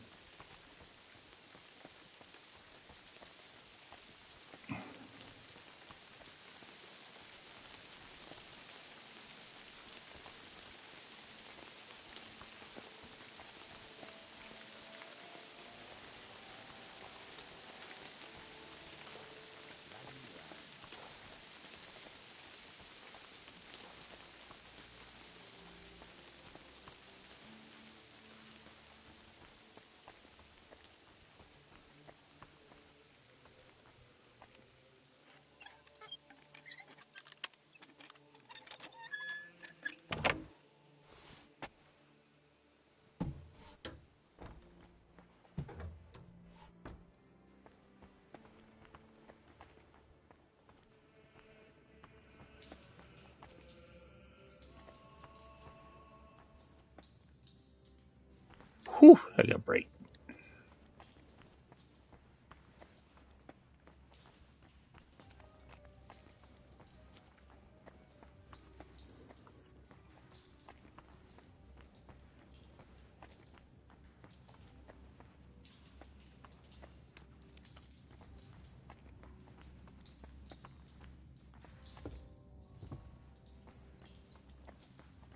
Oh, I suppose I gotta go through the chapel. Yeah. Can I get there from here? Shouldn't I? Shouldn't I? Yep. Shouldn't I? I don't know.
Excellent! And the money goes to me.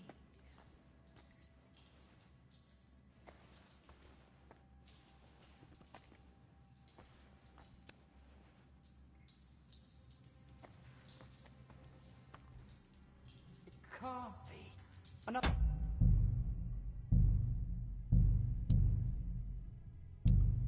Lucky roll? That's sacrilege. Don't envy me. That's a mortal sin. And she... What's this? Playing dice at a monastery? Now what would the Lord think? We're not playing dice. This is a spiritual disputation.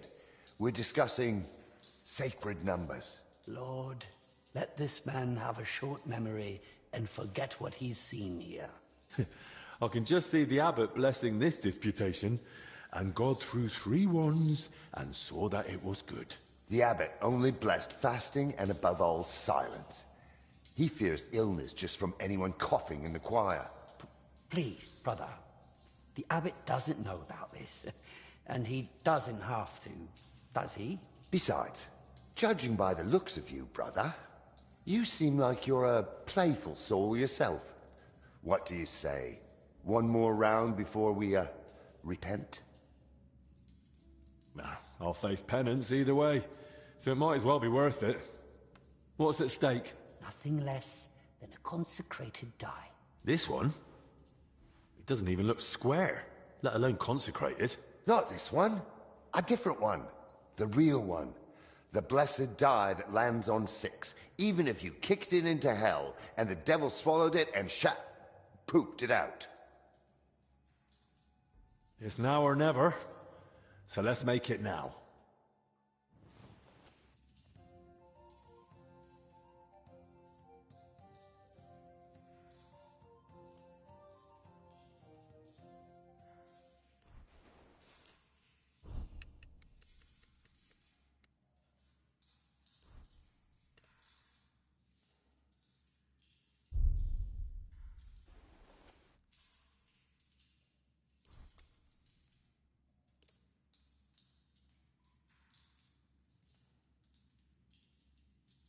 Come on, then. Show us what you can do. Unless you're playing for the first time.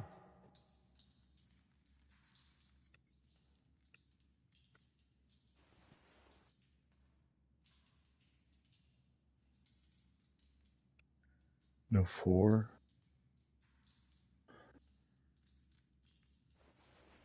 6, 6, 3, 2, 5.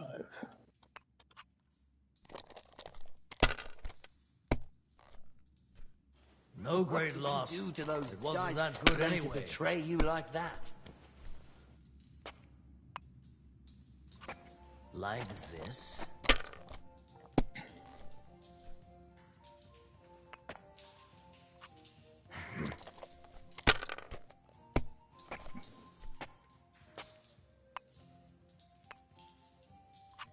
These ones here.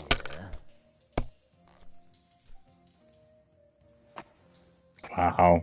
My Let's see what God. you find so complicated. I'm done. I just pick them up and throw them, then I pick them up and throw them again. That's all there is to it.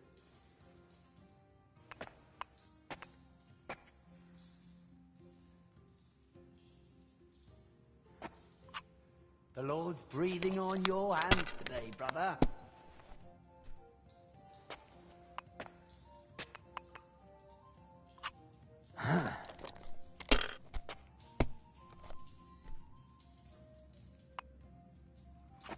That's good too, but you could They're throw yours, better. lad. 500.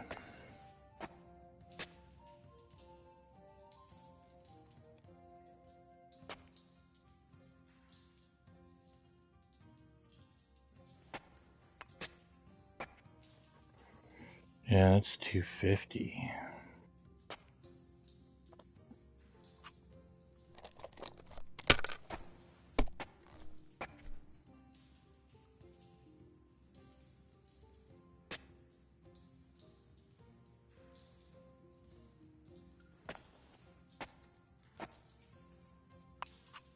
If I was you, I'd take it.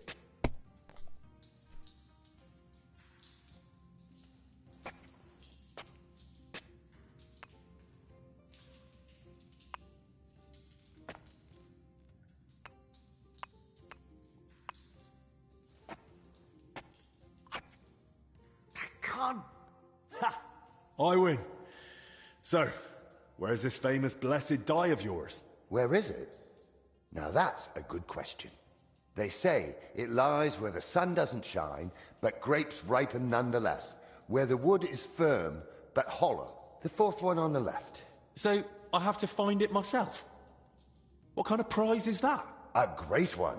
In the spiritual sense, that is. In the spiritual sense, you can kiss my arse. Besides, why didn't you pull it out yourselves?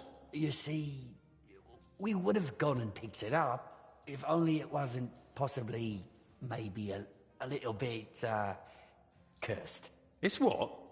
Not for sure, though. Just possibly. Theoretically. Ah, that's just a harmless rumor. An old monastery myth. One that says it brings luck to the good-hearted and to the foolish. A lifetime of phlegm and 5 years of embarrassing accidents. So, nothing too serious. Well, thanks a lot.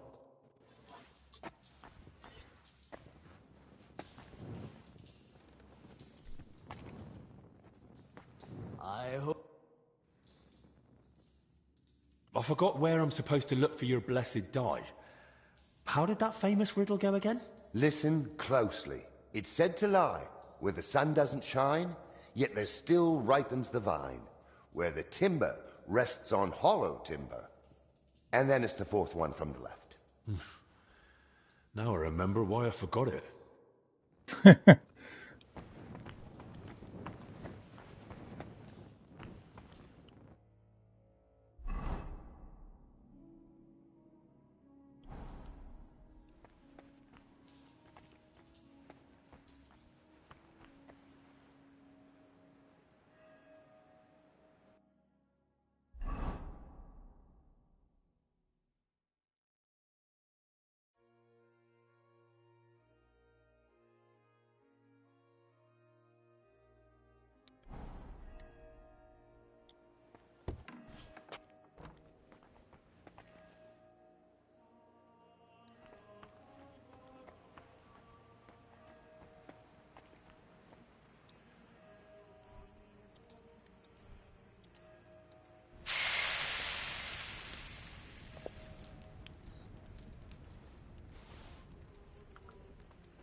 Okay, so past the well, take a left, past, and then, yeah, open doorway.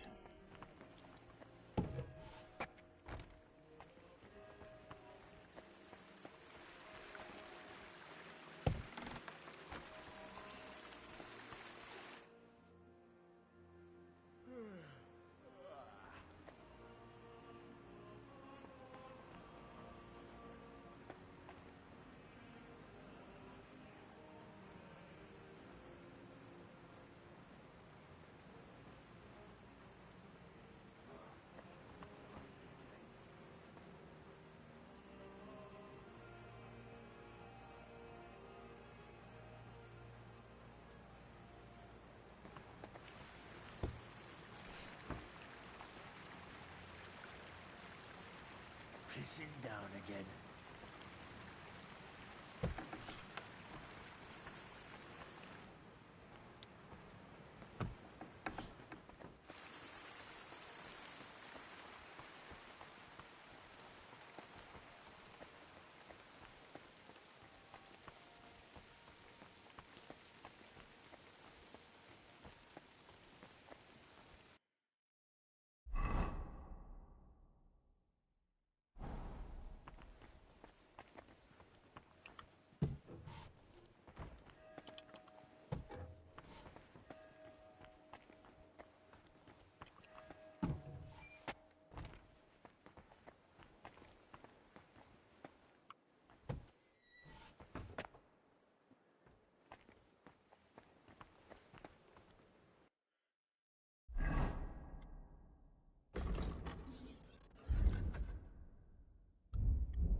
I'm sick of this place. Same here. That crypt gives me the creeps. We should just board it up and leave it. Didn't you hear the foreman? We've got to hold out. We'll get sorted out somehow. Yeah, still. I don't like it one bit. Better guarding up here than down there, though. That's true. We ought to do another sweep, just in case. Who'd even try sneaking in? Now of all times. You never know. Well, if you say so. Come on, then.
That's one hell of a bloody pit.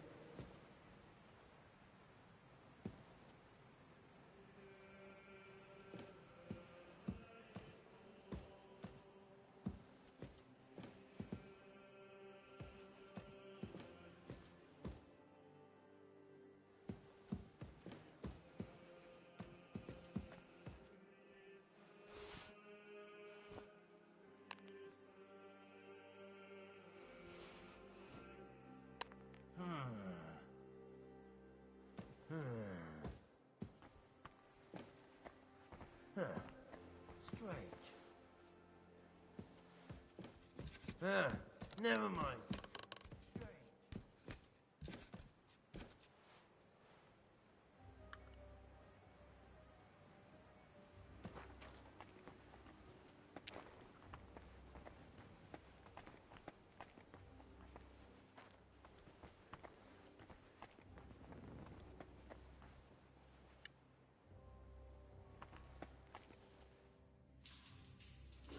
Oh, this would have been, yeah, the other side of that door. Ooh.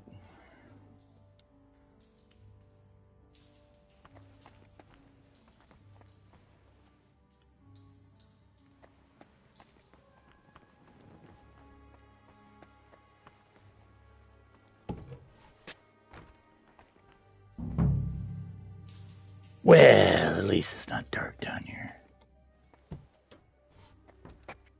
Jesus Christ, I got this stupid mask on. Okay.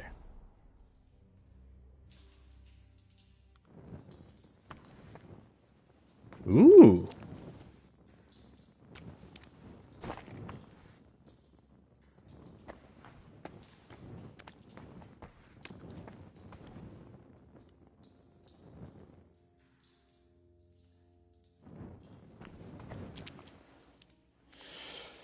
Let's hope the mask does the trick.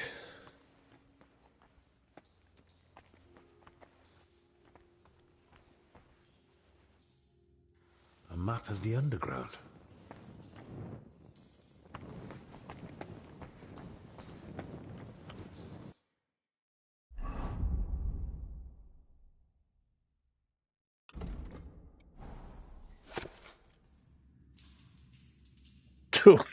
Okay.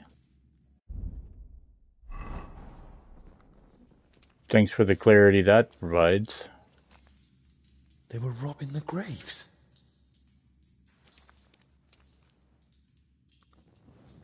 Oh, Jesus Christ. Ugh, rotting corpses.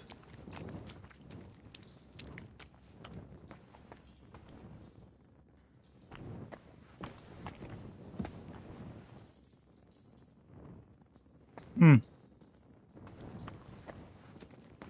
Oh, wait, that's a weapon. I don't have a weapon.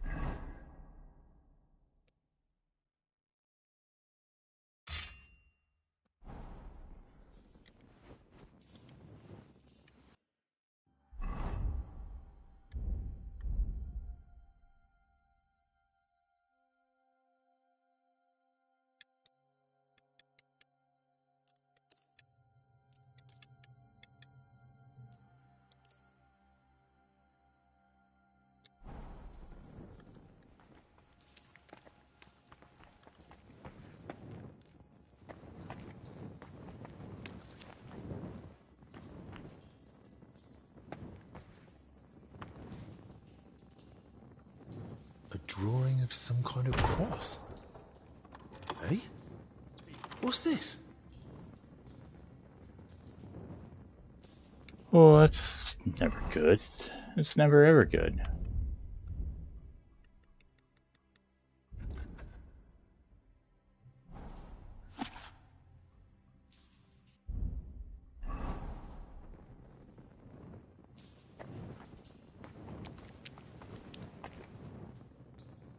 You must have it on him.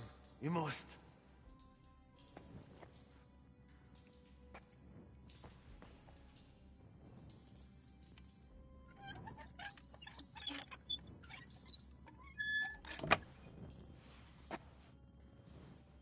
He fell for it.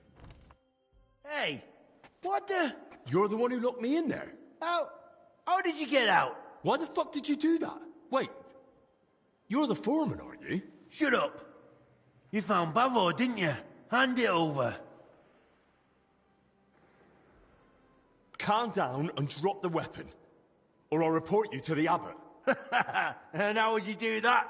You're not getting out of here alive. What the hell are you on about? What do you want from me? You know what I'm on about, Kavar. And I know he's here somewhere. Boslav Bavo. I'll rip it out of your cold, dead hands when I'm done with you. It'll look like an accident. You weren't supposed to be here. We tried to stop you, but it's high, and you broke your neck.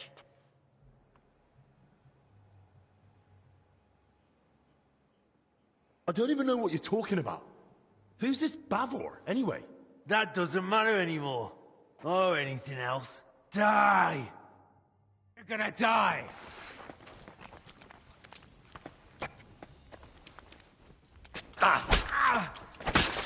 No one will hear you. No one will hear you. You should have handed it over. I feel quite hungry! Die!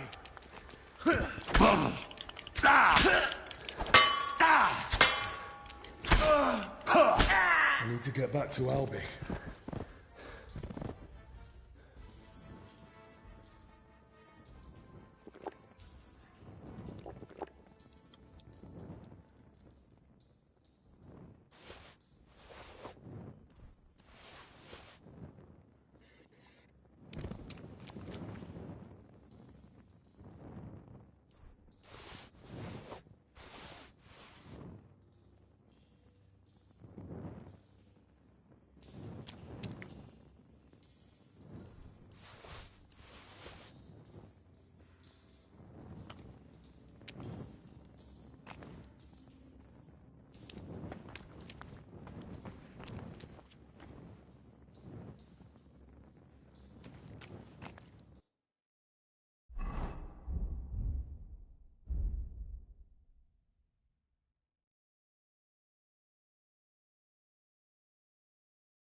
Yeah.